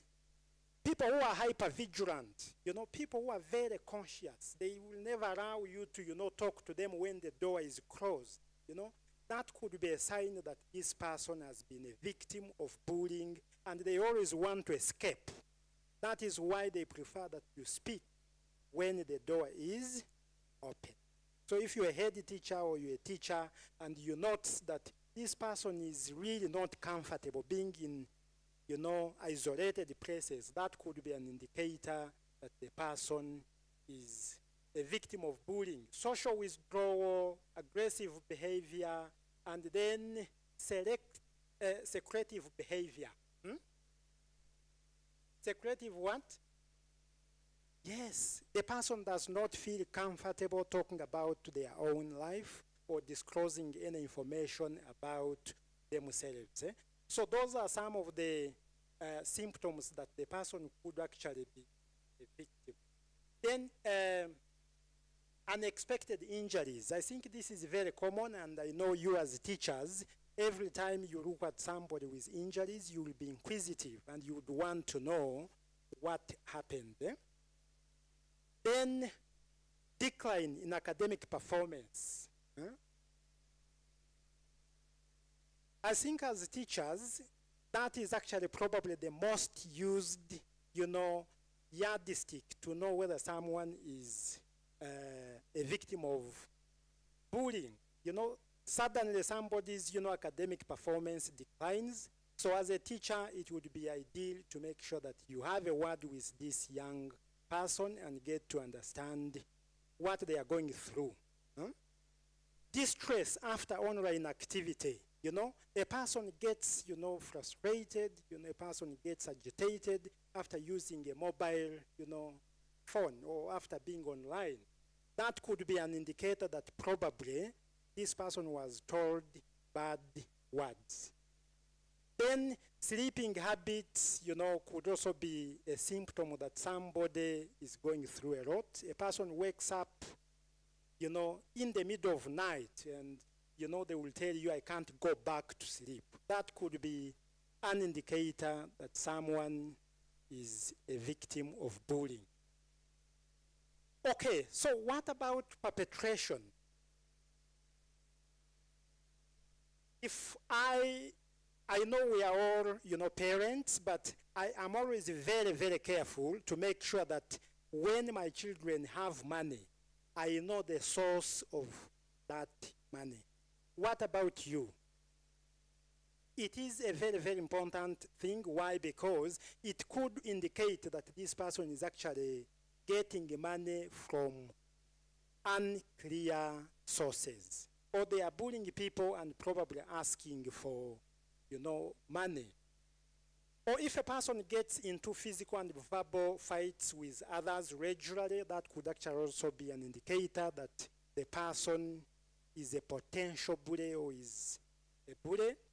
And it is very interesting because many of the studies that we do in psychology, we go out and collect data. But did you know that bullying is one of the behaviors that you can actually note even without doing research? Release youngsters and they go for break and stand in the window. You will be able to know who is hitting who. So you don't need to administer a research questionnaire to know that someone is a bully. And people who are always in the company of those who bully others are also likely to develop, the antisocial behavior, and they might end up committing this antisocial behavior. What about the last one? Students who are competitive, worried, about their reputation and popularity. The question is, why are you worried? It means that probably you have done things that are not nice. And what is the impact? It has a long-lasting impact on the victim. Bullying has a long impact on the victim. Number one, research shows that those who went through bullying are likely to bully others, and the cycle would continue, Because you have validated it and you think it is okay to, bully others. And either way, whether you're a victim or perpetrator, this has an impact on you, because if you have been a victim, you basically think it is okay to be beaten. And if you have beaten others, you also think it is okay to beat others. So this has an impact on the mental well-being of the person who is involved there. Then it has also been found out that bullying has an impact on externalizing behaviors, anger issues, anger management issues, people who cannot, restrain themselves in aggressive, behaviors, and some of them might end up going into substance and alcohol use. Then criminality. Research shows that people who have, been involved in bullying others in adulthood, they are likely to go into criminality, and therefore it is very, very important for us to make sure that we prevent these issues before people cross.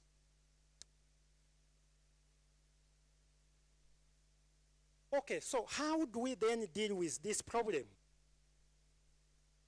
By the way, there are 3 things that we need to do. Number 1, before I go into the content, if you cannot prevent bullying, you can refer the issue or treat. So there are 3 things: treatment, prevention, and referral.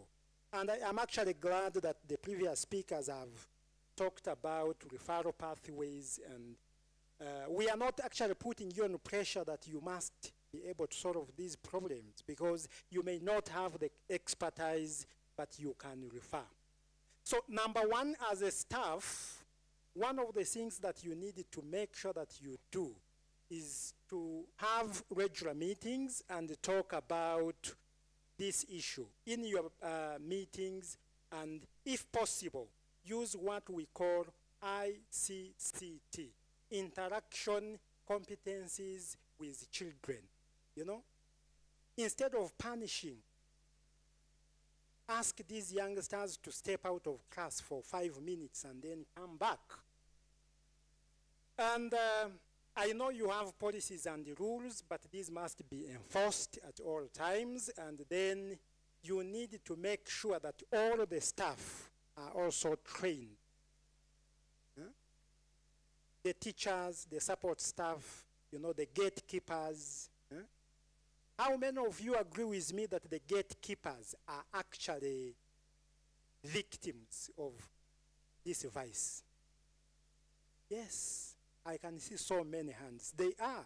So basically, they also need to be, you know, told how they can approach this. Then we need to teach students mindset intentional activities. Mindset intentional activities. Change their mindset. Tell them that bullying is not the solution.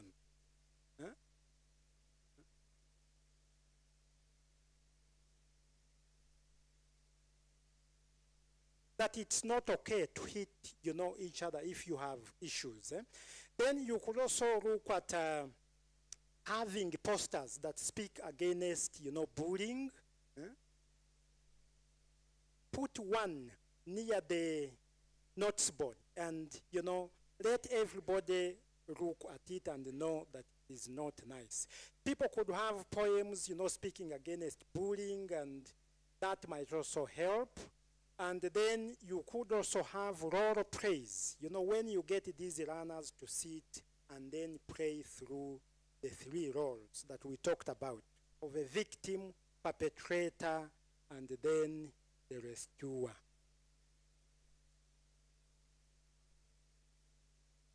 Okay, embracing partnership and working with other stakeholders. And basically, this is what we are doing, you know.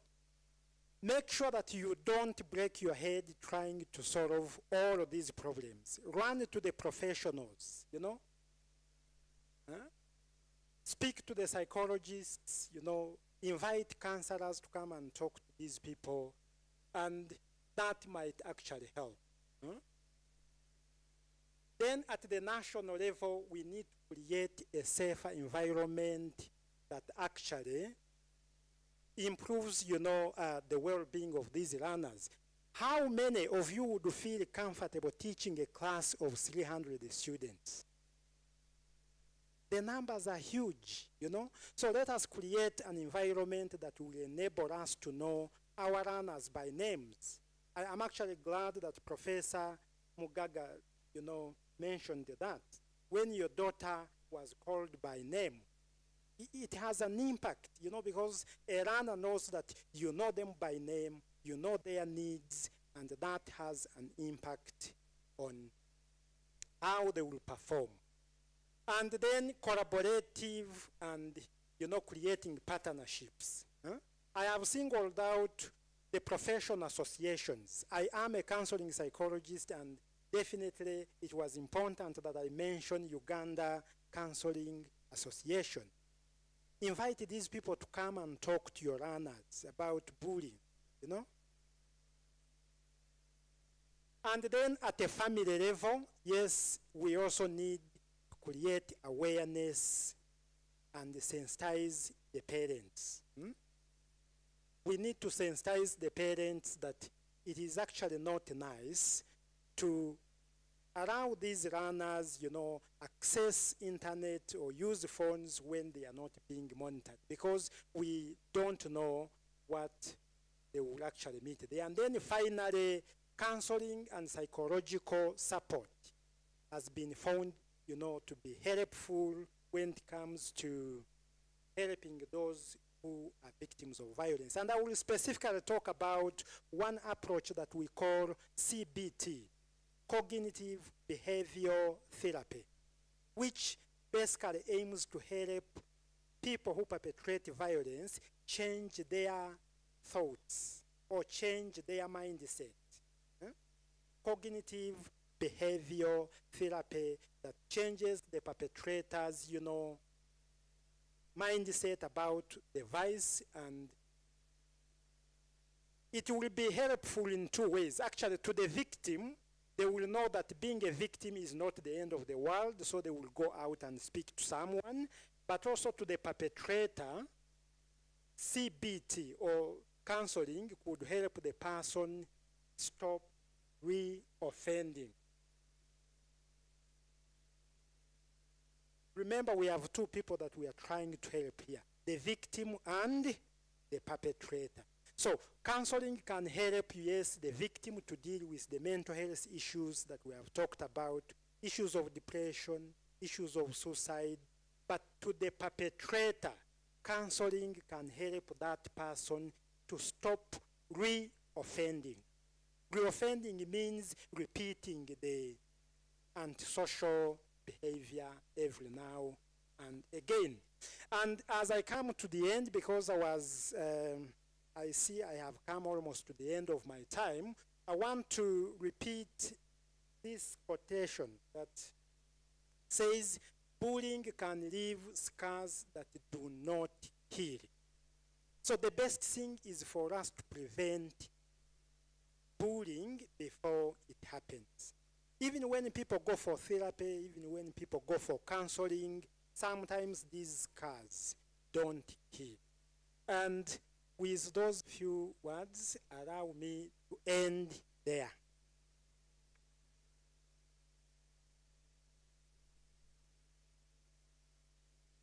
I was going to invite questions, but those will come at the end.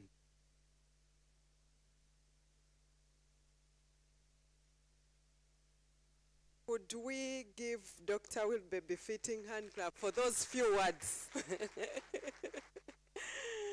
Okay, but the words were really necessary because it is a vice that most schools are dealing with.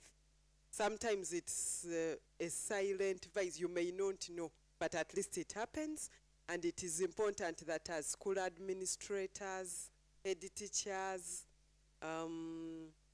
teachers, we get to know how to deal with bullying. So I'm glad that the topic was managing bullying and school-based violence. So permit me to invite Dr. Naomi Namanya. The presentation is career pathways and self-management.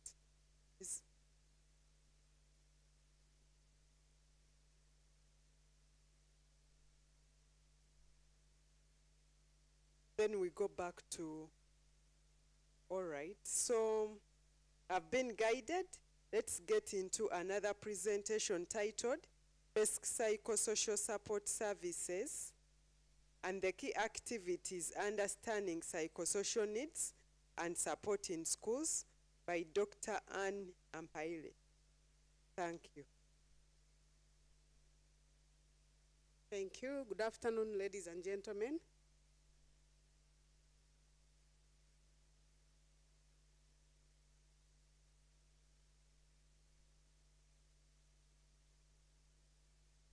Yeah, I think we are moving on very well.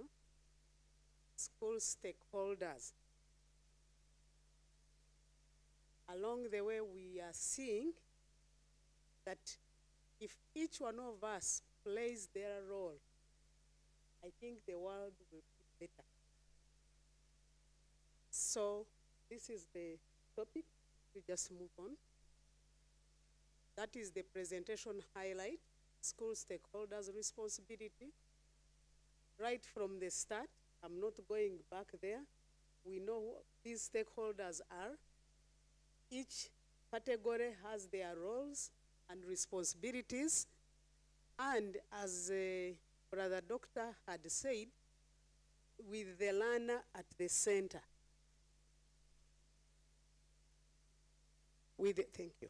With the learner at the center. So now this presentation, I'll just skip the first two because we have already talked about them. Even the third, this basic psychosocial support services, I think each and every presentation has been highlighting this, and we are still focusing in school.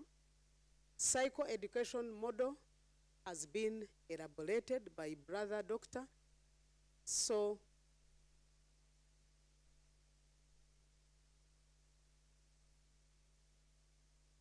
yeah, there are so many theories, but from the view of the psychoeducation education model, which is trying the intention, adding on what has already been said, I think Brother Mugabo explained the model of psychoeducation, but me, I'm taking it from this point of view, why actually we need the psychoeducational model. I have looked at the teacher resource, mental health and psychosocial support, I think by the ministry 2025, and all this is in addition. Now taking it from the feministic or feminism, and then Vygotsky social cultural theory, why we need the psychoeducation model, it is if each one of us, and even as Dr. Wilbur is saying, the perpetrators, the victims, if each one of us is empowered, because the model, the psychoeducational model is all about empowerment, empowering both the victim and empowering the perpetrator, empowering the stakeholders, so that each one of us, the clash, you know, in sometimes your administrators there, the head teachers, I'm glad they are here, sometimes you find when there is a clash, the teacher may not know where to stop, the nurse may not know where to stop, the senior woman versus the senior man, you know. We need role differentiation. And after identifying our roles and responsibilities, each one of us tackle from different angles for the betterment not only of the learners, because we are all aware that if I'm not well, then I'll become toxic to the environment around me.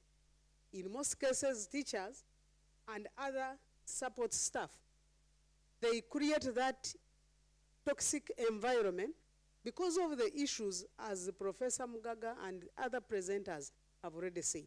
You have seen the statistics.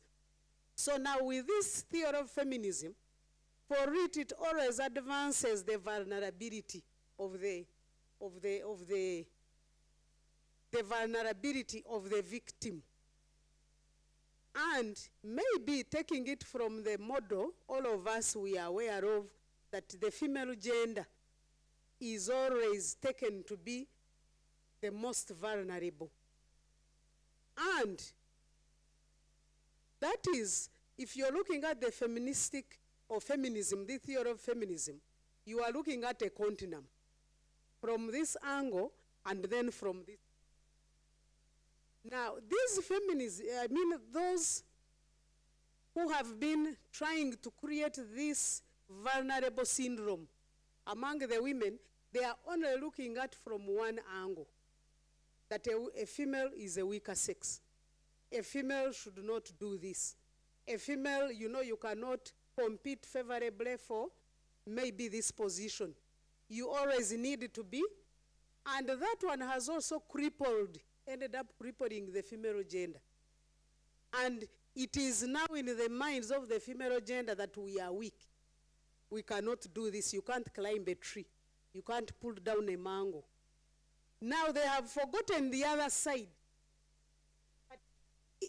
Instead of emphasizing the vulnerability syndrome, they should empower this woman to know that if I'm given the chance, if I'm supported, we can compete. How many women have done that? Aren't they many? Let's use those role models. And if we are using this model, can we look at it holistically, not looking at the vulnerability? Can we also say, however, if this woman is empowered, if this victim is empowered, if this perpetrator is empowered, if the ground is labeled, you know, and we said we are going to fight, then we can fight. Who knows? Maybe the man will be the one on ground and the woman will be up. That is that. Which I, from the psychosocial point of view, I'm using that theory. There are so many theories, like they have been presented. But I'm using that one, it is teaching us, or the implication is, once supported, then this individual who is supported holistically can achieve to the fullest.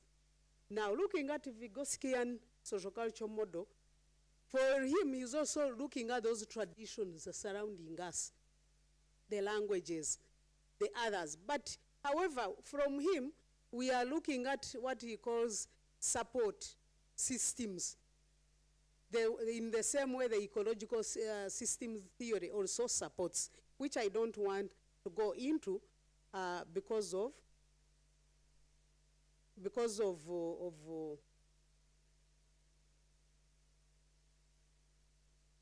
am I the one who is not learning well?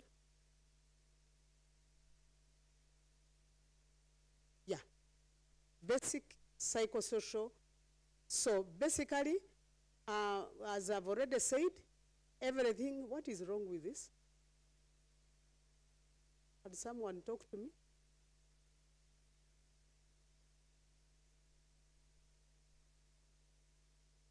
With the psychosocial support service, I was treating it from one, strengthening. I know a lot has been done in school setting. The way has been highlighted. The policies are there. Each school, I think the head teachers, if you were given time to share, the teachers, a lot is being done. Now, our role, we are strengthening, enhancing what is there. And that's why each and every presenter is actually emphasizing that we are not in the competing pitch. We are not in any way fighting for space, but we want to partner and strengthen. Number two, to support the well-being of learners. But I've already said, at the back of our mind, we shall not support their well-being if our well-being is not supported. So a lot has been talked about. Let's move on. These are facts that have come up in different presentations, that these learners are grappling with various issues. Schools as safe environments, because these schools are controlled environments, they are actually the best places for these children. You have heard testimonies right from the director, counseling center, what they are talking about. So the safest place is the school environment. When you look at the calendar, the learner spends most of the time at school. And another fact is, therefore, these schools are the ones actually, they are better placed to help these learners out. If we had time, we would know what are these common challenges. I think they have been highlighted over and over again. But you tend to find that why I highlighted observational learning theory, most of these issues, they come from what they see, what they hear, what is surrounding them. Because according to the behaviorists, they say a child at birth is neither good nor bad. But as the child grows, as the individual grows, what is around him or her is imprinted, what Dr. Wilbur is saying, and that's what we shall see. So if we are working on the social context of the learner, whether at school or in community or at home, then all will be well. There is a case, and this is also a live one, of this lady who is staying with a daughter. The daughter has been found pregnant, 6 months moreover. When they told the mother, she collapsed. Why did she collapse? For a number of reasons. They have been highlighted. Unavailability of caretakers. This woman could not believe that the girl she stays with in the same room, because she was saying that if it was that maybe she was impregnated when she was not in my house, in the same room, and this lady again said, for the last 6 months I had that they share sanitary pads. I mean, they use the same place. You get it? This woman was saying, how stupid was I not to realize that I was the only one using the pads. The girl, because for 6 months. So that's why she collapsed. But I think later she had to come back to her life. Because when you collapse yourself like that, when you have not been there for the girl, these are some of the theories which I will not go into. And common challenges, I think they have been talked about. And these like life-shaping decisions, identity struggles, relational issues, academic and examination, developmental concerns. When we are looking at adolescent challenges, you know what it means for the boy child, for the girl child. But please, in your respective schools, let's pay attention to both genders. Gone are the days when we are saying the girl child, I've already told you the problem, the challenge with that. Because that vulnerability syndrome is going to kill us if we continue looking at that. Those are psychosocial issues. Why is it important? Still, it has been highlighted. I think because of time, I can't go into that. To enable learners feel secure, supported, and confident. It promotes emotional safety, positive learning behavior, resilience. That is the reference I was talking about. You look at the teacher.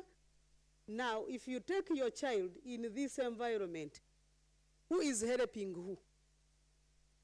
You look at the teacher, you look at the learner. Who is more vulnerable? So please, we need to combine efforts. That's why they were talking about referrals. Now, do you think that this teacher can help your child?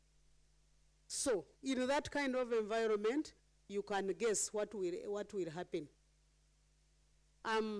This one has been talked about by the mental health issue, presenter, and even other presenters. Why psychosocial support? You can see it reduces behavioral problems, strengthens teacher-learner relationship, promotes inclusive learning, addresses those traumatic experiences, and wellness, promotion of wellness among the learners. How can we know that learners have those issues? And I think also time and again it has been talked about. This thing is also misbehaving. Causes, I think we have talked about a lot. I've already, I've highlighted and involved the parents. Others highlighted so many. We have home-based, we have school-based factors, we have community-based factors. We have also the individual-based factors from the learner. And now this thing called modernization, ICT, this smartphone syndrome, it is going to kill us. We need to regulate some behaviors, control. It is like saying AI is bad. It is good, but how do we use it? We need to put those safeguarding mechanisms. Now here we are saying that it is psychosocial support services. Who should provide it? It is everybody's responsibility. We have said there are different layers. I think it came out from different presentations. Now, it is until it reaches that topmost layer whereby you need professionals, you refer. But all of us in a school setting, when empowered, we have the capacity to provide psychosocial support services. Now, what can we do as schools? That is highlighted and it has been talked about. What is the takeaway? 3 main core messages. Every learner deserves to be emotionally stable. As school stakeholders, we are saying each one of us can provide, if we provide their roles, parents, teachers, support staff, administrators, technical staff, we can support, we can be supportive. Early support prevents bigger problems. Reflective question. Maybe from this one, as each one of us goes back, you just think or flash back on that one action, one activity, one lesson that you are going to say in my institution, in my center, in my school. This is what I'm going to start with. That's what I'm saying. Because we must start today. I'll conclude with this statement that psychosocial support does not always require specialists. Every caring teacher, administrator, nurse, or whatever can make a difference. With combined efforts, all can be well. I thank you.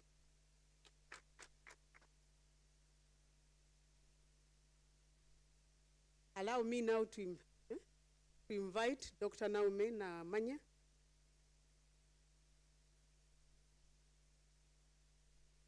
Good afternoon once again.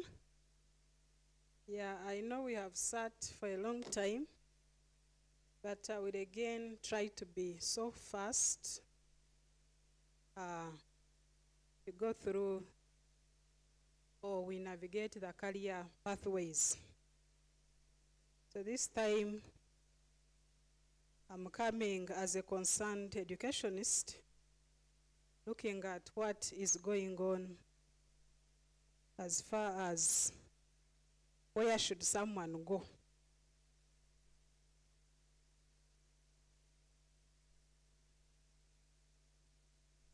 Yes. Okay. Most of us are familiar with the way we've been doing it. That if you're going in sciences, then you're going to become an engineer. If you're going to do this, you're coming this. But allow me challenge you a bit that new courses or new challenges have come on board, and we need to think out of a box. How? They are individuals who are not going to waste their time going through the whole process of education system. They are individuals who will reach at P7 want to branch off, at senior 4 want to branch off, at senior 6 want to branch off. So still it is our responsibility to see what to do, and we guide them appropriately. So much as we've been used to the old style, we are saying no. Actually, if you see in the picture 3, especially 1, 2, 3, the third and the fourth person, they took almost the same route, but you realize that actually they are ending up differently. And why am I concerned here is that all of us are different, we are unique, so are our learners. But we are going to find out some issues that because of what has been going on, or because of what has been on, because of what has been on, we are still telling ourselves, you know, things can still work the way they have been. So we are saying no, let's change the way we are doing things, by involving parents, involving learners and teachers, in helping these learners realize their full potential. And that means that each stakeholder has a role to play. The parent will no longer just bring fees and go away. They need to be involved.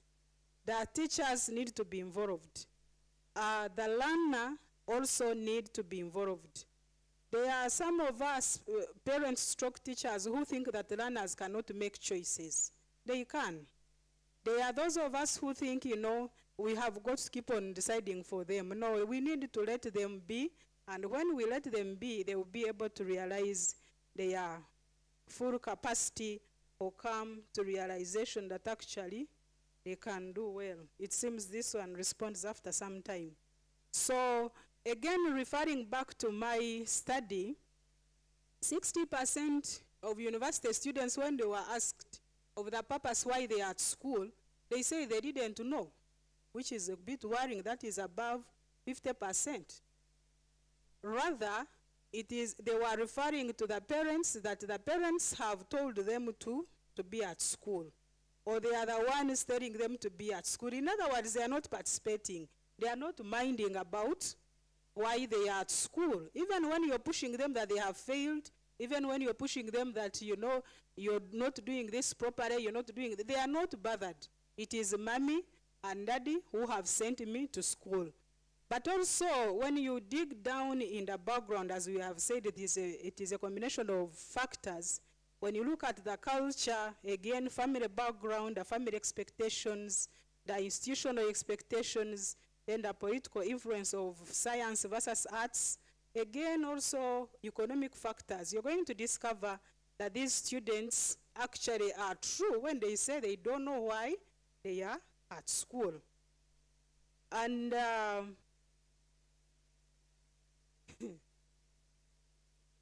so when they bring us these findings, the problem at hand the problem is that we are actually pushing them to do the subjects, to do some combinations for those people who have told them to go to school, but not for themselves.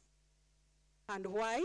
We find that passion, interest, and ability are missing in this equation. And if they are missing, that means we are just pushing passive learners.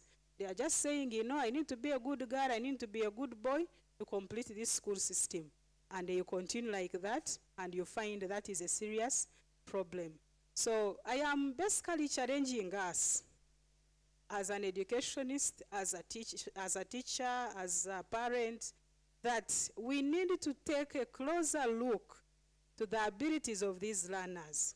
Even when you have put them in a chemistry class as a teacher, do you really observe this student being a chemist?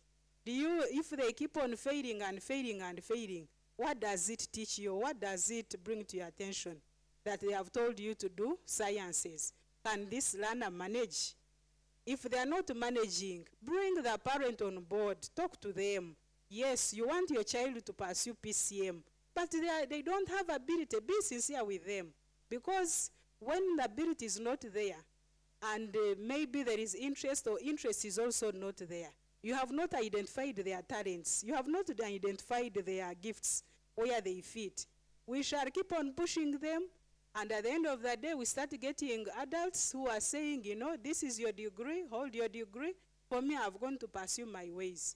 I've gone to do my work. And many examples, or many graduates are facing this challenge because they feel they were pushed into what they didn't want.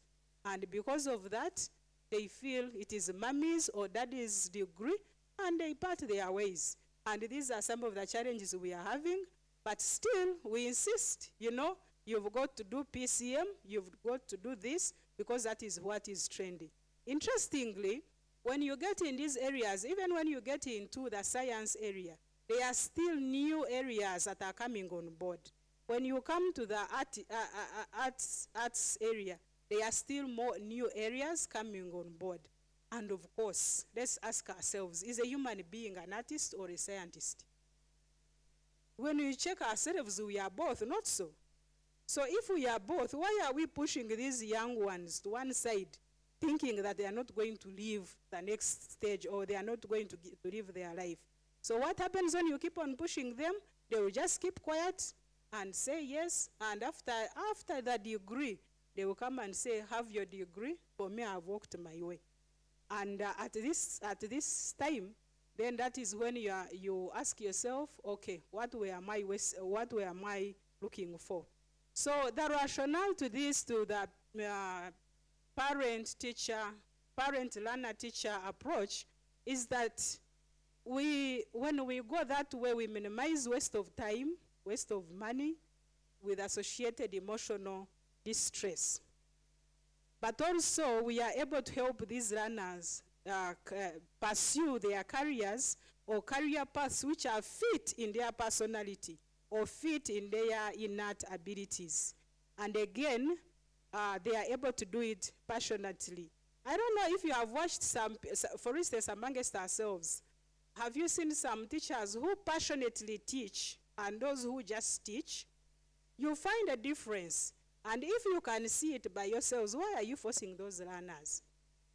Especially when you give me that affirmative yes, why are you forcing them?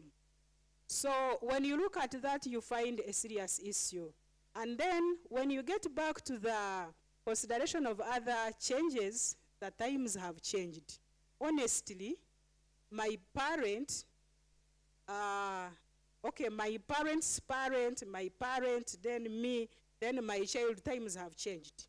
Whether we want it or not, things have changed. There is a change in the technological advancement, but also in the generational advancement, as I've summarized it there. You realize that people are basically complaining about Gen Z. Gen Z is Gen Z, where you see Generation Y is, those are millennials. Then the next one is Gen Z between 60 to 30 years, who don't want to work, who don't want to do anything, but they want to eat, they want to spend. So where are they going to get this money from? You know, parents are on their toes and they're like, what do we do for these children? But something can be done or is to be done if you decide to change the way how things have been done, and then you move on and realize that actually things have changed. For instance, if I may just pick a few, from Gen Z to Gen Alpha to Gen Beta, that is from 1995 to 2000s, now 2025. These are people who get irritated quickly. These are people who don't want to do things the way we have been doing them. And they feel they have a right, they feel they can get money quickly, they can find other ways of getting money, not this other longer way. Why do I have to work for a whole day to get money, yet I can get money within 1 hour? You know, there are all those thoughts which we need to think about, and when we have thought about it, then we shall understand these people and see how do we work with them. They want to do things instantly, quickly, and then with this technology of theirs, how do we manage, how do we navigate? So when we look at all those concerns, then we need to realize that actually the way we are offering them guidance has also to change. Because if it does not change, we keep telling them the old things which will not apply, and then they will keep, getting disgruntled. And there is nothing like having a conflict within yourself. We call it intrapersonal conflict. When you have that conflict within yourself, even if you do what, the outside people will not take it away. Instead, you will keep on giving other people's copy. Like the way how Dr. Wilbur was saying, when you have a problem, you'll keep on, extending it because you're not satisfied within yourself. In other words, let's not force the fish to climb the tree. It has where it is stationed. Let's take time, identify it. With the teachers, take time. If you don't have time, or if you don't know, involve other stakeholders to find out what to do. When you keep on forcing it to climb, it will spend all its time thinking that it is stupid. Thank you.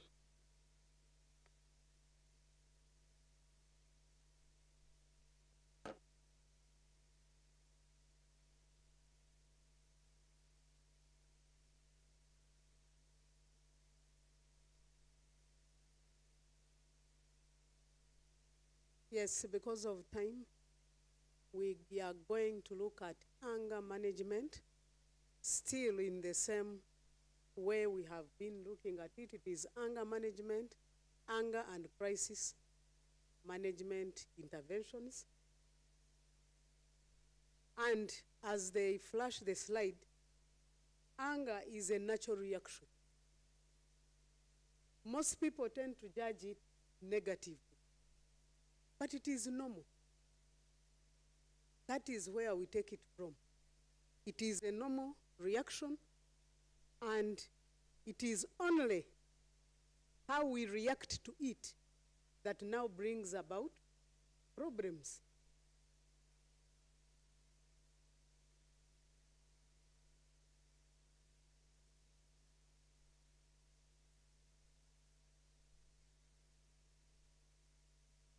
And as I look at this, I'm definitely taking it from across the different levels of ECD, primary and secondary, and as we have said, the one tertiary, we are yet to be there. But definitely when you look at how it is and what it is, it shows us that this is what I have just said, that it is a natural emotion. When you feel sad, when you feel frustrated, threatened, and unable to achieve a goal, definitely if you're a normal being, you'll feel anger. That reaction will come. We need to note that it varies from mild to irritation to severe and intense. So our duty, me and you, is to make sure that we regulate it, not to reach the severity and the intense, because it goes into the extreme and goes to the other side. Those are the people that will end up committing suicide. Those are the people that will end up killing others, harming self, or vandalizing properties and the like. Anger itself, that is what we have just said, itself it is necessary actually. It is not harmful. The problem arises when it is expressed in unhealthy and aggressive manner. Now, if we are to look at the signs, the common signs, because of time, I tried to use the emotional cards. You get it? Trying to show us that being different people, we react differently to different situations. Could be stressors, could be, threatening situations, could be frustration. We react differently. So I just picked this one, which I know, although they are childish, but they speak. When you are scared, when you are worried, when you're nervous, some of these signs, they are emotional in nature. That's what we need to know. Others are physical in nature. Others are behavior in nature. Now these ones are signs of frustration, irritation, resentment. As we look at them, then we need to know that if it comes, then how do we manage them? These are physical in nature. Some people release anger when they are on music. Others, because you have not had sleep. By the way, most people do not realize that each one of us, there is a difference between sleep and rest. Some people lie themselves or deceive themselves that they are asleep.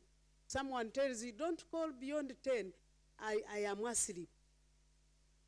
And should you come and touch on the door like this, someone says, who are you? That is not sleep. Sleep has different levels. You can read about them. And there is the climax, that level. The moment you don't reach it, it is worse.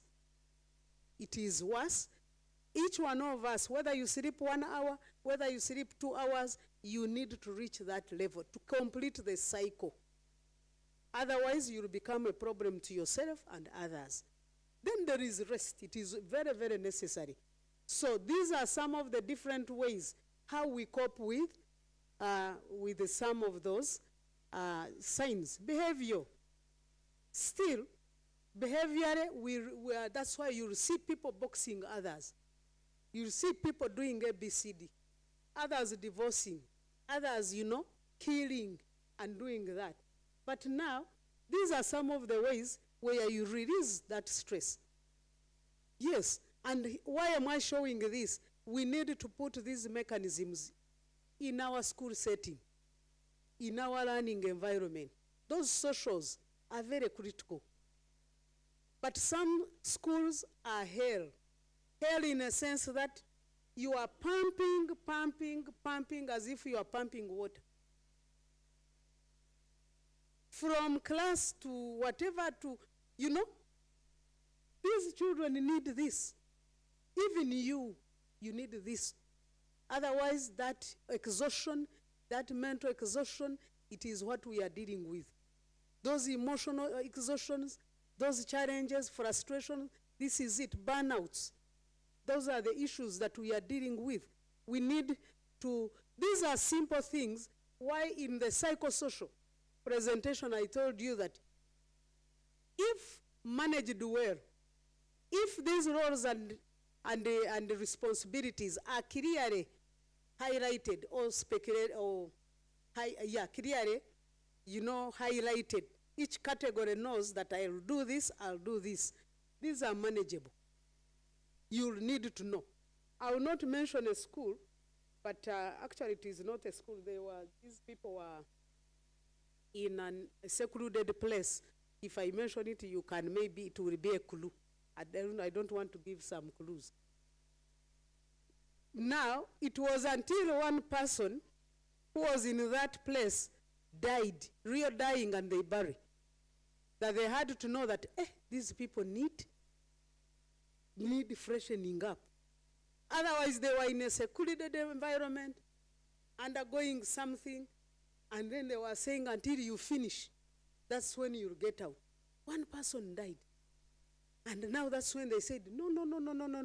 Every Sunday, you'll be at least given 2 hours. Get out of the gate. If you don't have something, just walk around and come back. And now they have not gotten any other issue. So I'm trying to tell you, sometimes when you see those persistent issues at school, you need to know that now, anger, some people think that children at ECD level, they don't have anger issues. Actually, emotional regulation issues, they start from there. Mothers who breastfeed, they know that sometimes you are breastfeeding a child, when you don't have enough breast milk, the child will bite you with a gum. They start from there. How do you deal with that? It will grow. So this is why I was saying primary level, right from ECD, that is lower primary, up to 8 years, from birth to 8 years. They often struggle with those emotional issues, identity, emotional issues. Now, what are the strategies that we can use? Those are some of the strategies that I have highlighted. Emotional education, we are on the psychoeducational model, remember. Teach children to recognize their feelings. When they are feeling happy, when they are feeling sad, when you give them notebooks, those fine art, you call them what? Fine art books. They will draw how they are feeling. And then you teach them how to recognize and deal with them. That is emotional awareness. Calm down techniques. Those are some of them. Deep breathing. The other one, I love the one of counting to 10. Even to you teachers, especially those ones who are hyper, who are aggressive, you know that if this child has done this, if I get you, I'll pull out your ear. Before you pull out your ear, can you say, let me count to 10? 1, 2, 3, 4. By the time you reach 10 and you repeat, the anger will be. My mother was a primary teacher, used to tell me that in their days, they were trained never to beat a child. That they were told, when you know that the child has done something serious, you send that same child to go and get about 6 canes. The child is not stupid. he or she will not go and get immediately 1, 2, 3, 4, 5 and run to you. No, the child will first go and hide, will come and peep. By the time the child comes, you'll have forgotten. You'll say, what do you want? And if the child is wise, will not remind you. Yes, safe spaces. In our schools, can we create these safe spaces? We need safe spaces for teenagers, puberty, you know what I mean, for girls. Safe spaces, now we have some teenage mothers, safe spaces for HIV positive children, safe spaces, even sickle sellers, even we need safe spaces for children. Even teachers, I think we were urging in the morning that you also need safe spaces. I showed you, I read out the statistics. Teachers were saying they don't have that space, they need that space. Storytelling, that is the primary level and ECD level. Now, this is continuation, still trying to use the emotional cards.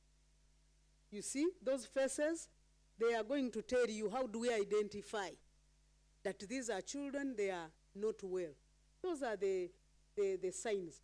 Now, this is one of the coping mechanisms. They need rest. You can see how comfortable they are all. But I tell you, you see the other girl? Are you seeing that girl who is looking at me? I don't know whether she's looking at you. Now that girl, if someone needed to follow her up, yes, she's having some issues. Others you can see they are asleep. But for her, she's pretending and she's looking at me. Yes. That's how you identify some of these. Secondary level, for it is a lot because of the hormonal changes, the growth spurts that these children are going through. You get it? What is the teacher's role? Still, or maybe caretakers, all of them. Encourage respectful discussions. Set clear behavior rules, intervention when conflict arises. Early intervention, I think all of us have been emphasizing early intervention. Now, I tried to use these emojis as the commonest, one of the common languages used by these .com children. You get it? The communication has changed. You are struggling typing a full text. Your son or your daughter is telling you that, showing you she's not happy. Or telling you, I am happy. You have passed by the school and left there some grab. And then sends you the other one that showing you, Mommy, I'm happy. And you start complaining. Can we need, she has talked, Dr. Naomi has just talked about those generational differences. We need to know what these people are going through. Higher educational level, as I've already said. These are mature students who are having also complex issues, some of which are relational and uncertainty, career mismatches, you know, etc. and etc. Most students here, when you talk to them, my PhD work was on career choice dilemmas across educational levels, taking it from O level, senior 4, A level, senior 6, university entry, and exit. So I tell you, some students at the exit level, that is third year or finalists, they would tell you that they don't wish to leave.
offices. The students are down, you can easily see them. Now this student, the other one, comes as if they are passing, does like this, the braids. The girl does like it, now the girl starts like. And then the other one, he was talking about bullying. You get it? It starts small like that. This is a senior one. And now you imagine what is happening in our schools. Classroom activities. These are some of the few areas where I was saying these are simple exercises that we can be doing. The way you were seeing facilitators telling us, can we stand up, can we sit down? In a classroom, these students are about to fight. These students have been emotionally charged. You take a deep breath, count up to 10. Emotional identification activities, you know. This builds emotional awareness. Remember, we are looking at behavior, physical, and emotional signs. Crisis management. When it, remember we said from mild to severe to intense. Now, when it crosses, it goes into a crisis. That is one way of looking at crisis, at a crisis. But there are so many, my approach is, there are so many crises that we are having in school, which we have not identified. What do we have in our sick base? I am not going to highlight all of them, the crises. I'll give you maybe some examples. As simple as if you are on an assembly, you hear one child coughing, the other one is coughing, the third one is coughing. What comes to you as an administrator? You isolate them and you say they go to the sick bay. If you have isolated those ones and then you hear another one, or even you are coughing, do you also isolate yourself? So I'm trying to say that we are not having one definition of a crisis. As simple as those you hear, have you heard some speakers, when they reach the mic like this one, they start saying, have you heard them? Struggling with the throat. Chest opening up. Have you heard some people trying to open up the chest? Those are issues. If we paid attention to them, they can easily be managed. You get it? That's where I was getting these case studies. That when we look at our sick base, I know you are very good people. In your schools, you have those provisions. But if I came and visited your sick bay, what do I find there? I'll find there a first aid kit. That is good. I'll find there so many antibiotics. I don't want to comment. I'll find there so many painkillers. I don't want to comment. etc., etc.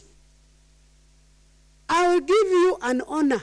If you know in your sick bay, in the structure of your sick bay, you have a section for example, natural fruits. I'll give you, we shall gladly honor you and take note of that. That in your section, in your sick bay, there is a section of oranges. There is a section of pineapples. When it is season for mangoes, when it is season for bananas, yellows. But on the contrary, you will enter a class, you'll see cannulas, children with cannulas. Do you know that it is forbidden? When we are thinking of crisis, we go for the bigger ones, like COVID-19. That is one of them. That is at a heightened, unprecedented. But let's see those ones that are easily manageable. What would be different if we had a section of those fruits? Don't you think you would chase away coughs? Another simple remedy. How many of us, at least, emphasize those simple activities in terms of exercise? I don't think that it would take a lot of time if you said every teacher before you start, dedicate 5 minutes to some activity. But what do you find when you visit schools? Previously, when it was still a hot season, I was just in one of the neighboring schools. as hot as 3 p.m. Everybody is in a cardigan. You mean their bodies do not regulate temperature? You get? Why can't we enforce mental alertness? Yes. You saw our guest of honor, what he was doing when he called us. That is enforcing mental alertness. 2 minutes. Those are simple remedies. On your assemblies, what do you do? And this one, as the teacher is doing it, you are also alerting your body. The child is alerting. But what do? We see them in school practice. A teacher is here teaching, almost half the class they are dozing. Yes, mental alertness. Those are some of the examples that I am thinking about. What do we see on VDs? Some of you are always on duty. You check, they grab. What do parents carry?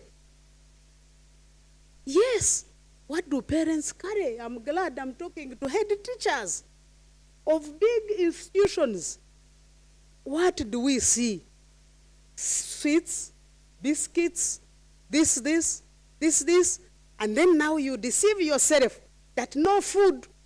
At least the other poor woman who cooks the chicken and carries for the child.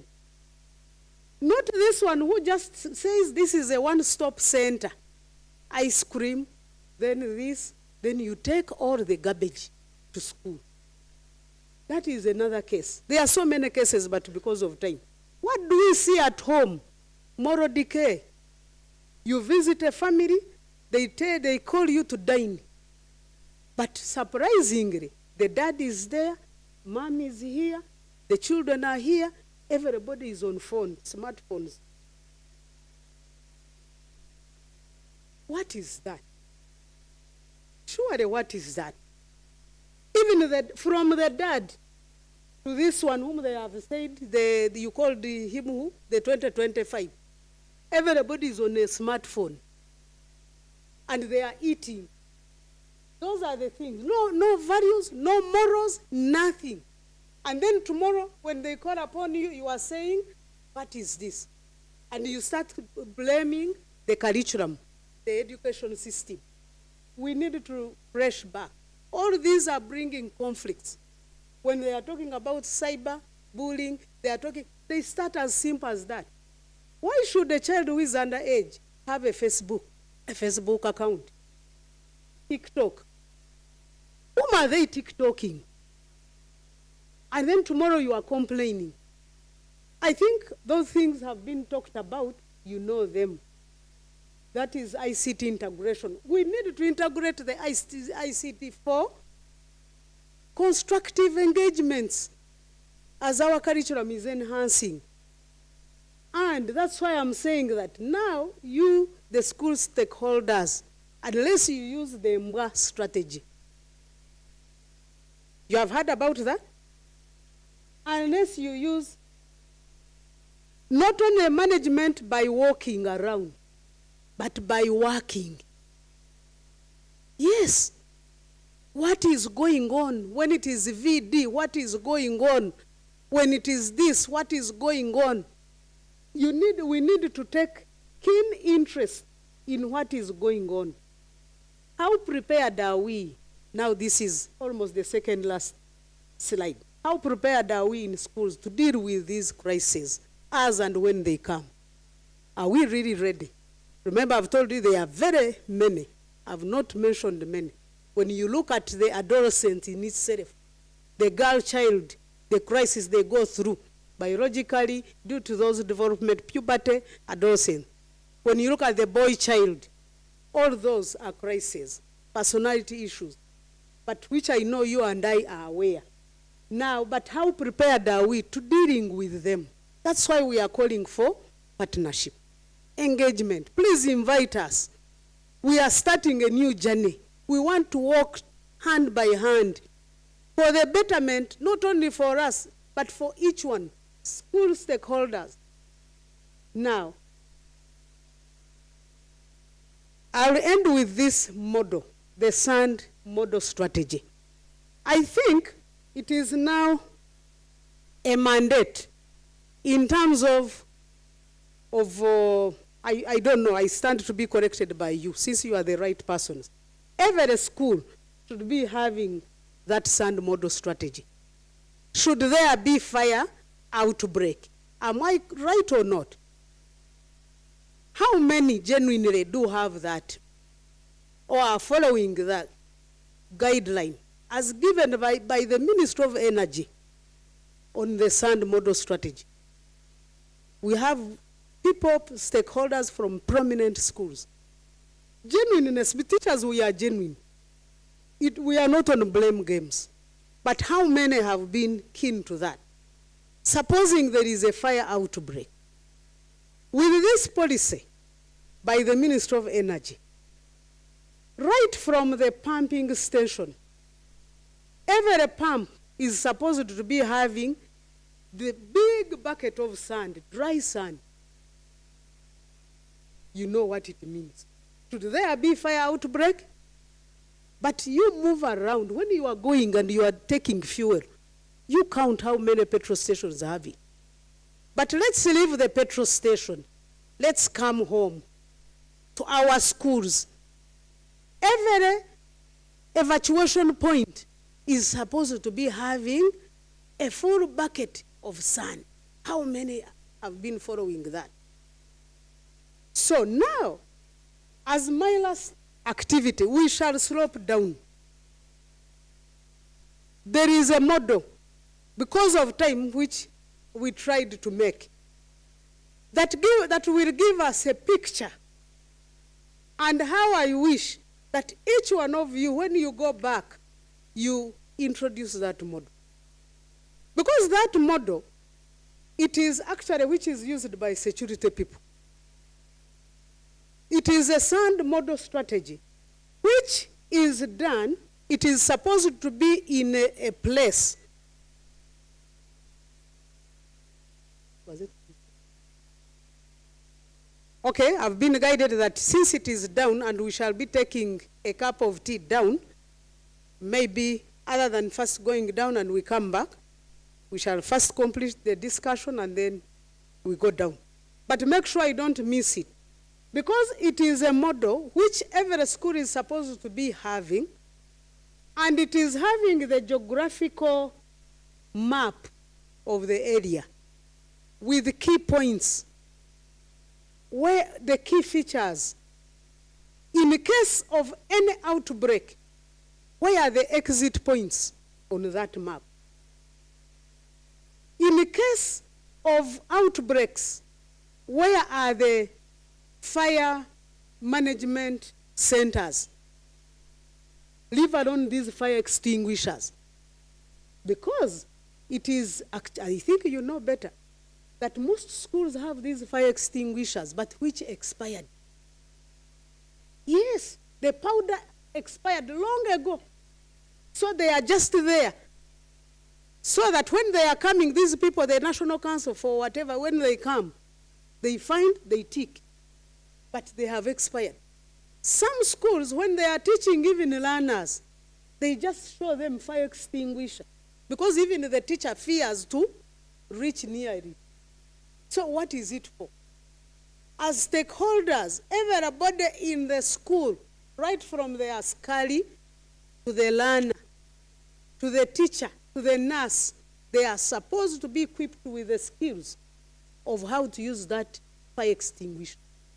Someone should know how do you point a nozzle? How do you open it? How do you, otherwise tomorrow if there is a crisis, you'll point it at yourself. Yes, panic, we have talked about what is a crisis. You get it? It causes panic. You end up shooting yourself. So the learner actually, they are the ones who are supposed to be engaged in that because they are swift. For them, they are not fearful. As you are panicking, if there is an outbreak, you will go under the table. For them, they can run and go there. But that works if you are having one corner. Because for it, you are not supposed to be dismantling and disassembling and assembling. You need to have one corner. You must use the dry sand. And it should be, you'll see mine is smaller because of limited space. I wanted to use the table. But for you, you'll be having enough space as long as it is under shade. So that even a newcomer that comes, you take them around the model. This is the police station. This is the water source. This is the evacuation center. These are evacuation points, assembly points. Someone is knowing, even if you are attacked, maybe it is a war situation and you are attacked. Someone knows the exit point is this. Eastern gate is safer. Western gate is the worst. So everybody is supposed to be having a map at the fingertips. The moment you are going, you know here there is water. Here there is a stone. Here I can hide. Here I cannot. Here I'm not safe. Some people have got, because now we are going up, some sort of architectural plan. You are up. How do you navigate from up down if there is a crisis? So that is the sand model. When we finish here, you will allow me, we go down and go through that model. It is a simple activity because of time,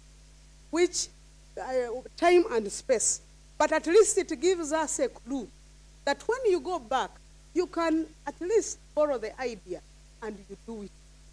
And together with those bits and pieces, I tell you, we shall deal with these issues.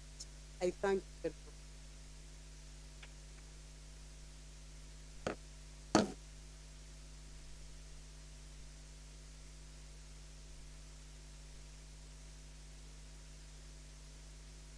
Yes, we've listened to the respective presentations. Could we, in line with our program, we have someone lined up to guide us through the discussion.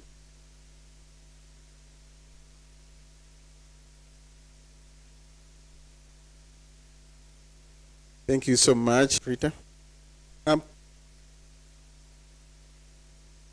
If we had time, we would do this for more minutes and do it extensively. But in the interest of time, I've supplied you with an evaluation form. It is a 2-page document, which I've already seen some people beginning to fill. Kindly allow me to take you through it. Has everyone received a copy? Oh. Yes, you are going to receive. You can now make Psalm 3. When you look at that form, it has 2 pages. The first page has the demographic information, where there is a first table, include your district, the position, whether head teacher or a senior woman or a senior woman man. Someone was stating it that way. Then your gender and age. Then when you go to the second table, this is meant to capture your key learned lessons as well as strategies for implementation. Those are recommendations. And the rows correspond to the different themes that have been presented. The first one is mental health literacy and self-care. The second one is mental health and counseling, the lived experiences in school, managing bullying and school-based violence, then career pathways and self-management, crisis management and anger management.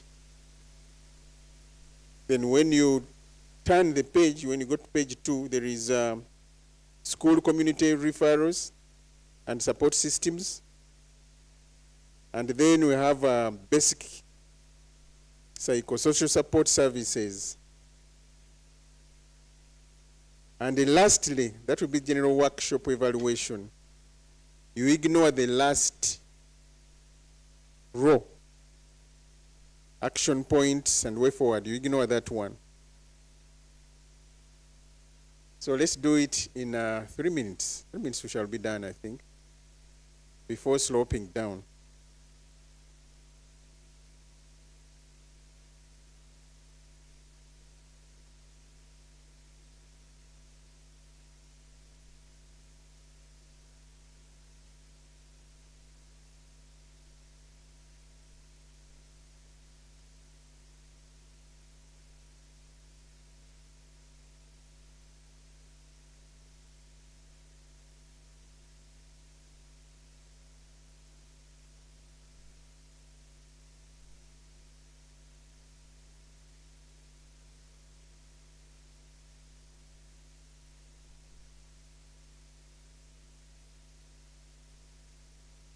I'm told there can be some action points still and way forward.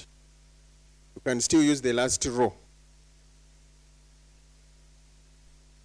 The biggest space that we have.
Thank you so much. I can see some have already completed.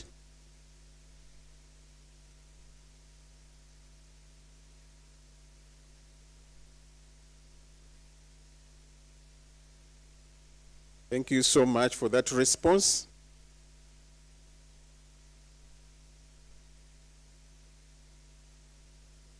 I can see the rest are concluding.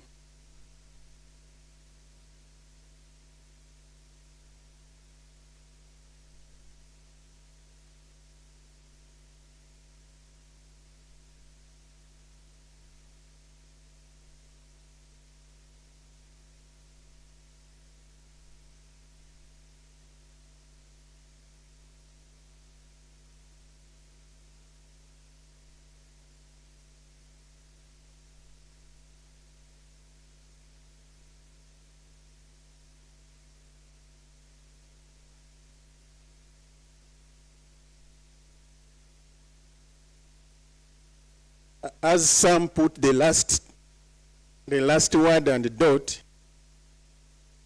could there be someone with a comment or something hot you need to mention?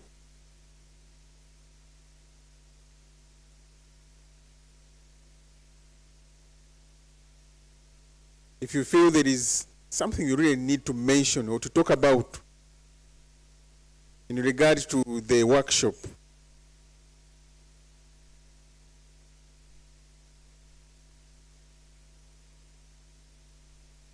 Let me begin with Hajat here.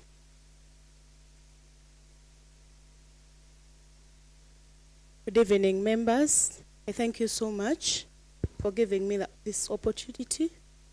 I'm an assistant careers mistress, and I would like to utter this out because it's still a challenge in our schools. When it comes to career guidance, we offer combinations right from senior 1, information about career to the students. And students happen to get different interests in their career path. In senior 5, they choose their rightful combinations. But along the way, the parents have also different interests. That is still a major challenge that we face in our schools. I would like some members here to share how they manage such situations. Because this is regardless of whether the parents are educated or not. Because this is a real educationist that we just had this senior 5. The parent works in a university. But he insists that the student should do PEM, but the student wants to do MEG. So we sat them both and discussed the different opportunities that are attached to both. And the parent still insists, I want PEM. Then when it comes to university choices, we also advise the students to go far. They shouldn't look at Makere, and they shouldn't look at medicine, Gulu, medicine, Soroti, medicine everywhere, all the choices are medicine. But the parents plainly tell you, my child can never do a diploma because the money I pay you in secondary school is the same as the money I would pay in the university. So it's kind of useless. But then you try to explain to the parent that if the student is doing sciences, for example, civil engineering at a diploma level, this would be greater than, because if the student has not got civil at university level, they are most likely not to get it at private because they are not very far, the points are not very far from each other. So a diploma, you would advise the parent to take it at diploma level to enable the child take their interests. Because if the child is interested in civil, but then cannot get the points at private, or or government, then they can take a diploma and still follow their passion. And the parent insists, I cannot take my child for a diploma. This still remains a major challenge. When it comes to vocational skilling, because we also do vocational, many parents are still logged to vocational as a demeaning thing. Like, what is the importance of some of these things? But the world is going skilling, because we can all witness that there are so many people that finish degrees and they cannot do anything in their lives. So this still remains a major challenge. I would like some of us here to discuss on how we can handle such issues. Thank you. Thank you so much. Let's get a quick response. Thank you so much, Hajat. The challenge we have with parents is that they are still thinking that the world is still evolving the other way around, and it has changed. So let's have a chance and access those parents and talk with them. They will change. Because they are lacking some information. Thank you. Thank you very much. My name is Regina Chen. First of all, I want to thank the organizers of this workshop. It has been very fruitful. I would also request that you keep organizing, maybe on a timely basis or a yearly basis. It could support. You heard that even the teachers are broken, even the children are broken. So there is really need for support because everybody is broken, including the head teachers. The head teachers are also broken. So these programs can support us, and it should even be rolled down to regions. It's very, very important.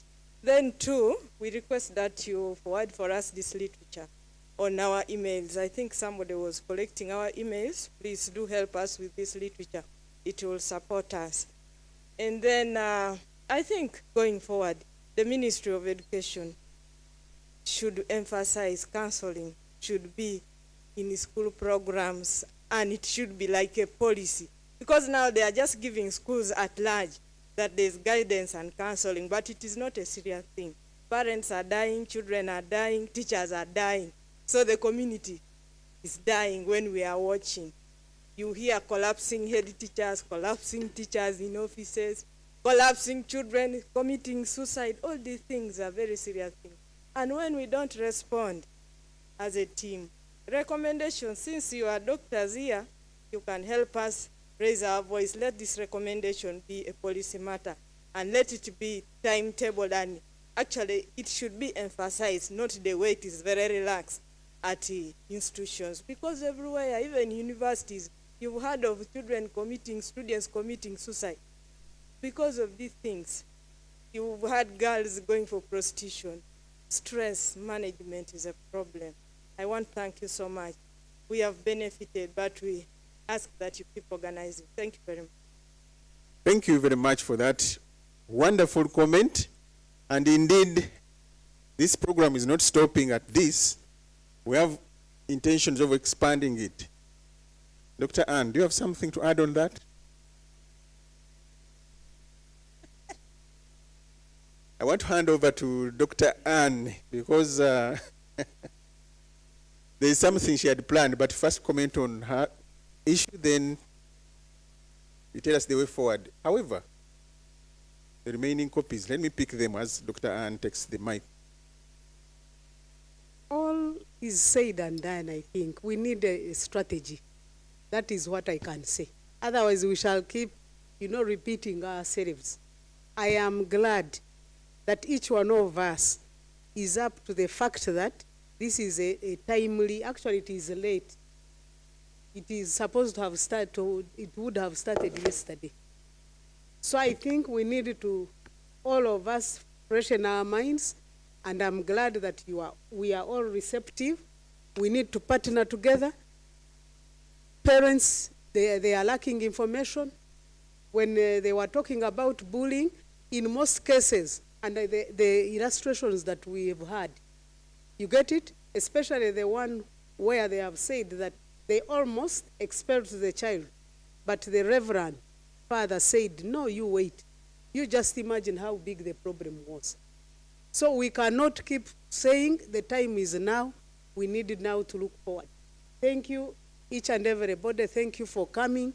We have been honored. We appreciate. We don't take this for granted. But we are going now to sit down. We are given this evaluation that you have given us. We see how we can roll out. Because by mere fact that you have turned up, you are now ready to be our partners. We have started, and there is no turning back. I thank you very much, and may God bless you. Yes. Yes.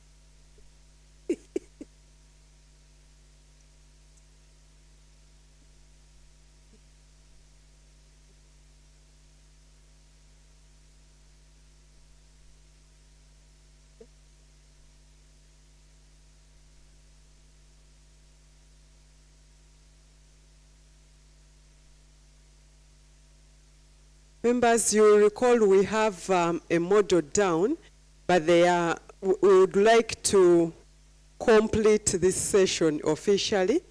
Then after, as we leave, we also look at the model. Is that okay?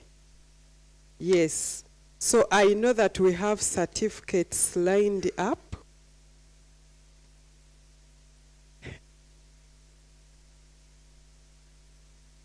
The principal will handle. Okay, permit me, members, let us welcome the principal, Professor Anthony Muwagamgaga, who has been with us since morning, to officially close the school stakeholders workshop. Yeah. Since I got a stroke in 2022, April 11th, I've never worked on a weekend. Today is the first time for me to be in Makerere on a weekend since 11th April 2022. And I've been putting them on pressure. But I want to end with one funny scenario about Maria Helena Namazi Basasira, my daughter. She told me something interesting. Dad, after my experience, I want to fill my forms very well. I won't look for very high expectations. So I put for her first choice law, second choice education, third choice social sciences, and I think fourth was art and design. All Makerere. So that's where I know. And I'm called a homemade academic. I have 2 first degrees, Makerere. 2 masters, Makerere. PhD, Makerere. But what did the girl do under teachers at Nagarama? First choice, art and design, Chambogo. Second choice, is it industrial art and something, Chambogo. Third choice, is it industrial something for something, Chambogo. Nothing in Makerere.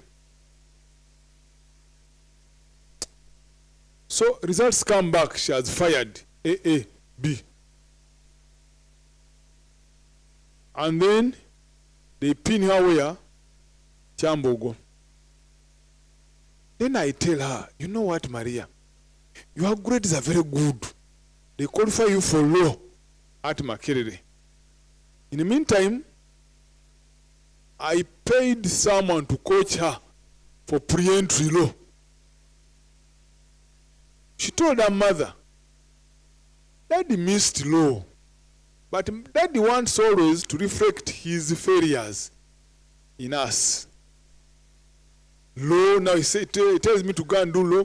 He tells my younger brother to go and do priesthood, what. Me, I don't want those things.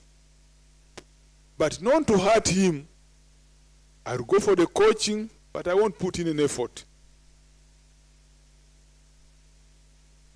So, by then I had a student who was doing PhD. I bring her to Makerere to do coaching. I buy a heap of past paper, low pre-entry questions. I pay some teacher in Namgonkodi to Yahabwe to teach her English. And then here. I really struck. I even bring her to the School of Law and I show her lecturers to coach her. And I bought newspapers, Monitor, Vision, Bukedde, for 3 months every day. The girl never read any, should read them in my presence, but as soon as I would go away, she never read any. Now, she confided in my student who was doing PhD. She found my student, one student, in my office. I was reading her work. I don't want these things, but that is forcing me. So now, the student began counseling me to accept the girl's choice. Chambogo and in addition, the girl told that student of mine, may I want tailoring and making pullovers. So the student connived with my daughter. Because my daughter by then said, Daddy should buy for me even a sewing machine. And the student counseled me. I accepted my defeat. And they even went to the town and they bought a sewing machine and the girl began sewing. And you know that student? By then it was Namanya Naume. So I agreed to let go. Because I told her, even if I have given to Chambogo, being a professor, we have what we call biological scheme, whereby if your child has the points, Makela admits that student and pays 100%, so she still becomes what? Government, but Makerere. The girl preferred to go to Chambogo. I refused, but she had to counsel me, but professor, are you the one going to do these things now? Now, eventually, out of shame, I accepted. Now the girl is very happy in Chambogo, very, very happy with her art and design. She makes those pullovers, she sews her electrical machine, she does things. And once in a while, she even bought for me a suit. From her what? Her Monday, she's in the second year. And one thing which I was saying that, now this girl refusing to do law to go and do art and design, refusing market to go to Chambogo, but that's what she wanted. By the way, it took her a lot of time to convince me. Because I'm ultra-conservative, the mother had failed. I told the mother, you are like her. The mother did education. I paid for her to come and do a master's in counseling. She did counseling. After, she also did the same to me. She said, you wanted me to do a master's, but I don't want it. Here is your master's. Then she went to look after hens, pigs, cows, and so forth. And that's what she does exactly. She's very happy with her farm and so forth. So I said, you are the one who has put funny things in the what? In the girl. But now they are very happy. I want to end the day by thanking all of you, by apologizing for all that has gone wrong. It being the first training session, probably we put in a lot. But I think we shall benefit from the what? The literature. And I pray we shall try to roll it out to other areas, probably even come to your schools, to talk to staff members, because we need these things. As I told you, being a professor of education, I still needed my student, and she was my student, supervising her for, and what I wondered, where did she get the courage? You see, we can be a little bit bossy. Professor, a mere PhD student said, Professor, she's your daughter, but she has confided in me, even a stranger. Let her be what she wants. And there are many cases in the school setup. Many in the school setup. Many teachers who are struggling, many parents who are struggling. So let us pray that we become models. And not only that, normally I have very many examples which I can give you. I have my last born, I was telling her. Now this time is the last. My last born, second last actually, is in primary 6. When she was in primary 4, a teacher made fun of his name. My son is called Banare Kachi. But the teacher came in class and said, Bana Pamawa. Now in Luganda, Bana Pamawa means, where will they defecate? And the students began calling him Bana Pamawa. So the boy declined completely and became sick. Every day he had flu, stomachache, intention not to go to what? To school. Eventually, his young brother told me that, no, they called Banare Kachi Bana Pamawa. I picked him from that school and took him to another school. So always as teachers, learn to control what you can control and be keen on those students who leave your school, who run away in the middle of the term. There could be something within the school which has caused them to run away. With this, I want to close the day by asking us to stand for prayer. And number 2, I'm not going to read out the certificates. We don't have that time. But I will permit Dr. Titi to read them, because me, I'm really exhausted a little bit. Lord God, we thank you for the gift of life. We pray that you brought us safely. Please take us back safely. Pray for schools. Pray for those who are sick, the children, the parents, those parents who have not yet got school fees. Lord God, be their comfort. And also we pray for our country, plus those areas where there is war, Iran, Israel, and so forth, Lebanon. Ask all that in the mighty name of your name. Amen. I think we ask that in the mighty name of your name. That is bad English. So thank you very much. Hey, you have someone from Chitovu. Or they have run away. Yeah, because I have a challenge. We have a fundraising. We are building a St. Augustine Student Center here in Makerere, and we are fundraising. And it is a student center, so I was given a task to fundraise from head teachers. So I'm sending to all your schools any penny matters. St. Augustine, where I used to pray from. So thank you very much. Thank you very much, my principal.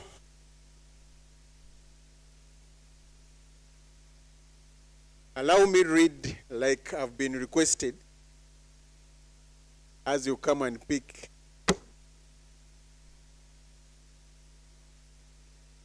Sebunya Hamza.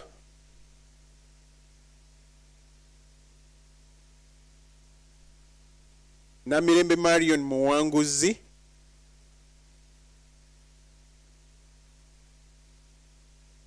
Reverend Ivan Sebulime.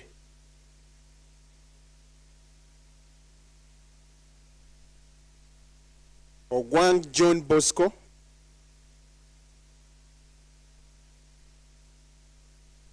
Lunialo Abdul M. Namazi Susan. Nabukenya Maria P.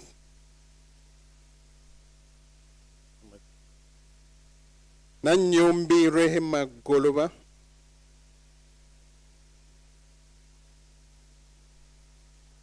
Namayanja Hamida.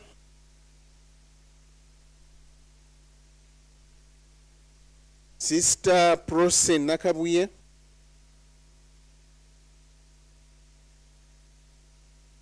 Rehema Kisitu. Annette Lubega. Mukasa Edward. Tukwasibwe Prose. Waligo David.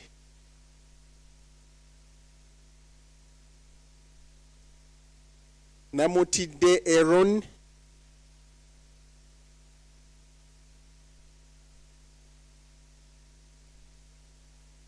Sechimwanyi Rashid.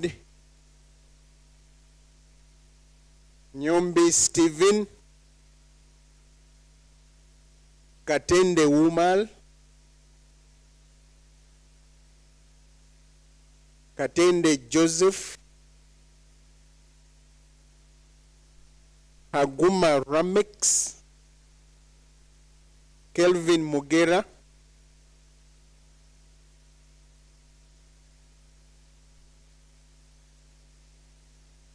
Mugume Stanley. Ahaisibwe Emmanuel. Peter Kiza Kiyinji. Baguma Chris Mwesigwa. Ongalan Javira. Wadribo Ronald. Nanyonga Reste. Ikomeko Polycarp.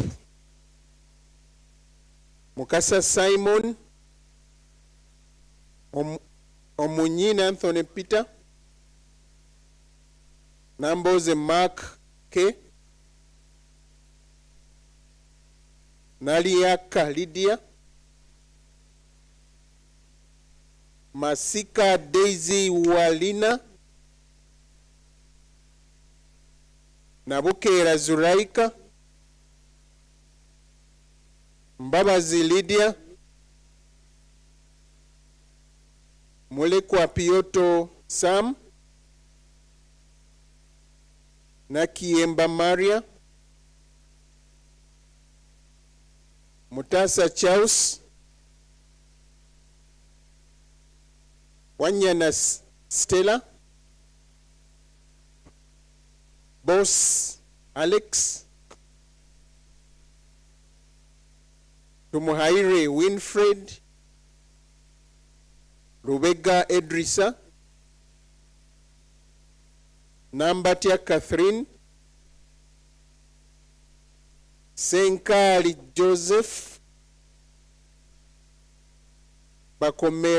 Bakomerezia Anne Kakoza. Stuart Mugabe Hirunda. Namakula Jane.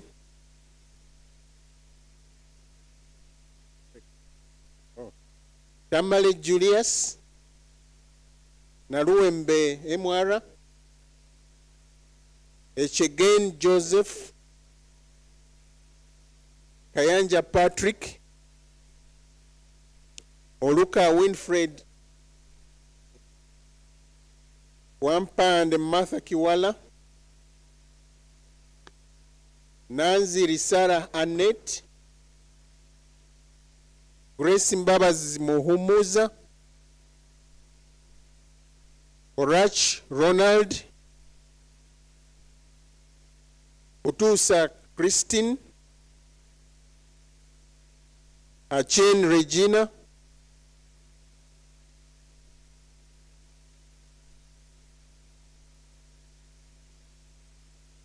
Nalutaya Samuel.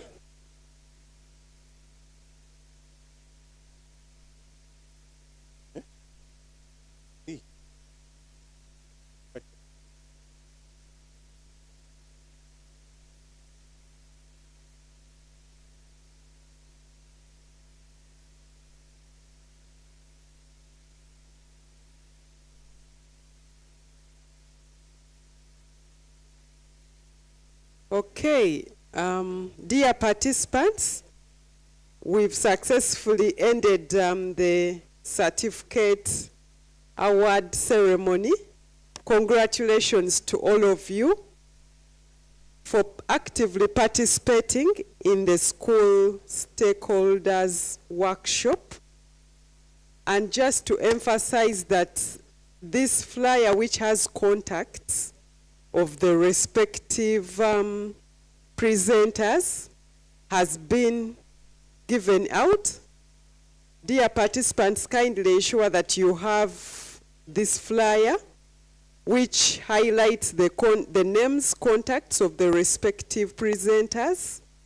You will need it for future reference. We would like you to, this is not a one-off, would like you to keep in touch with the respective people who are facilitators and presenters so that this discussion continues. It is aimed at ensuring that we promote the well-being of both the learners and the teachers in the respective schools. So kindly ensure you have this flyer. It has the names of the respective presenters and their telephone contacts. There are some flyers over there. Yes. And this has, as we come to the end, this has been a very successful school stakeholders workshop organized by the College of Education and External Studies, Center for Teaching and Learning Support at Makerere University. Today, Saturday, 21st March 2026. The key topics focused on mental health literacy and self-care, school community referral and support systems, mental health and counseling, lived experiences in schools, career pathways and self-management, crisis and anger management, managing bullying and school-based violence, basic psychosocial support services. Then we are glad to go through the action planning, session evaluation, and way forward.